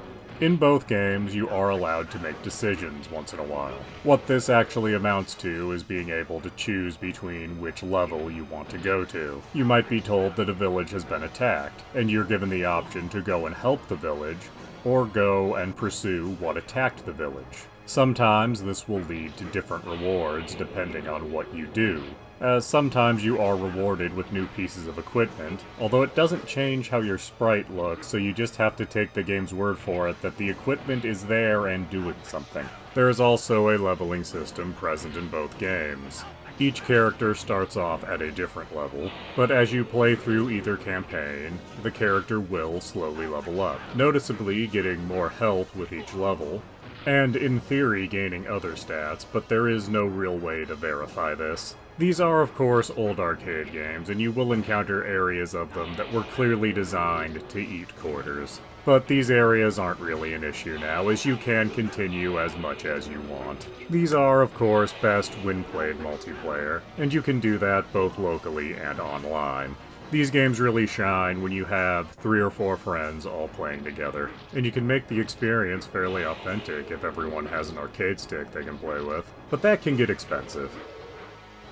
But is Dungeons & Dragons Chronicles of Mystera worth your time and money? At a price of only $15, I would say absolutely yes. These are 2 great arcade beat-em-ups, both with enough Dungeons & Dragons flavor to them to make them stand out from their contemporaries. These are best when you can play with a couple of friends, but even if you're going it alone, there's enough here to keep you playing for a while. And if you have any nostalgia for the old days of arcades, this will really hit the spot for you.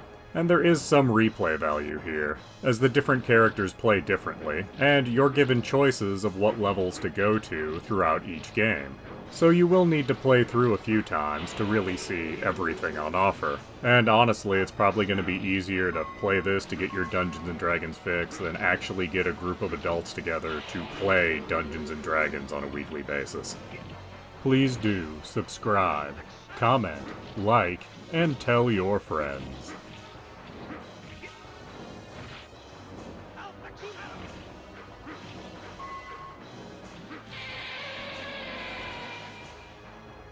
Marvel's Spider-Man, released as a PlayStation 4 exclusive in 2018, but later receiving a PlayStation 5 remaster and a Steam release for the PC. Prices for Spider-Man are all over the place, as the PlayStation 4 version is $19.99, and that can then be upgraded to the PlayStation 5 remaster for an additional $9.99, and on Steam, a copy of Spider-Man will run you $59.99.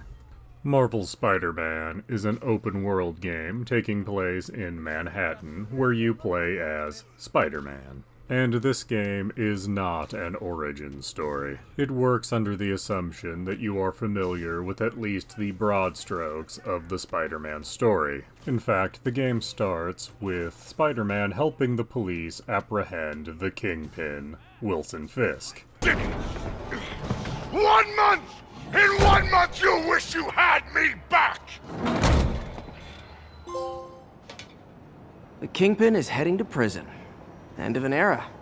I feel like I should celebrate.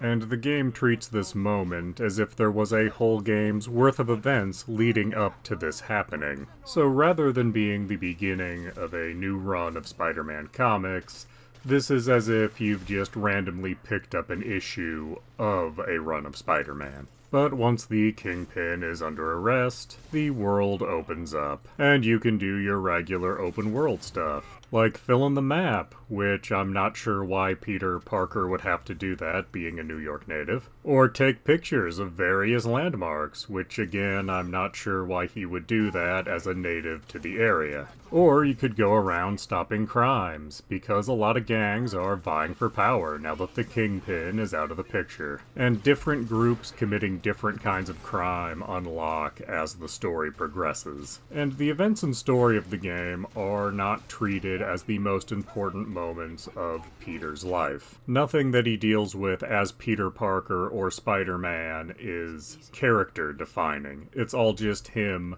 dealing with what may come. You go to work at a lab where you work for Dr. Otto Octavius, who has not yet become Dr. Octopus. You go and visit Aunt May at a homeless shelter that she runs. You hang out with Mary Jane, and unfortunately sometimes have to do missions as Mary Jane. These grind the gameplay to a halt, but you pretty much have to endure them. And eventually, the next big story arc starts, where there's a group of terrorists called Demons who have a beef with Mayor Norman Osborn. And after that, you have a version of the Sinister Six to deal with, which is not as impressive as it first sounds, as Electro and the Vulture tag team you in a rather anticlimactic boss fight. And you get the same thing with the Rhino and Scorpion. And these characters, for being treated as such major threats, are really not that hard to take out in these boss fights. And if any one of them is a real threat to Spider-Man, shouldn't 2 of them together be a much greater threat to overcome? But no, instead they're knocked out fairly easily. In fact, both of these tag team boss fights are easier than side missions you do. There's a kind of side mission where you deal with criminal bases. There's several different flavors of these as the game progresses, but what you end up doing is just several waves of standard enemies. And if you don't have the rhythm of combat down, these can be very difficult. And it just strikes me as odd that dealing with a bunch of regular human beings is harder than dealing with two super-powered individuals. There is an ongoing theme in the game that Peter is just trying to do too much. He's very competent and on the ball when it comes to fighting crime, but when it comes time for him to take off the costume, his life's a train wreck. He's late to work every day. He couldn't hold down a relationship with Mary Jane. He can't pay his rent. He's actually evicted as a story beat in the game. And yeah, with great power comes great responsibility. But at what point is there a responsibility to yourself to just get your act together? It's also worth noting that if you are a fan of Spider-Man or Marvel Comics in general, this game is just littered with Easter eggs for you to find. And a lot of them are minor and not even called attention to. Like when Dr. Octavius gets some new funding, and you'll notice around the lab there's a lot of AIM logos everywhere. But is Marvel Spider-Man worth your time and money? Well, with the price being so all over the place, I guess that depends. With the PlayStation 4 Game of the Year edition only being $20, it's absolutely worth it. You have an amazing base game, and 3 DLCs to play through in that package. And if you have a PlayStation 5, it's only an extra $10 to upgrade that to the remastered version, which does make the graphics nice and shiny and new. If you're interested in playing on PC, that is possible, at a price tag of $60. And that is also a complete package that comes with the DLC. And while it is an amazing game, I don't know that it's worth $60 at this point. Personally, I would wait for one of the big Steam sales and pull the trigger when it gets down to about $40. And then you too can go around doing whatever a spider can. Such a disappointment. Please do subscribe, comment, like, and tell your friends. Resident Evil 4 Remake, released in March of 2023, retailing for $59.99. Available on PlayStation, Xbox, and Windows platforms. As the title suggests, this is a remake of Resident Evil 4, originally released for the GameCube.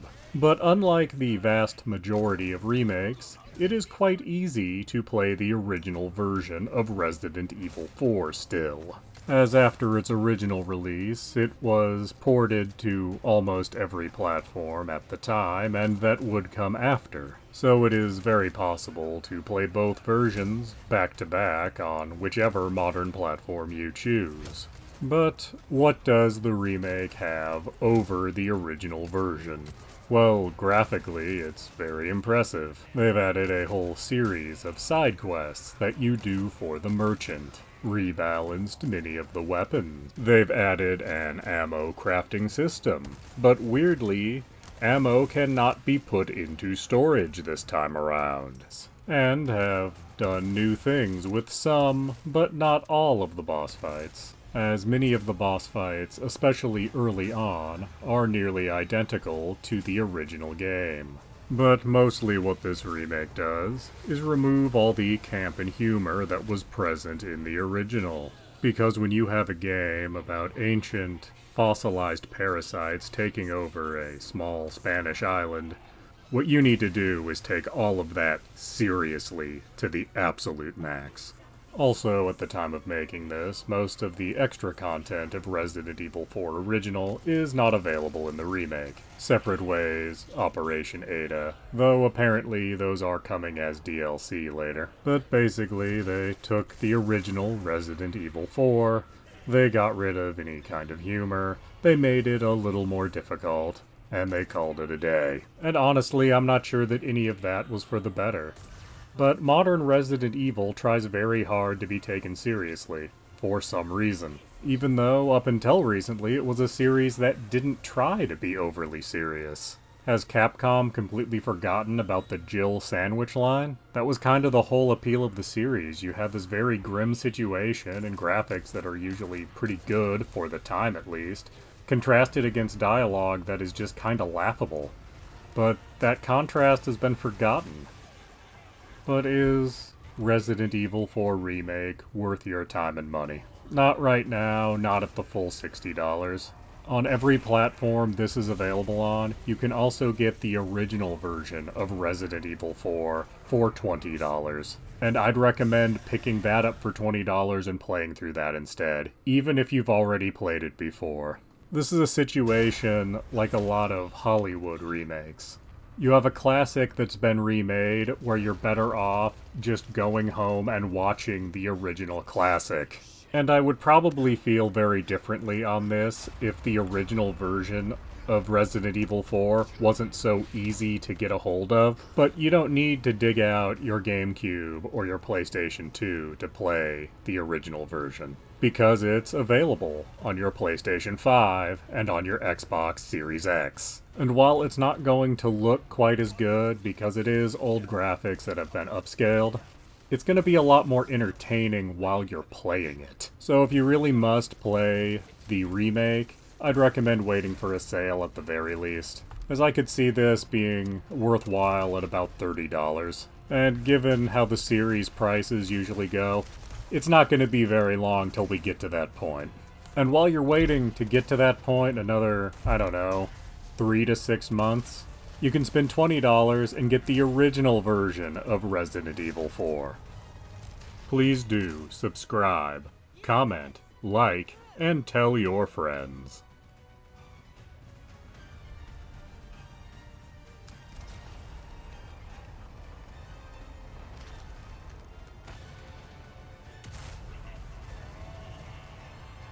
Alex Kidd in Miracle World DX. Released June of 2021. Retailing for $19.99. And available on all modern platforms. This is a remake of the Sega Master System game, Alex Kidd in Miracle World. And if you are not aware, Alex Kidd was the original Sega mascot from a time before Sonic the Hedgehog. This is one of those remakes where you can hit a button and see what the original graphics looked like at any given moment, which is a feature I love and I wish was in all modern remakes of games. That means that this remake is highly similar to the original, but it is not a one-to-one conversion. There are new levels on offer, and many levels have actually been tweaked from their original forms. This is also the kind of remake that lets you brute force your way through things, as it's never really game over, as the game saved your progress, and you can continue no matter how many times you die. But if you were interested in simply playing the original Alex Kidd, once you beat the remake, you do unlock Classic Mode, which is much more similar to what you would have played on the Master System. However, in both versions of the game, the physics work just a little bit different from how they did in the original game. It's just different enough to be off-putting when you first begin playing, but after you've been at it for half hour to 45 minutes, you will adjust to the new physics. Of course, the boss fights from the original game are still here. That is to say, at a certain point, all skill goes out the window, and you have to play games of rock, paper, scissors. And while yes, each boss does have a pattern they tend to follow, they will deviate from their pattern from time to time, just often enough to make these encounters terrible. But still, between the terrible boss fights, you have a decent 8-bit style platformer that's different from your standard Super Mario Bros. Fare, as you do get opportunities to throw fireballs, and use a weird little gyrocopter to get through levels, and sometimes get on a skateboard, which is very hard to control, making it quite a bit more varied than many games of this vintage. But is Alex Kidd in Miracle World DX worth your time and money? Well, Alex Kidd in Miracle World is an 8-bit classic that everyone should play at some point. And this DX version of it is a very user-friendly way to experience that classic without some of the frustration. And it's at a price tag of only $20, no matter which platform you're playing on, making it cheap enough to be an impulse buy for most people. But if you're still on the fence, this has gone on sale for cheaper than $5 at times. So if you're on the fence, I would just wait for a sale to happen. They're frequent enough that I don't think you'll be waiting that long. Please do subscribe, comment, like, and tell your friends.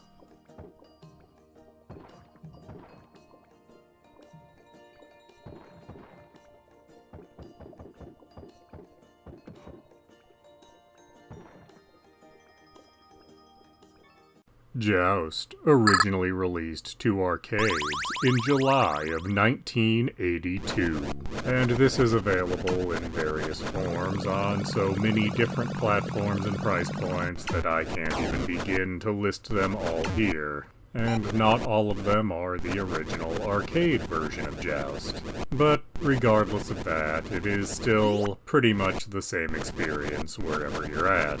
And that experience is just kind of bizarre when you really think about it. So you're in a cave, and there's lava, and you definitely do not want to touch the lava. But you are on an ostrich-like animal that can also fly. And other men with similar mounts are also in this cave with you. You need to collide with them while being above them to turn them into eggs. Not the birds that they're riding on, mind you, but the actual, presumably men that are riding the birds turn into eggs. And if you do not collect those eggs in time, they will hatch into the men holding their lances, and a bird will be along shortly to get them back in the fight. And if you take too long colliding with these men from above and collecting the eggs they turn into, a dragon will spawn and chase you exclusively.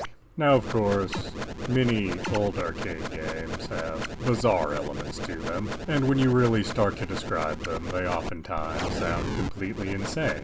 And really, despite this odd combination of ideas, Joust is pretty simple to play.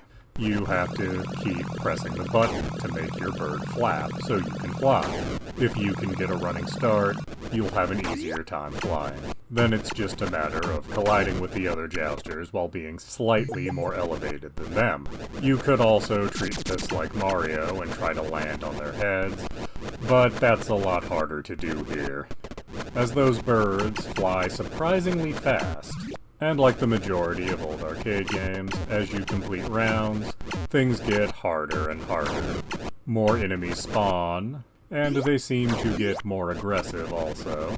And honestly, your thumb is probably going to get a bit fatigued from all the pressing of the button, unless you're using a turbo controller. And actually finding controllers with turbo on them these days is not all that easy.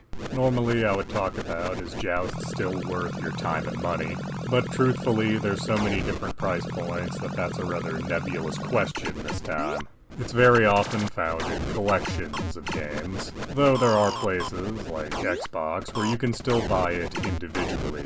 And I just wanted to bring a little attention to Joust because it's a fun, but very strange game. And unlike a lot of older games, it doesn't seem to have had much in the way of remakes or fanfare over the years. There was an arcade sequel, and apparently there's been numerous attempts at making a modern update to this game, like many arcade games have received in recent years. But apparently, nothing has actually come of any of those, and I was unable to find any information on a version currently in development. But Joust is a fun little experience, and I think more people should be aware of it. It deserves to be as well remembered as Pac-Man or Space Invaders. So if you're an avid gamer, you probably have a collection of retro games somewhere in your collection, and there's fair odds that Joust is probably in it. So maybe take a moment and play it. Give it 20 minutes of your time. You'll probably end up playing it a lot longer than that 20 minutes. I certainly did. Please do subscribe, comment, like, and tell your friends.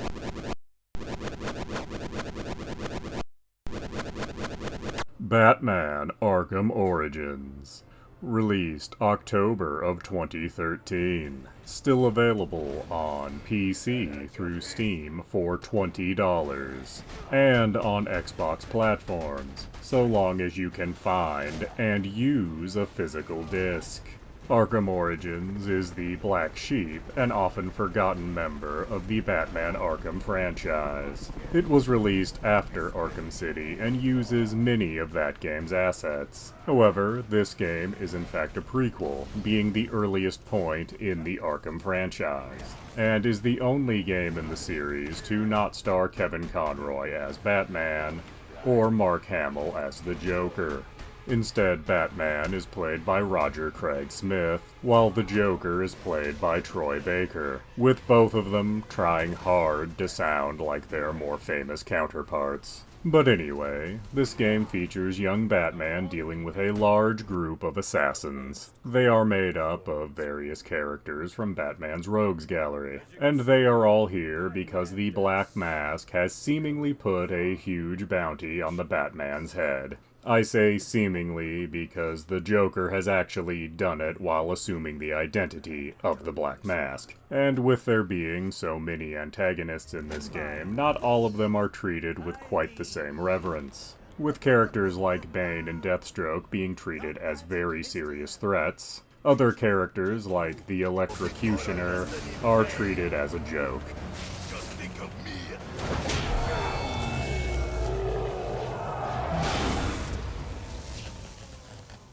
Who wants to show me where the Penguin is?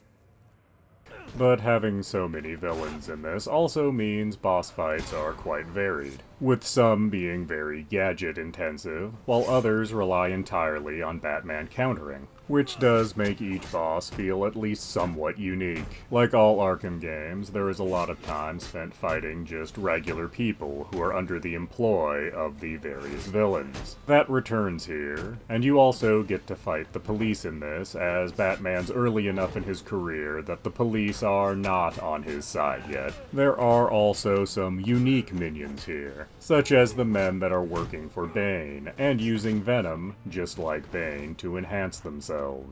Or the criminal martial artists that have the ability to counter Batman's moves. You don't encounter things like this in every group of enemies, but when they show up, they mix up combat a little, make it feel fresh, as you do have to treat them somewhat differently from your standard enemies. Also new to Arkham Origins is when Batman has to set up a crime scene, and these crime scenes can be a little frustrating till you get used to them.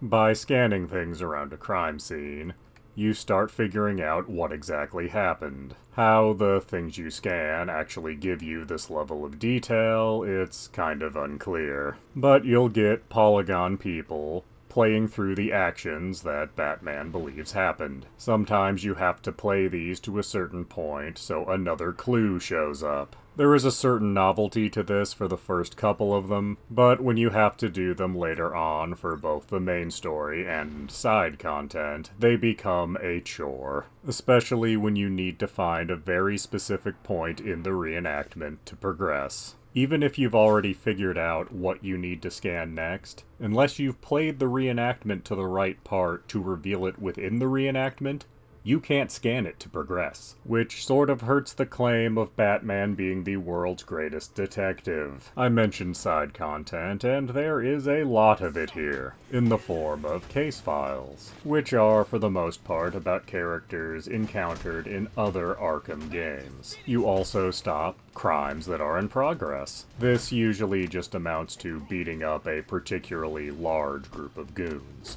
And, of course, the Riddler makes a return. Although, this being a prequel, he's not actually known as the Riddler yet. He's just Edward Nygma, cleverly going by the alias of Enigma. And he has not hidden any Riddler trophies for you to find. Instead, he's doing blackmail, and you're actually hunting down pieces of information that he's going to blackmail people with. But here's where it gets a little strange. Some of them are just hidden in hard-to-reach places, or behind terminals that need to be hacked, which makes a certain degree of sense. Others of them are set up in elaborate puzzles that you would need Batman's various gadgets to solve. As we're told he's never encountered the Batman before, why are any of them set up like this? He's not yet at the point in his life where he wants to prove he's smarter than the Batman. But is Batman Arkham Origins worth your time and money? Well, it basically is just more Arkham City. And I don't view that as a bad thing, because after my first time playing Arkham City, exactly what I wanted was more Arkham City to play. And while being more Arkham City, it also offers little quality of life improvements, like the ability to fast travel. It also has some interesting boss fights where you actually have to rely on countering rather than attacking. And it's also interesting seeing a younger Batman who doesn't quite know how to do everything. Like a scene early on where Batman's trying to interrogate someone and accidentally makes them pass out. It's somewhat interesting to see a young Batman that really hasn't figured everything out yet. It's also nice to see him fighting the police, because realistically, a vigilante's not ever gonna be welcomed in a city. Realistically, the most likely way you are to play Arkham Origins is on a PC, thanks to its availability on Steam. And as a game from 2013, you don't need a super high-end computer to play it at this point. Plus, it's only $20 on there, so this is not a huge investment if you want to see what this game's all about. Now, if you are interested in playing this on an Xbox platform, it is sadly not available on the Xbox digital storefront. However, if you have a console that can read discs, all you need to do is track down a physical disc. I got my copy for $4 at a Savers. However, if you are interested in going the Xbox route, it should be noted the DLC is also no longer on the digital storefront, whereas Steam still has all the DLC ready for you to purchase if you are so inclined. It's a bit of a shame that this is sort of the forgotten chapter of the Arkham franchise, as Arkham Asylum and Arkham City have gotten remasters and are available on pretty much all platforms, and Arkham Origins was made by a different developer and was sort of a stopgap before Arkham Knight came out, but it's not a bad game by any means. It doesn't deserve to be forgotten the way it is. And with Arkham Asylum and City coming to Switch, I think they should take a look and do the same thing for Arkham Origins. I know it's not likely to happen, but I'd love to see it happen. Please do subscribe, comment, like, and tell your friends.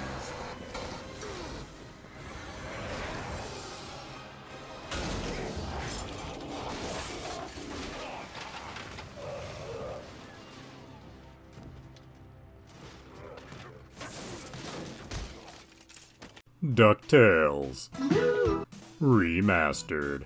Originally released in August of 2013.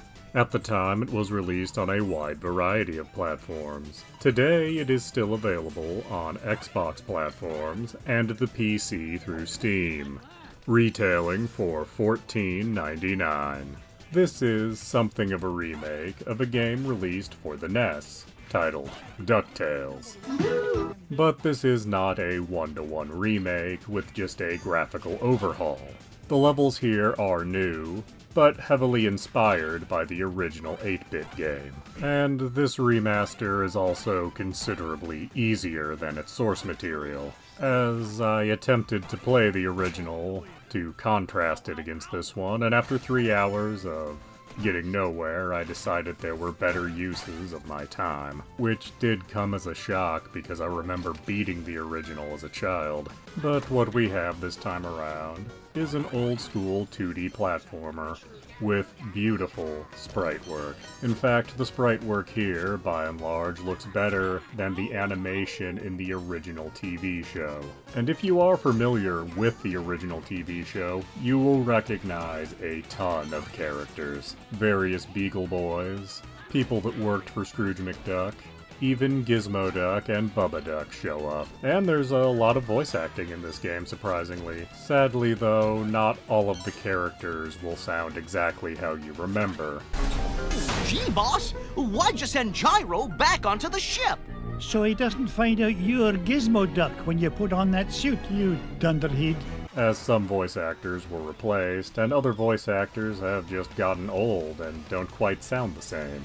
The story and gameplay are fairly simple. Scrooge found a treasure map, and he wants to find all the treasure. So you go to places around the world, and the moon for some reason, to find treasure. Each level, you platform around, and can pogo jump on Scrooge's cane somehow, and occasionally whack things with your cane, to get to a boss that stands in the way of you getting your treasure. In most of the levels, there's something blocking your path, and you deal with that by exploring the level and finding certain items, be it the pieces of Gizmo Duck's suit, or a collection of ancient coins, or even parts to an engine. And as you're doing that, you're also collecting lesser treasures in the form of giant gemstones, which was the same in the original game. But I think here they could have mixed it up a little bit. Sure, still have the giant gemstones, but you could also have had, gold bullion, pieces of jewelry, other ancient artifacts. It just seems odd that giant gemstones are so common in this world. There is a big twist after you've collected everything, which is very much in keeping with the original show, and somehow that relates to the return of a vampire duck of some kind, because apparently this was all just duck-themed Castlevania. But is DuckTales Remastered worth your time and money? Well, it is fairly cheap these days, with a price tag of only $15. But it's also an experience that will only last you about 4 hours. I think ultimately it depends if you have memories of playing the original or not, or if you remember being a die-hard fan of the original DuckTales TV show. Both apply to me, so I very much enjoyed this experience down nostalgia lane. It's not a deep or terribly demanding experience by any stretch of the imagination, but it is a lot of fun, and I could see myself playing through this again at some point, or even playing it with the intent of collecting as much extra treasure as possible, as you do have the option of jumping inside Scrooge McDuck's money bin, and it does fill up as you collect more money. So, with its price tag only being $15 at this point, I absolutely do recommend DuckTales Remastered. Please do subscribe, comment, like, and tell your friends. Saints Row, released August of 2022. Available on PlayStation, Xbox, and PC platforms. Pricing varies wildly exactly where and how you get this game, being $59.99 on the PlayStation and Xbox storefronts, but only $29.99 on Steam. And physically, copies of this game can be found for $19.99 very easily. Saints Row is the newest game in the Saints Row franchise, and was intended to be a reboot for the series. So gone are the supernatural elements that were present in the last couple of games, with things broadly scaled back to be somewhat more realistic. So no aliens, no superpowers, no trips to space or hell. Instead, we're in a fictional southwestern town modeled loosely on Las Vegas. The player character is currently sharing an apartment with 3 other characters.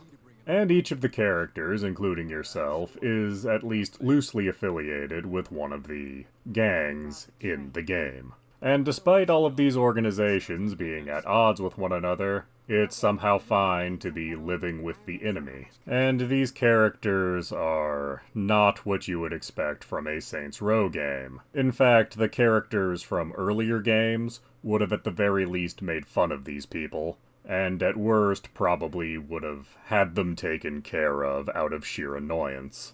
But shortly into this game, all of the characters find themselves disillusioned with the gang they're currently affiliated with, and decide they'll start a gang, coincidentally called the Saints. And conveniently, they find a church to take over on 3rd Street, and almost immediately, and with virtually no pushback, set up a sphere of influence within the town. And setting up and expanding your sphere of influence actually leads to this game's biggest problem.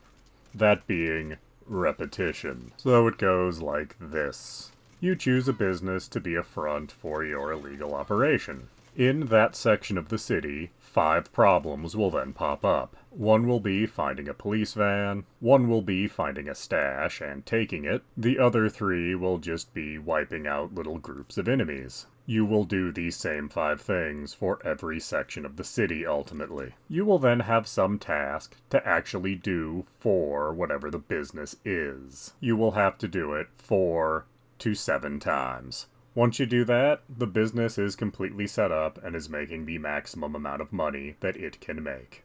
Other than that, there are side jobs you can take, being the equivalent of the mini-games you used to do in other Saints Row games, except there's nothing forcing you to do them this time, outside of 100% completion. And of course, being an open-world game, there are things to just find on the map. Pallets of, product, dumpsters to dive in, sites where you have to find the history of an area. These all give you a small amount of experience and money, but again, outside of just getting 100% completion, there's nothing pressuring you to keep doing this for any gameplay reason. As you do need money to set up more front businesses to expand your empire, but just passively waiting for money to accrue is much more efficient than hunting down anything on the map. In general, everything here feels so soft and kinda toothless. It's sorta like when you see an R-rated movie that's been cut down for TV. Because yeah, you can tell this is Saints Row, but someone has gone through and taken out anything that had any bite to it to make it more palatable for a mid-Saturday audience on TV. One of the only bright spots in this game is a mechanic that has been added to the combat. When you are fighting hordes of enemies, be they cops or from one of the other factions, they will sometimes call for reinforcements. You can see that they're doing this, and you can interrupt them from doing it.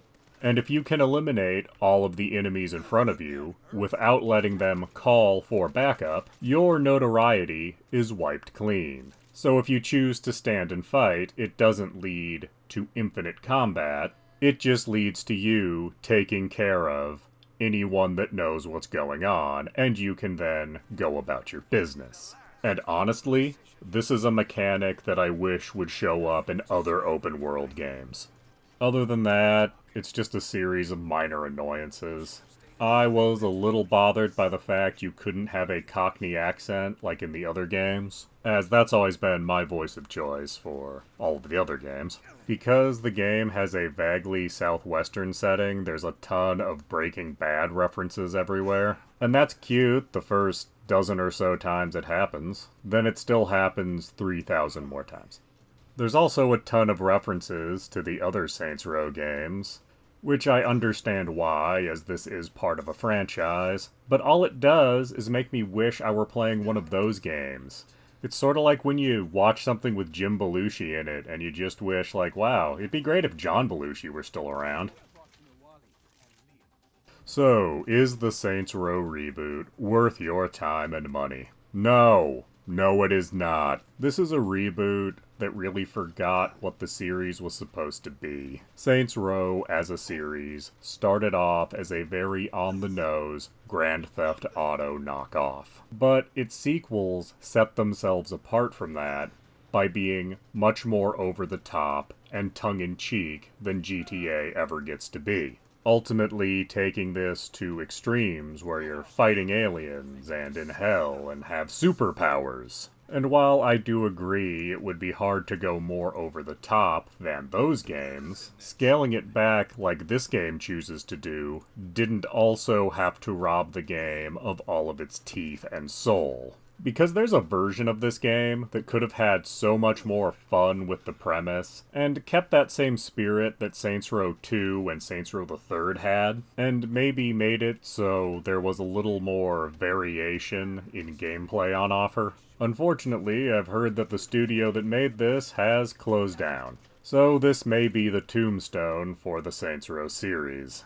If morbid curiosity or devotion to the series makes you really want to play this reboot, I would recommend getting it physically for $20, or better yet, waiting till it's even cheaper than that. I think $15 might be about the right price for this.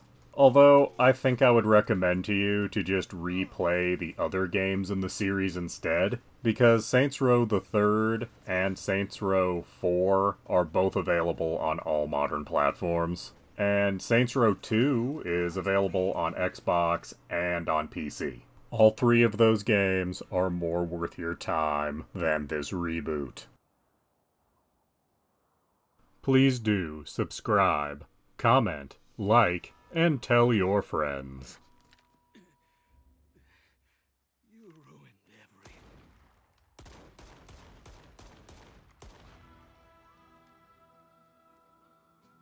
Journey to the Savage Planet, released January of 2020. Available on all modern platforms, retailing for $29.99. Journey to the Savage Planet is an exploration-based first-person shooter. You have been sent to an alien planet to explore and evaluate the resources thereof, which at first you might think this will bear similarities to Minecraft or No Man's Sky. However, the best comparison to make is actually the Metroid Prime series. However, where that series goes for a feeling of isolation and a serious tone, Journey to the Savage Planet sadly makes attempts at being funny, which could have actually worked if there was more variety in the jokes. At every turn, you will be reminded that the company you work for is incompetent and doesn't care about you. And that's funny for about the first 3 minutes of the game. You will then have another 8 hours or so of game where this joke will keep coming up and never be funny again. The gameplay on offer is also fairly rudimentary. You have a basic gun to shoot aliens with. You also have a number of items that you throw in different situations. The vast majority of puzzles in this game will be solved by simply throwing the right item at it. The basic gameplay loop is pretty simple. You need to find a specific resource to craft an upgrade for yourself.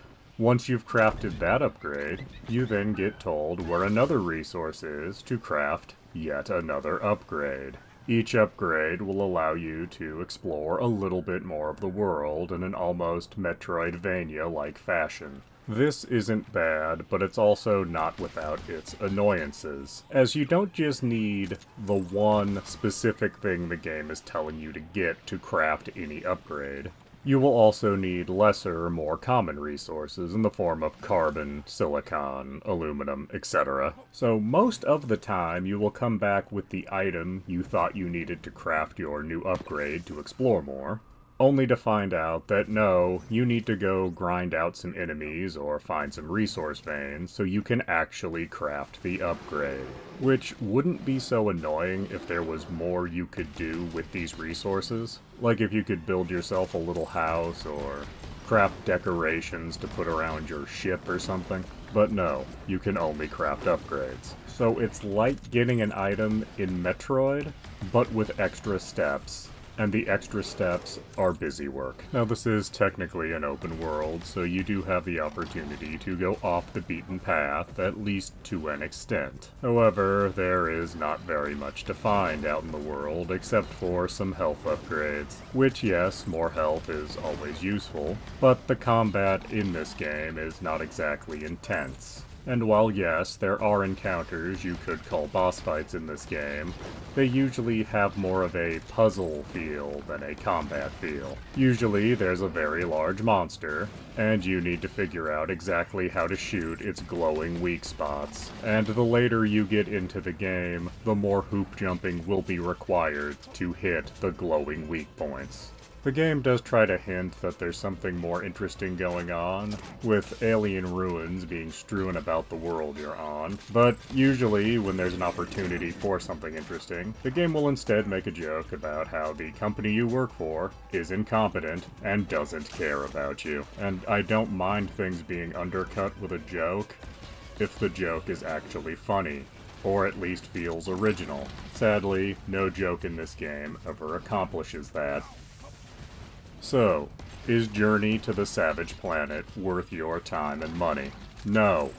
No, it is not. And the sad part is, I really think there is a good version of a comedy Metroid Prime game that could be made. This is just sadly not it. $30 is just too much to ask for a game like this. It's very short, it's unfunny, and the gameplay is not engaging. And this just feels like a case of squandered potential. There was a good game in here somewhere, but the execution just was not able to bring it forth. Please do subscribe, comment, like, and tell your friends. Star Wars Jedi Survivor, released April of 2023. Available on PlayStation, Xbox, and PC platforms. Retailing for $69.99. Jedi Survivor is a sequel to Jedi Fallen Order, and follows the same protagonist, Cal Kestis. There has been a bit of a time jump between games, as he is now older, and has made a name for himself harassing the Empire, but is apparently not directly tied with the rebellion made famous in the original trilogy. But then again, I am no expert on current Star Wars canon. The beginning is something of an attempt at misdirection, as you start with a whole team of new characters, but they shortly cease to matter, and you start seeing all your old friends from the first game again. But that is not to say that this is simply more of the first game. Rather, it's a much bigger version of what the first game was going for. The environments are far more open, making this much closer to being a true open-world game. You also have many more options in combat, as in addition to having the single lightsaber and the double-bladed lightsaber, you can now dual-wield two of them, or have a lightsaber and a blaster in your hand, or have one much bigger lightsaber, with each of these options having different strengths and weaknesses. And of course, there are some enemies that are particularly weak to one stance or another. Unfortunately, you can only have two options with you at any given time. You can change them every time you reach a meditation point, but you can always only have two on you at any given time. And this prevented me from experimenting very much with them, as I liked the single blade style, as it was very similar to the first game, and then I liked just having the large crossguard lightsaber because it had so much more power. I would run into situations where I think, having a blaster right now would be very useful, but I wouldn't have a meditation point next to me to change into it. So I just kept powering through with what I was comfortable with. Still, having options of how you use your lightsaber is very nice. You also have a ton of cosmetic options. You can change out every single piece of your lightsaber, customize the appearance of your blaster, change the clothing, hair, and facial hair on Cal, and alter the appearance of your droid. None of this will have any effect on gameplay, but this did keep me motivated to explore areas fully, so I could find as many cosmetic options as possible. Speaking of exploration, to fully explore the areas in this game will require a lot of backtracking. As you progress through the game, you will get new tools that allow you to deal with the environment. As from the very beginning of the game, you will find obstacles that you are simply unequipped to deal with. You will get the tool to deal with that obstacle eventually. So unfortunately, if you don't realize that you simply need something that you don't have yet, you can end up wasting a lot of time and effort trying to figure things out. There is of course a story here, with the Empire as a major stumbling block. I won't get too deep into the story, as I don't wish to spoil it for anyone. But this game does attempt to have twists. Unfortunately, it's always the same twist. And that's when a character you've been working with goes, "Surprise! I'm actually a bad guy." This game likes that twist so much, it shows up not just in the story, but also in the various side content that you can do. And unfortunately, it never actually comes as a huge surprise. But in addition to the story, there are many optional things to do. The central hub of the game is a cantina. When you first get there, it's mostly empty. You will find various NPCs to fill it up. All of them will have stuff for you to do. This will unlock various cosmetic options for you, and give you many conversations that you can listen to and glean story details out of. Some of these NPCs will even point you in the direction of optional bosses, or other interesting things that are very easy to miss. The only complaint I have about the NPCs giving you side missions is the issue of traveling, as you can fast travel between every meditation point on the planet you are on. But if they want something from you that takes place on another planet, there's no quick way to get to that planet. You have to go to your ship, select the planet you want to go to, wait for the ship to start flying, be told that they're ready to actually travel, sit down, and then finally wait for the other planet to load. And if you're doing side content that could hypothetically be done in quick succession, like the bounty hunting side quests, you have to go to the planet to fight them, then get back on your ship to do that whole process all over again, so you can get back to the cantina to find out where the next bounty hunter you have to deal with is. And they might be on yet another planet. If you could just fast travel between the various planets on the map screen, it would have eliminated this whole problem. So is Star Wars Jedi Survivor worth your time and money? Well, at the time of this recording, it is a relatively new game, still coming in at $70. And to just do the story portion of the game would be about 20 hours, with side content taking another 10 to 15. I would recommend waiting for this game to drop in price, as it won't be long before this is showing up at about $40. As while this game is a good time while it lasts, it has the same problem as the vast majority of Star Wars games. That being, nothing really profound in the setting is allowed to happen because they're saving that for movies and Disney Plus shows.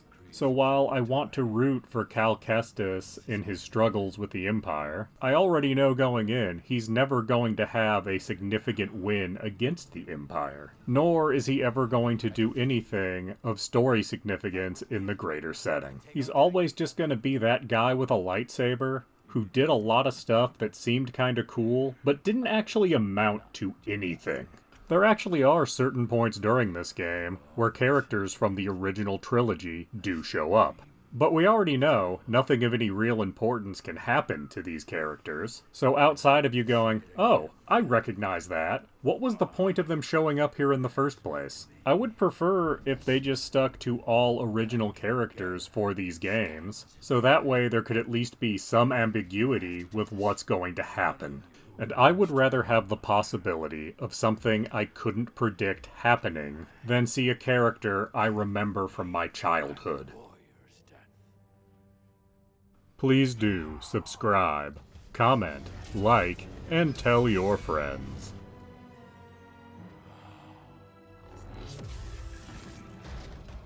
Please touch the artwork. Released in January of 2022 for the PC, and September of 2022 for the Nintendo Switch. Retailing for $9.99 on PC, or $8.99 on the Switch. In interest of full disclosure, I received my copy for free. The publisher, Nakana.io, gave me a review copy of the Switch version. They have published a number of games on the Switch, and I recommend checking them out on the eShop. Please Touch the Artwork is a puzzle game, and it is broken up into 3 galleries of artwork, each one representing a different kind of puzzle. The first being a series of puzzles where you try to match the artwork, at first with just lines, and then with colors. Later you do both at once.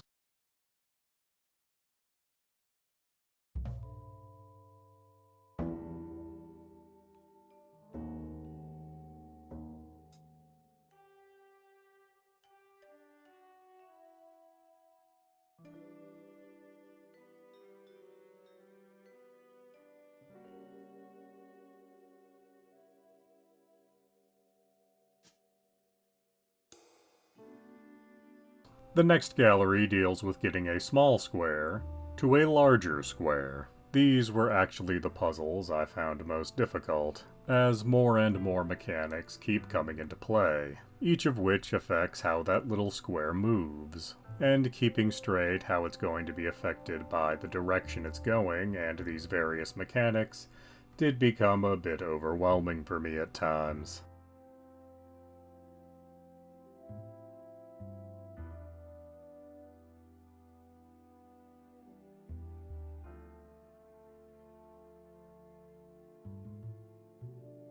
The last gallery was my personal favorite. It was a series of mazes you have to negotiate while melancholy music plays in the background. At first you see the whole maze, and then less of it. Eventually you get to a point where you're slowly erasing the maze as you solve it.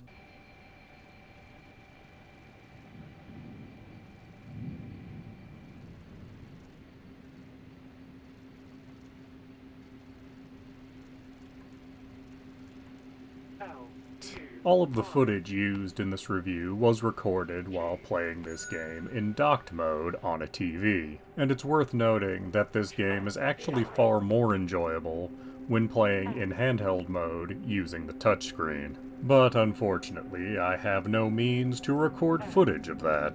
This game is a very intimate experience. As you solve puzzles in the galleries, you get told little pieces of story, or tiny bits of poetry. Exactly what their meaning is in relation to the artwork is unclear and open to interpretation. I found the overall experience to be quite relaxing and borderline therapeutic. I also found this game to be strangely addictive.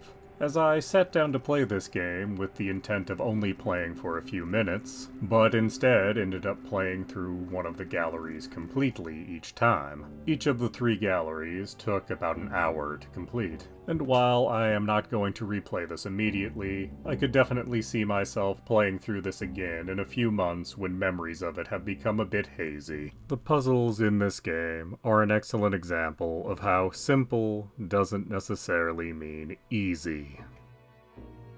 So is Please Touch the Artwork worth your time and money? It is a fairly short experience, clocking in at only about 3 hours. However, it is a very good 3 hours. At its most expensive, it's only $10. But honestly, I think it's best played on the Switch, where you can play it with a touchscreen, as using a controller with this game is certainly functional, but it's not ideal. And as controller functionality was actually patched into this game later, it's clear that touchscreen was the intended medium by which to play this game. This is also a rare occasion where I would call a game relaxing. There are no time limits, no scores to keep track of, no pressure of any kind. You simply have a piece of artwork that's somehow a puzzle in front of you.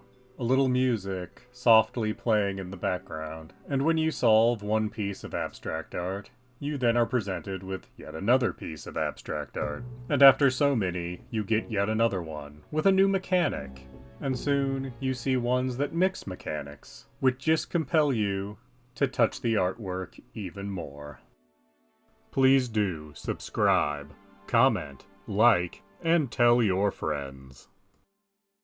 Spider-Man Miles Morales. Originally a PlayStation 4 exclusive, but now remastered for the PlayStation 5 and PC, retailing for $49.99. Spider-Man Miles Morales is a follow-up to the 2018 game Spider-Man, but this time around, instead of playing as Peter Parker, you play as Miles Morales, hence the name of the game.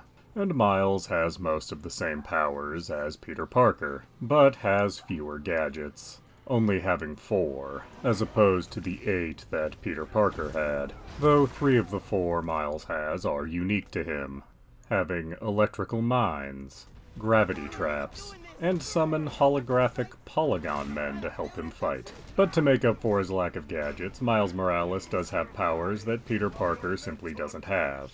He can turn invisible for a little while, and he can charge his attacks with electricity. Not sure how electric powers come with getting bitten by a spider, but apparently that's what happened. Having these different gadgets and powers at your disposal do end up changing the gameplay somewhat, as you never have to have a brawl with a group of enemies. Even when taking out multiple waves in an encounter, you have the option to go invisible and take everyone out with stealth, which I found to be a huge improvement. Also, at no point do you ever stop playing as Spider-Man. Gone are those completely pointless sections with Mary Jane or some other random character.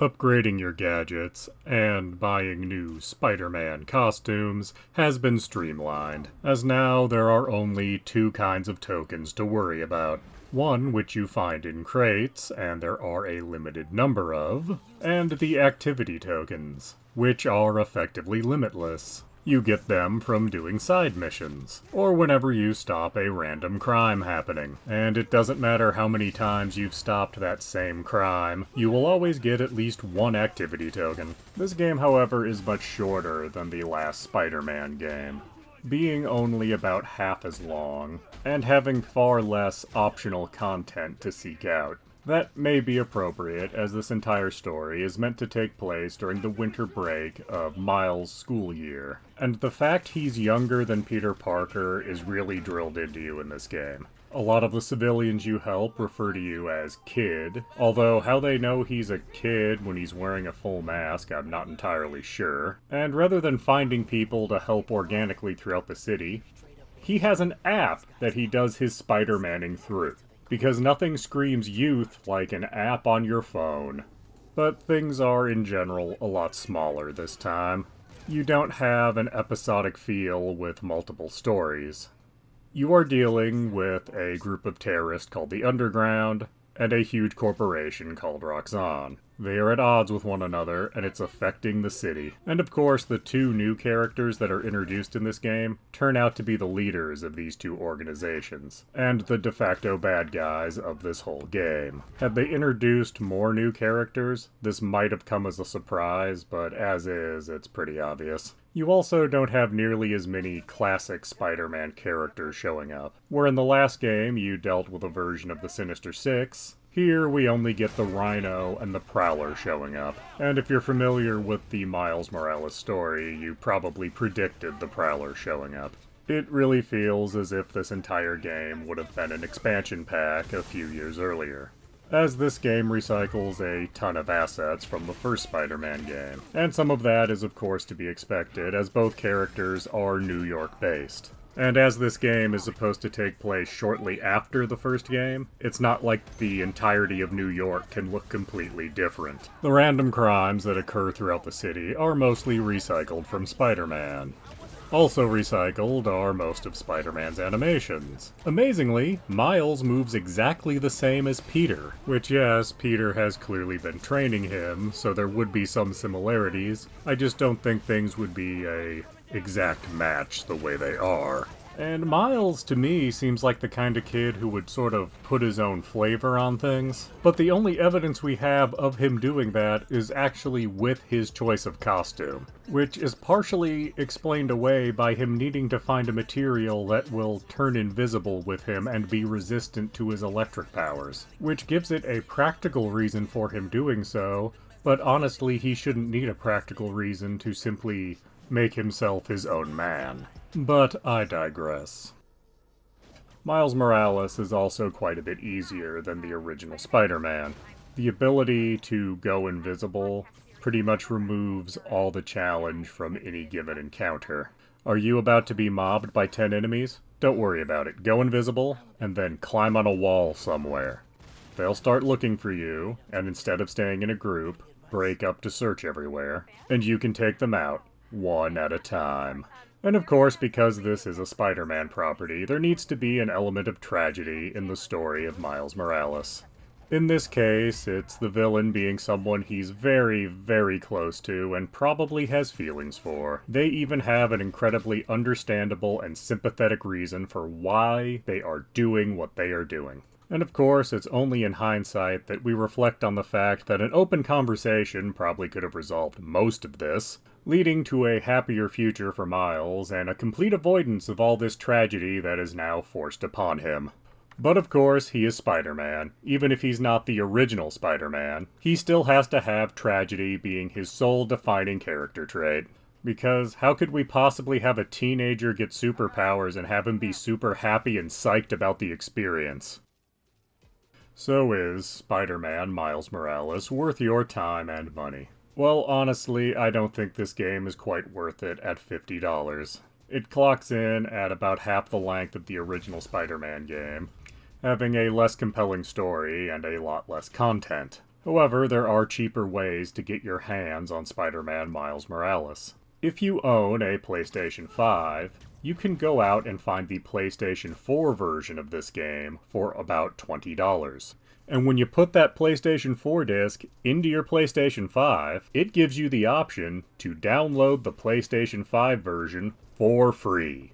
But you do need to keep the PlayStation 4 disc in your system in order to play it. It is worth noting that the PlayStation 5 version of Miles Morales comes with the remastered version of the 2018 Spider-Man game. And getting both Spider-Man games for $50 is actually a pretty good deal. As for playing this on the PC, I would wait for a Steam sale if you're interested in going that route. And it is fully playable on a Steam Deck. And honestly, having a game like this on a handheld might actually improve it some, as you don't tend to play handhelds for hours on end, and will instead break up this fairly short game into several gaming sessions. I still wouldn't pay $50 for that experience, but it is worth pointing out if you happen to have a Steam Deck. Please do subscribe, comment, like, and tell your friends. Deep Ones. Released September of 2017. Available for PlayStation, Xbox, and Switch. Retailing for $4.99.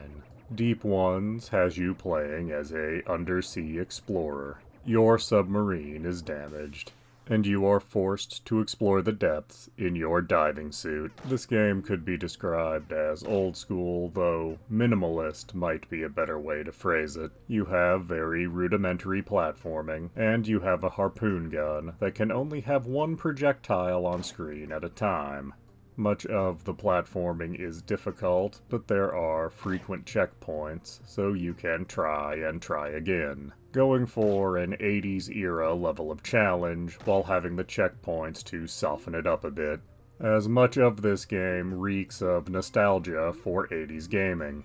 The graphic style, with its black background and popping colors in the foreground, is meant to resemble the ZX Spectrum's graphics, but it doesn't go all the way with that idea, as at no point do you ever see color clash occurring, which was present in virtually every game ever actually released for the ZX Spectrum. So you march forward in the world of Deep Ones, gradually getting deeper into the ocean, starting out fairly mundane, where your only threats are bottomless pits and various sea life. Occasionally you'll see evidence of gigantic and truly monstrous sea life. Then you begin to encounter the undead in the form of pirates. And before long, things go full H.P. Lovecraft, which you probably guessed given the title of Deep Ones.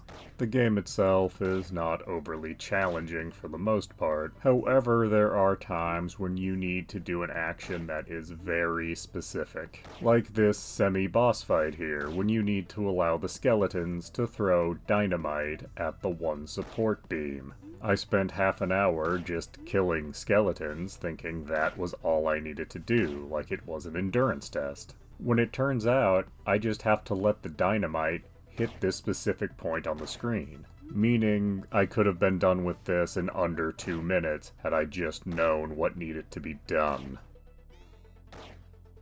So, is Deep Ones worth your time and money? Well, being a game that only cost $5, it's a little hard to say no. But on the other hand, it's also only about a 2.5 hour experience. And ironically, for a game named Deep Ones, this game is anything but deep. And even if you have a huge level of nostalgia for the 80s games this is trying to play tribute to, I really don't think this is really worth your time and money. So no, I say pass on Deep Ones.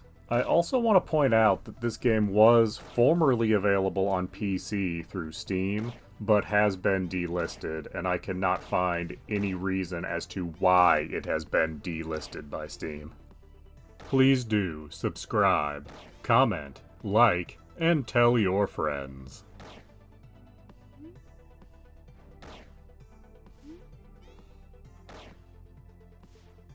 Lies of P, released September of 2023. Available on Xbox, PlayStation, and PC platforms. Retailing for $59.99. Lies of P is a Souls-like based very loosely on Pinocchio. But where Pinocchio was about one author's hatred of children, this game is about a city that falls into ruin by using technology it did not fully understand. You play as a puppet in the game that has just woken up. You look considerably more human than the other puppets. Most of the other puppets look and move like some kind of clockwork, but your movements are more smooth and organic. Apparently, the rest of the puppets have rebelled against the humans they serve, having somehow defied this world's equivalent of the 3 laws of robotics. And early on, you may think the whole game will be putting down this puppet rebellion. However, after the first major boss fight, you will find out that is not the case, as shortly after that, you will find out something else unique about your character. Unlike the other puppets, you can lie.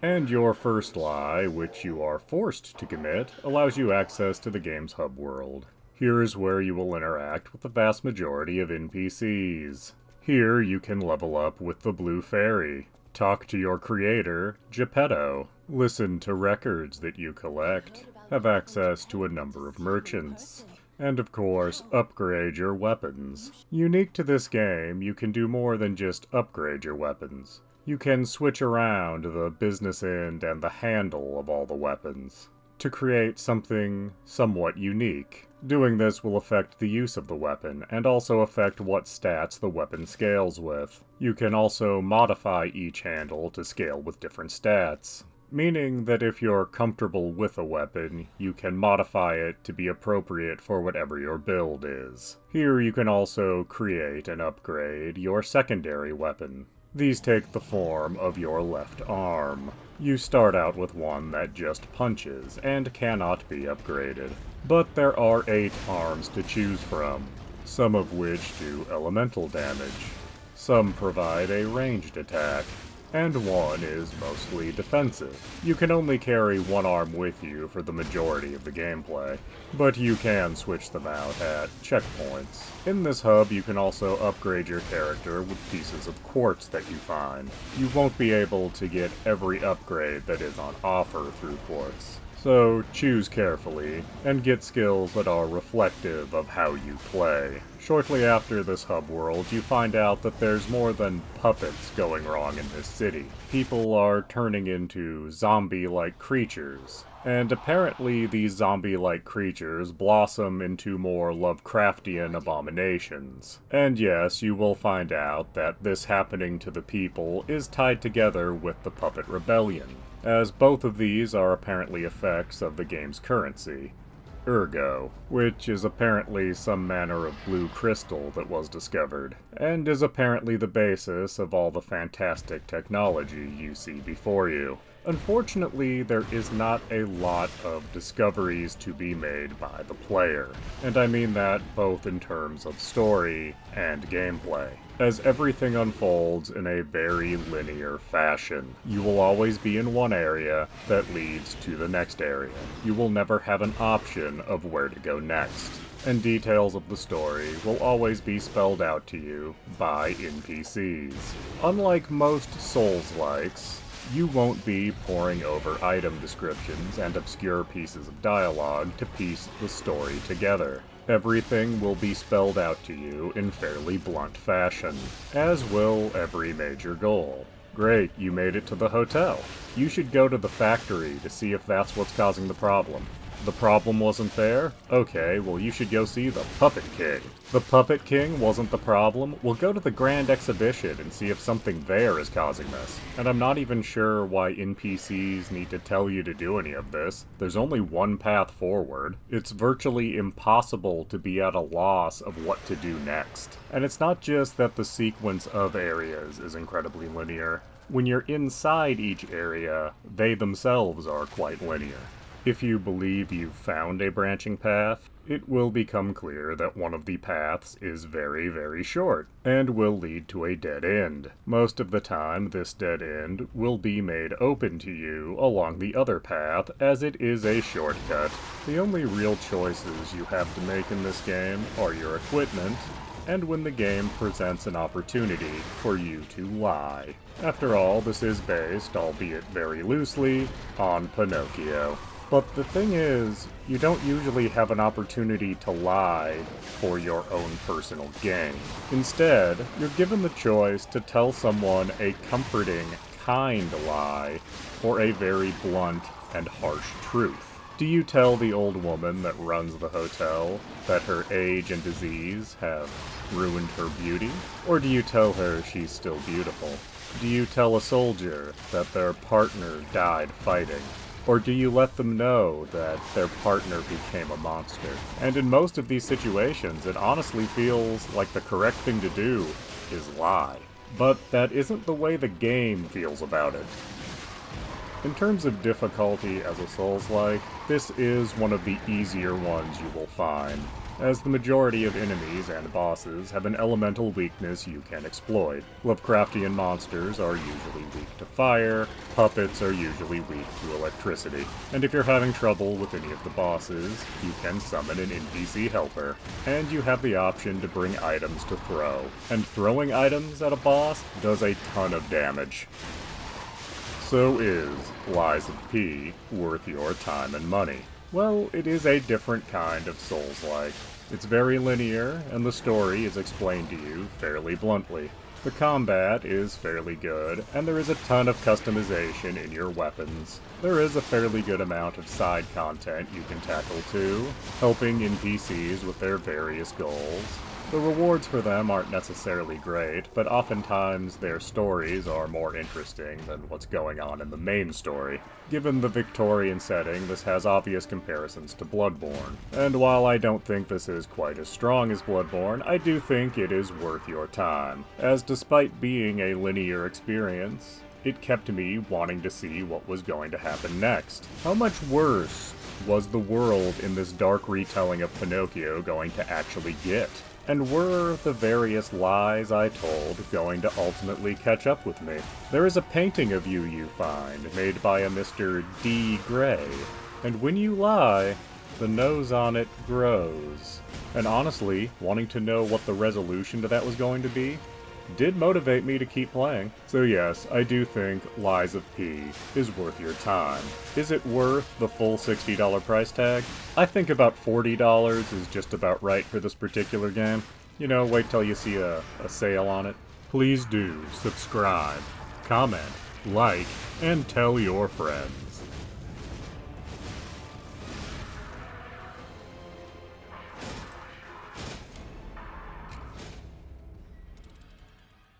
Blaster Master Zero, originally released for the 3DS and Switch, but is now available on all modern platforms, retailing for $9.99.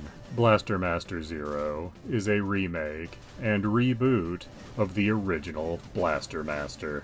Taking heavy inspiration from the 8-bit original, many of the gameplay elements are still present in this remake, as well as having a very similar world map and similar story progression.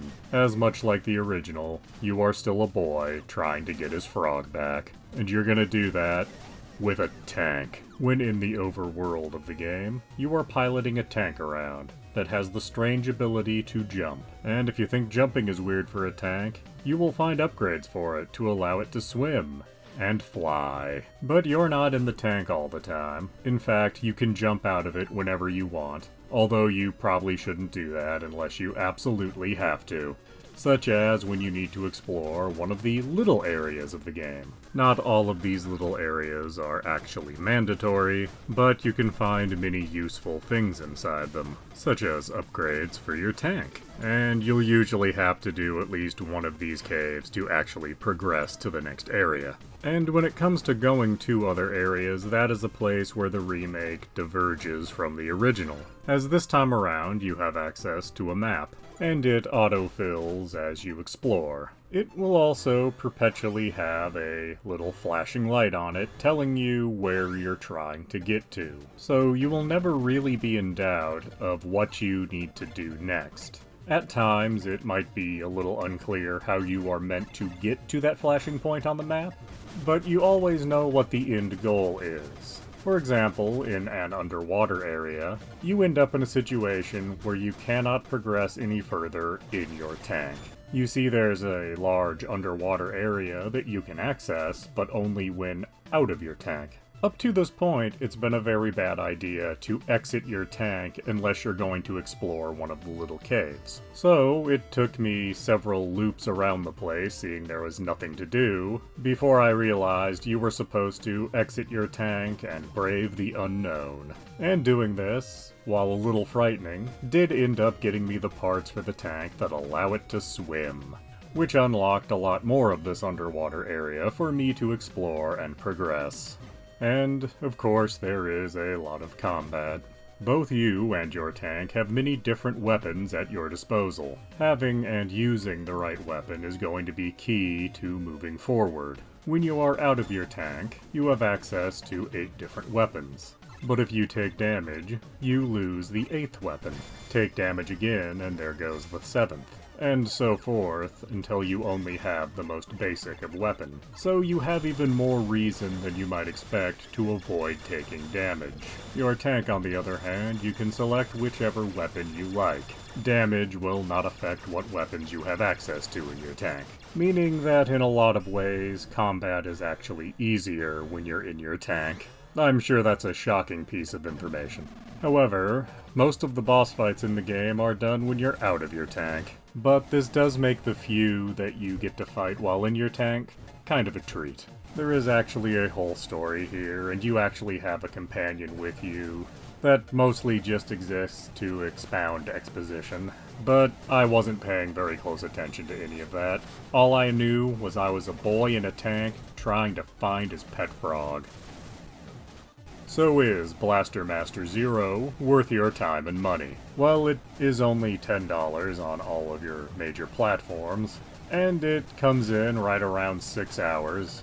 It is a good way to experience something approaching the original Blaster Master without having to deal with a lot of 8-bit frustration, as this remake/reboot is considerably easier than its 8-bit counterpart. This game is also the first in a series. At the time of making this review, there is both a Blaster Master Zero 2 and 3 available, with some talk of a Blaster Master Zero 4 being on the way.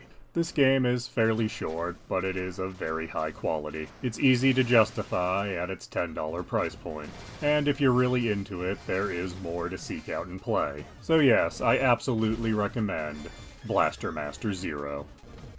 Please do subscribe, comment, like, and tell your friends.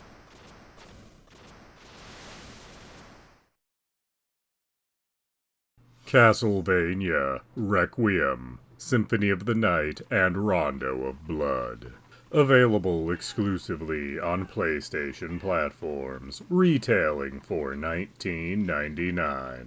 Castlevania Requiem is a collection of 2 games. That being Castlevania Rondo of Blood and Castlevania Symphony of the Night. Rondo of Blood is a classic Castlevania game, more in the vein of the earlier titles, originally released for the PC Engine, aka the TurboGrafx-16. However, it was not released in the United States until a remake in 2007, and that remake was an enhanced remake with 3D graphics. And while the original that's in this collection was an unlockable, you did have to jump through hoops to unlock it.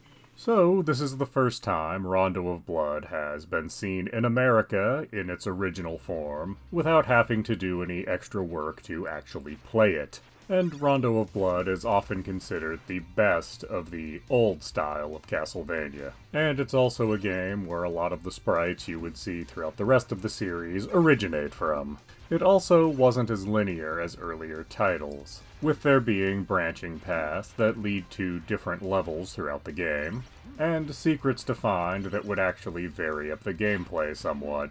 Elements which do start hinting towards the Metroidvania genre that the series would become later. The protagonist in Rondo of Blood, Richter Belmont, is what bridges Rondo of Blood and Symphony of the Night together, as the last boss fight in Rondo of Blood actually serves as the introduction to Symphony of the Night. Speaking of Castlevania Symphony of the Night, it is of course the other game in this collection. And it is often considered the best of the Castlevanias done in the Metroidvania style. And while the intro does have you playing as Richter Belmont again, once you're done with the introduction, you start playing as the game's protagonist proper, Alucard. He's Dracula's son, and his name is Dracula backwards if you didn't pick up on it. And here you will notice things are very different from the last game. First, there are not a series of levels to accomplish, but one large map to explore, and later a second large map to explore. And you will notice there are RPG elements, such as leveling up with experience, and managing your equipment. You can also cast spells, which is done with Street Fighter-like button combinations. And you will find as you explore the castle that in order to get to new locations in the castle, you will have to find things. Sometimes it's literally a key. Other times it's a new ability, such as being able to double jump or turn into mist. As while it does seem like you can freely explore the castle, you find out with your base abilities there are very few places you can actually go. Because the Metroidvania genre, at the end of the day, is about the illusion of choice. But Alucard is wandering Dracula's castle, attempting to stop the resurrection of his father. But it turns out that Richter Belmont is also in the castle, and seemingly the mastermind behind resurrecting Dracula. And if you take that at face value, you can finish this game very quickly and get a terrible ending. But if you're interested in actually putting some effort in and exploring the castle very thoroughly, you can find out that Richter is actually under the control of Shaft. No, not that Shaft. It's actually an old wizard guy in the game. And that will allow you to free Richter from his mind control, reunite him with his beloved, and unlock the second half of the game, where you do the same castle again, but upside down. And of course that gives you the opportunity to actually go and fight Big Daddy Dracula. So what you have here is a collection of two highly regarded Castlevania games. They are done in very different styles, but they are connected by characters and story to an extent. Still, this makes them for a somewhat odd pairing, because there is a definite division in the Castlevania fanbase between fans of old-school games like Rondo of Blood and fans of the newer Metroidvania style. However, I do think it makes sense to pair these particular two games together, not only because of their obvious connection to one another, but also because they are widely considered the best of their particular style. So someone that's buying this just for Symphony of the Night gets to see what a classic Castlevania game can be like at its best with Rondo of Blood.